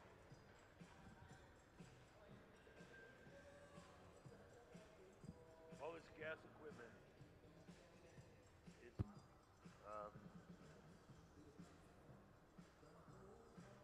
by nature inefficient because you're pumping gas and air in there, and the same volume has to leave, and it leaves at 2,000 degrees. And so when you an efficient glass furnace really can only achieve maybe 20% of the energy that you create actually heats the glass. I didn't know that. I didn't know that fact. Well, because you know, like with glory holes, there's no flue on there. Yeah. The flue is the front door open, and all that hot air leaves there at 2,000 degrees. That's carrying a lot of energy.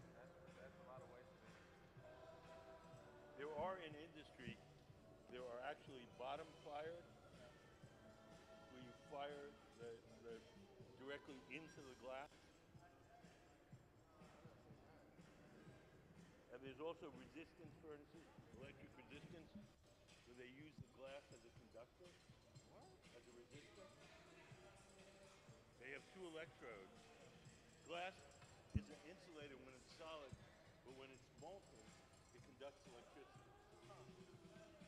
And so you put two electrodes into a big tank of melted glass. They fire it up with gas, and when the thing's melted, they stick the two electrodes in, and the glass itself becomes a resistor and heated internally, much more efficient. We used to do a little science experiment for the kids where we'd blow a little cup, fill it up with molten glass, stick two copper rods in it, and hook them up to a radio.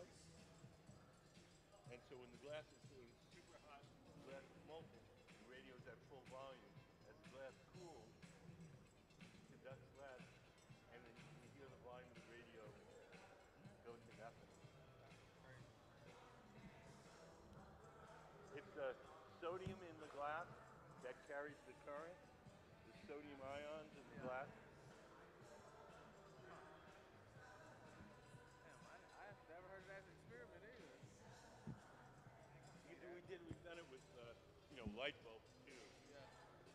thing and just stab the copper rods into the molten glass, have a little alligator clip. You can hook up to a light bulb or a radio or anything.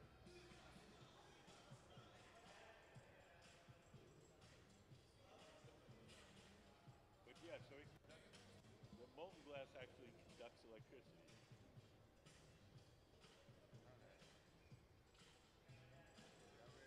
They use that in some the sheet glass factories.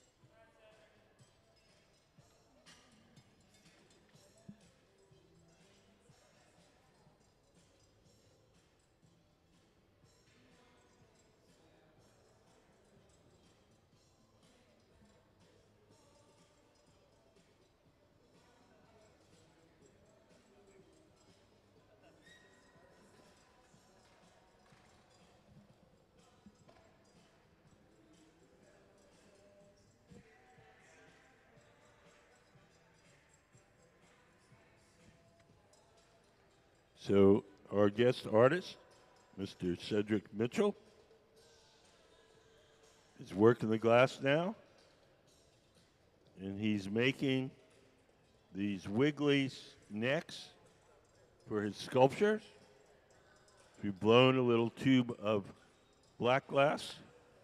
He's heating it up in the middle with a torch, and we're bending it to make the wiggle.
So we're working on one of the necks in the center bench. Over on the bench on the right, we're going to be about to start a bubble for the body of the sculpture. Sayuri, in the black shirt and shorts, is heating up a bar of colored glass. We're going to blow a bubble of clear glass, and then we're going to coat it with the colored glass.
So we busted off that little knob. It didn't come off quite cleanly, so we're going to have to knock off the little extra bits.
Over on the right, Courtney, the man with the long beard, has blown a bubble of clear glass. Sayuri, in the black shirt and shorts, is heating up a bar of colored glass, and we're going to coat Courtney's bubble with the colored glass.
Sayuri's coming over with the colored glass.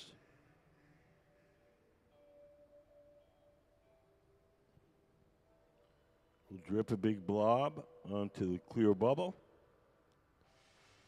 We'll cut it off and then smear the colored glass over the clear bubble till it entirely coats it.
Do you guys have any questions?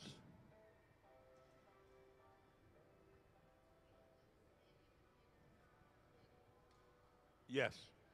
That's what we're making over there. So we just made a bubble of clear glass, and we coated it with colored glass. Now we're going to coat it a bunch of times with clear till we have all the glass we need, and then we'll blow it up.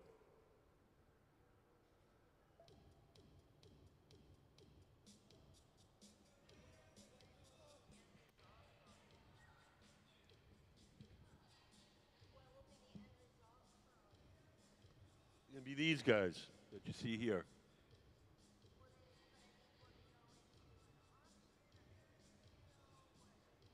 He doesn't have any plans for him right now, but probably end up in an art gallery somewhere, sold to a millionaire.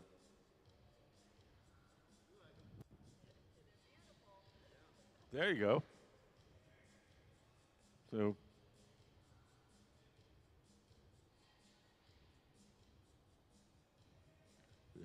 he just wants to make them. At this point, he has no specific plan. If you want to buy one, you're welcome to. Well, talk to the man. He was remarking how beautiful these things are, and I said if he wanted to buy one, he could.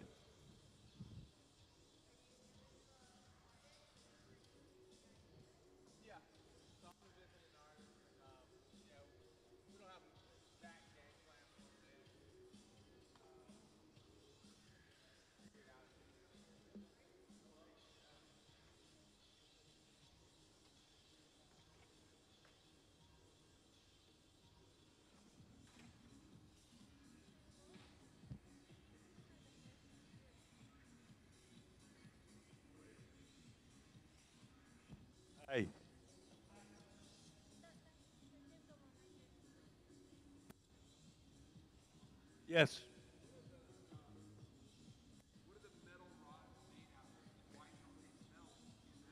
Okay, they're made out of steel. Steel has a higher melting temperature than glass does. So they don't get anywhere near as hot as you would think. Um,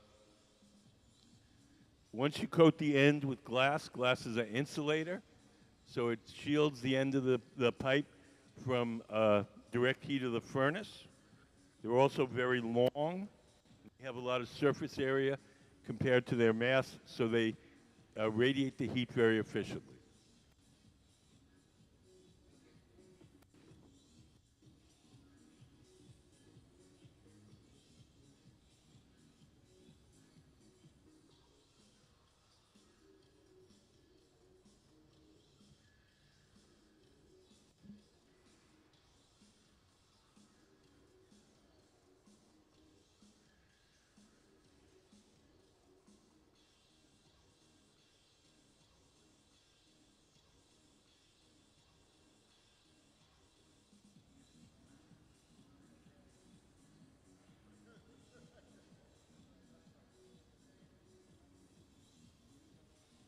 So our guest artist is Cedric Mitchell. He's the man sitting at the steel table.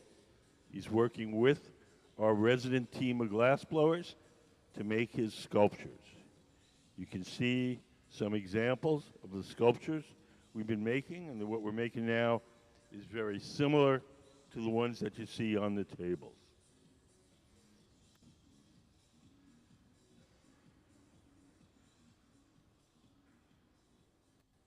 We've made the neck part, the black neck, the little kind of wavy neck. It's sitting in this oven over here, staying warm.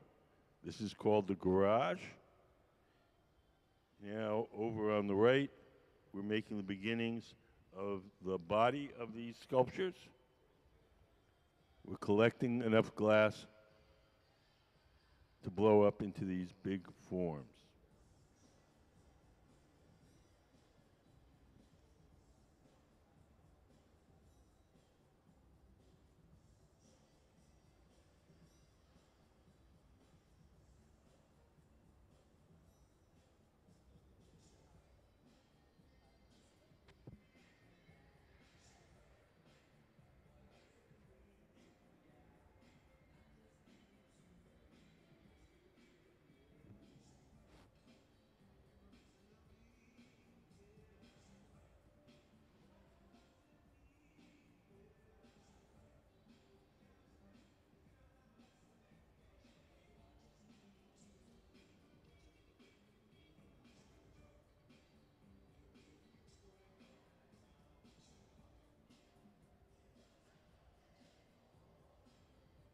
Do you guys have any questions?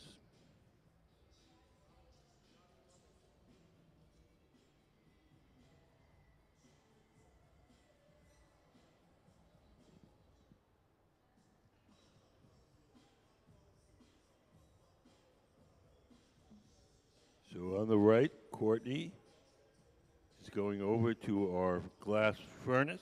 Oh no, he's going over to the pipe cooler first. He lays the steel pipe in that trough. We spray water on it. That cools it down and makes it easier to hold.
So now Courtney's going into our furnace. Behind that door, there's a big ceramic tank. In that ceramic tank is 1,000 pounds of melted glass. You keep the melted glass at 2,100 degrees Fahrenheit. At that temperature, the glass has the consistency of honey.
So we're letting that bubble cool and stiffen before we coat it with more hot molten glass.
At this point, when the glass is thick and gooey, if we see something in there that we don't want, we can yank it out and snip it off.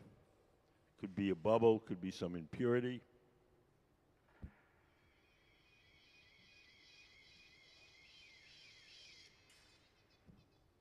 Taking the pipe over to the pipe cooler, the T-shaped trough. We lay the pipe in the trough and spray water on it. That cools it down and makes it easier to hold.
So now in the center, Courtney, the man with the long beard, is shaping the glass with a tool called the block.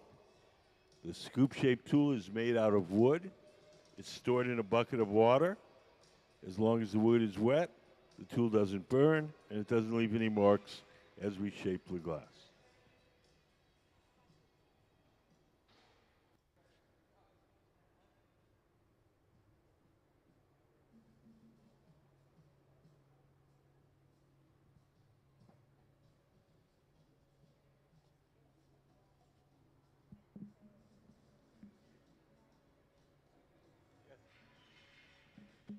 Yeah.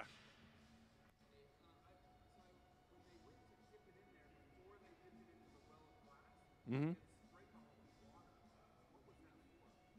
They spray water onto the molten glass. If there's bubbles on the surface, the water will pop the bubbles.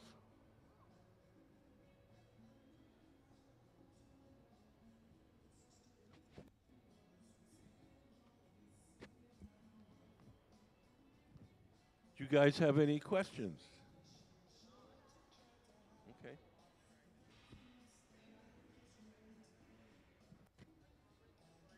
Yeah, we're making these. We're not attempting to. We are making them.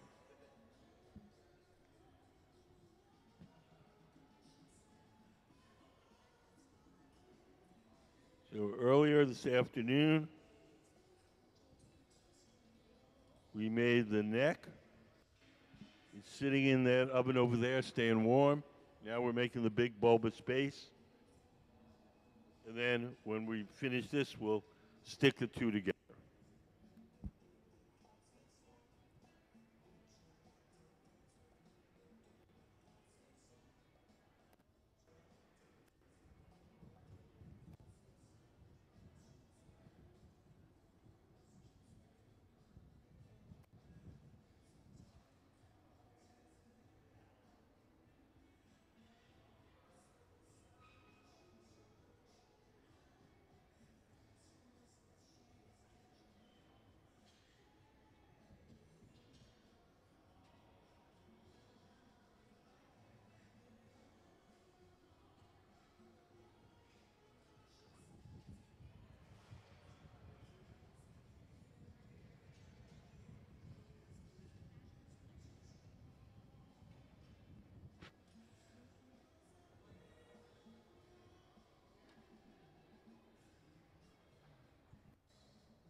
So the next thing we're going to do is add these little mosaic tiles called Marini.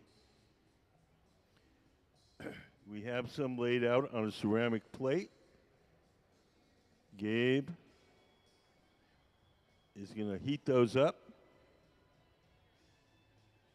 And we're going to roll clear the glass bubble over it. And each of these will melt into the surface and become one of the big dots on the body of the sculpture. So when we put them on, they're going to be small, but when we blow this thing up, then they'll stretch. And so this little thing will become this thing here.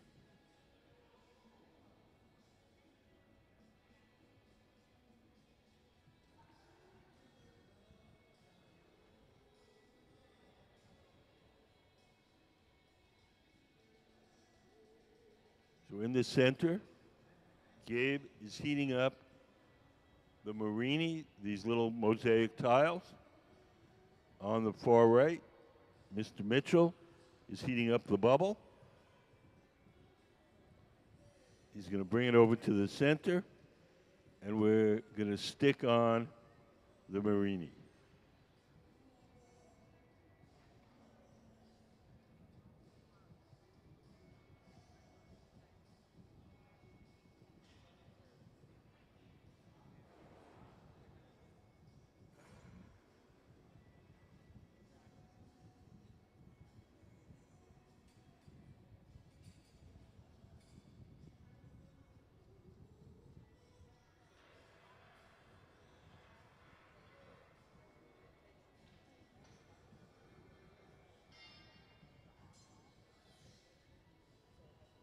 So now the Marini are on the surface of the bubble. We'll heat it up and melt them in.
So now Courtney is rolling it on the steel table to shape it and to push those little tiles into the surface of the glass.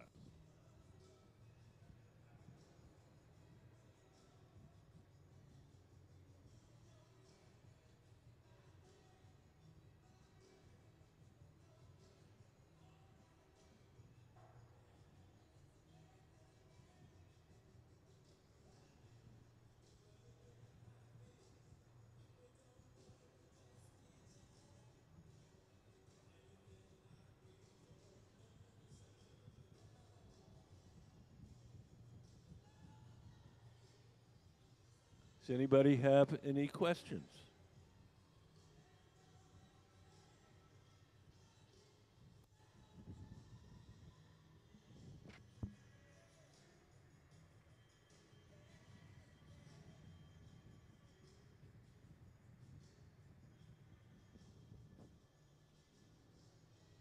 Now, Mr. Mitchell is inspecting the glass bubble. If he sees any impurities stuck to the glass, he has a Dremel tool with an industrial diamond bit, and he'll grind them off the surface.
Just want to give everybody the heads up.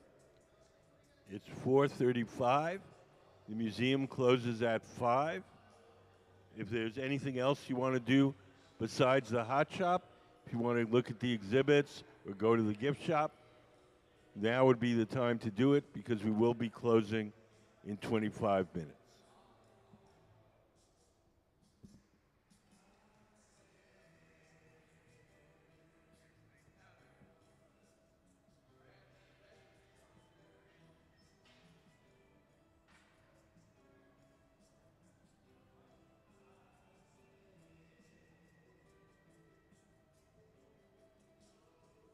So now Gabe sitting to the left, he's the guy that's blowing. He's blowing through that steel tube, the blowpipe, and inflating the glass as Mr. Mitchell, sitting at the bench, shapes it.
So now, Mr.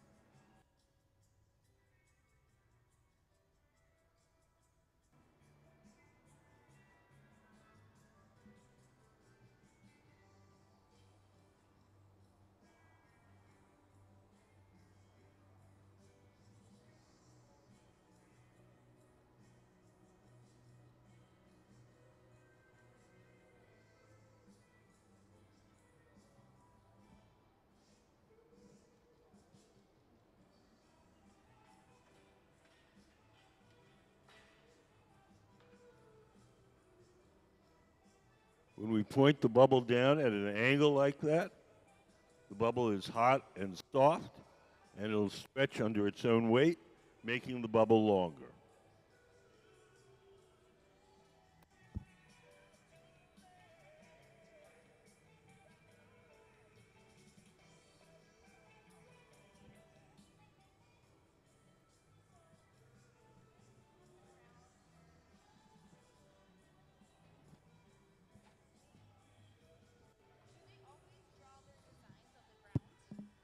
Not always, but a lot of times, yeah. It's convenient.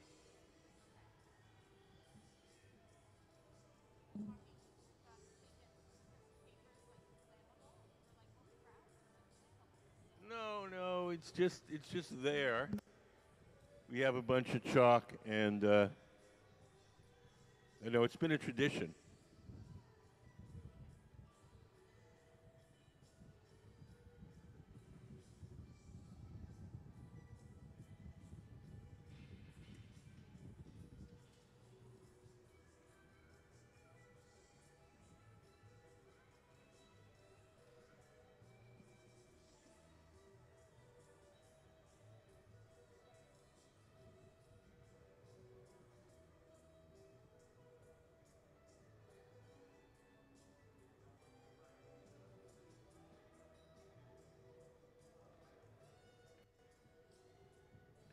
So Gabe to the left is blowing, and Mr. Mitchell sitting at the bench is shaping the glass using a pad of wet newspaper, ordinary newspaper.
Mr. Mitchell is taking a torch, heating up the bottom, making just the bottom extra hot and extra soft.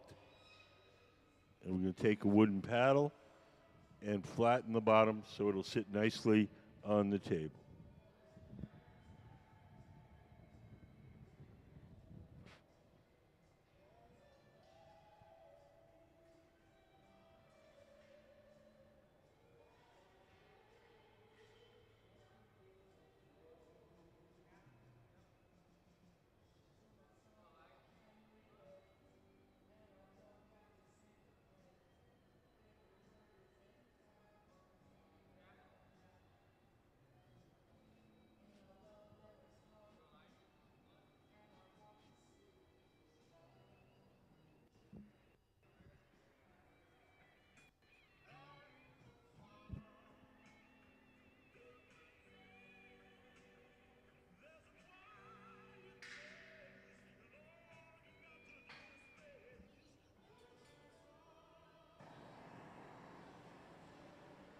The next part of this process is to transfer the glass from the rod it's on now, the blowpipe, to a second steel rod called the punty, P-U-N-T-Y.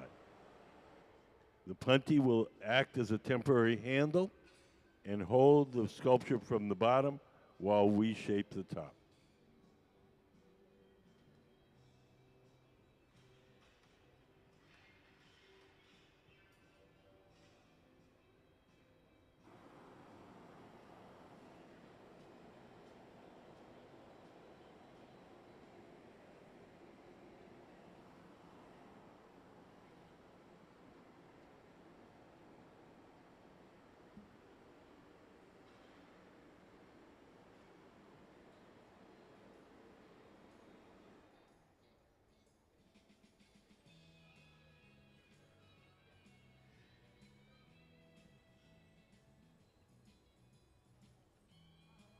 Does anybody have any questions?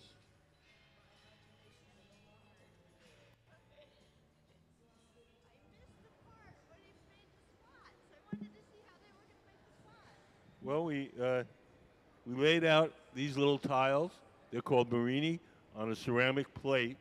We took the bubble, got it very hot and soft, and rolled it over it. The little thing sticks to the bubble, and then we melt it in. When they go on, when they go on, they're small like this, but as we blow the thing up like a balloon, they get bigger.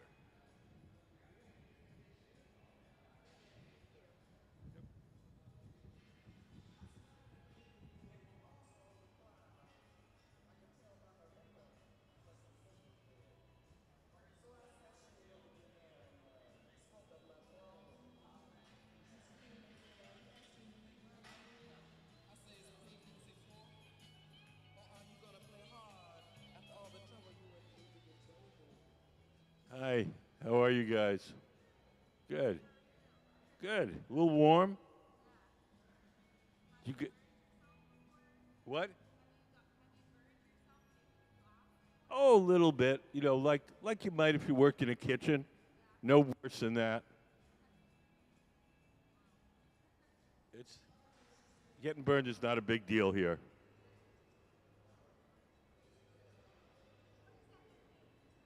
It's going to be like these sculptures you see on the table.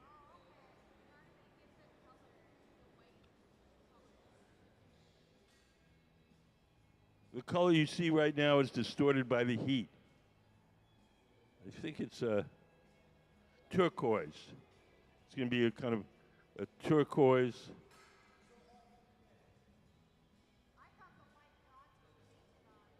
No, they're the little mosaic tiles, the glass tiles, and they're melted into the surface. And then when we melt them into the surface, and then when we blow it up, they get bigger.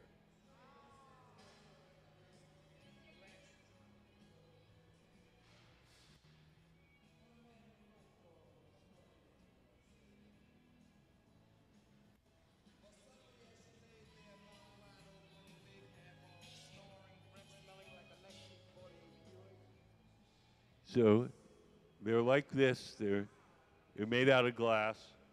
We melt them into the surface of that bubble, and then as we blow them up, they get bigger, and this little thing becomes that.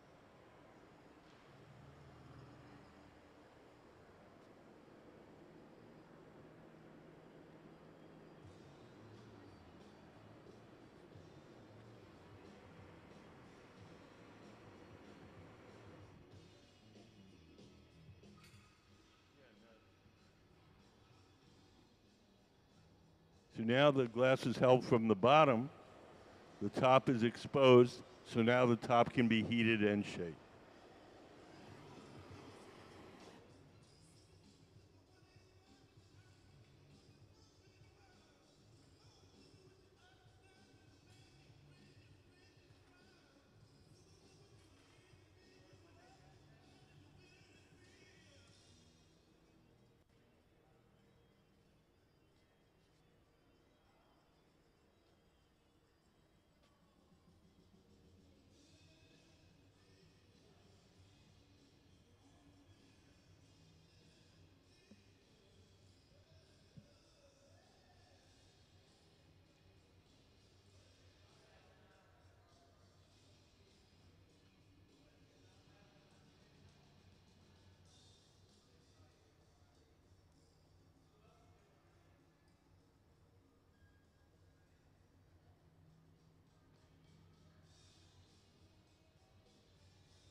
We're going to widen the opening at the top a little bit.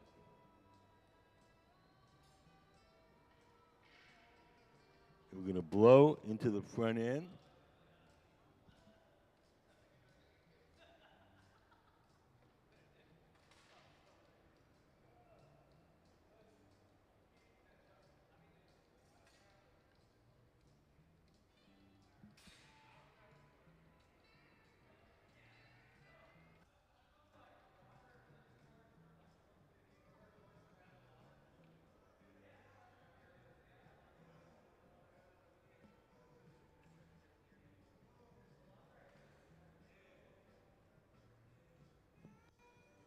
Just a heads up, the museum closes in 5 minutes.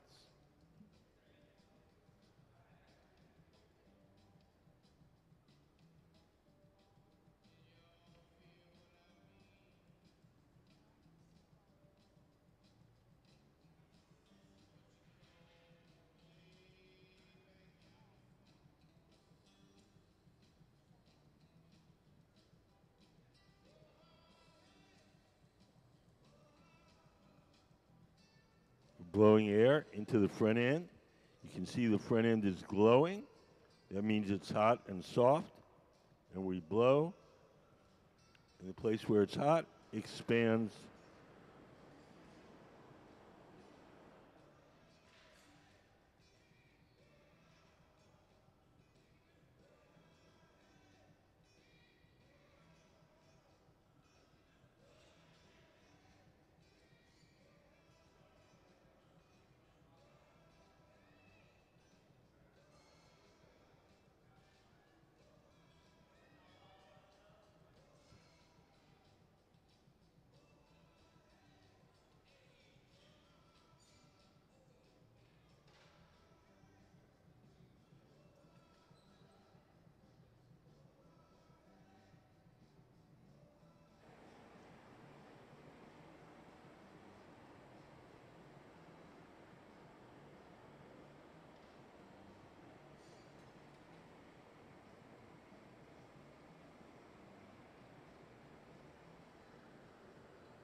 Over on the right, Courtney has the neck. We're going to heat up the bottom of the neck and the top of the body. We're going to heat them up so they're soft and sticky, and then press them together.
So we're going to stick the two parts together.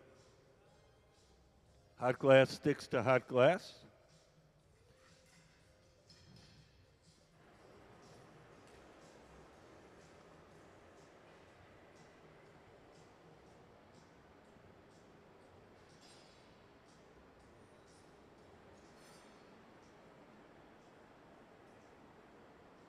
So it's 5 o'clock. The museum is closed. Thank you all for coming. Appreciate it.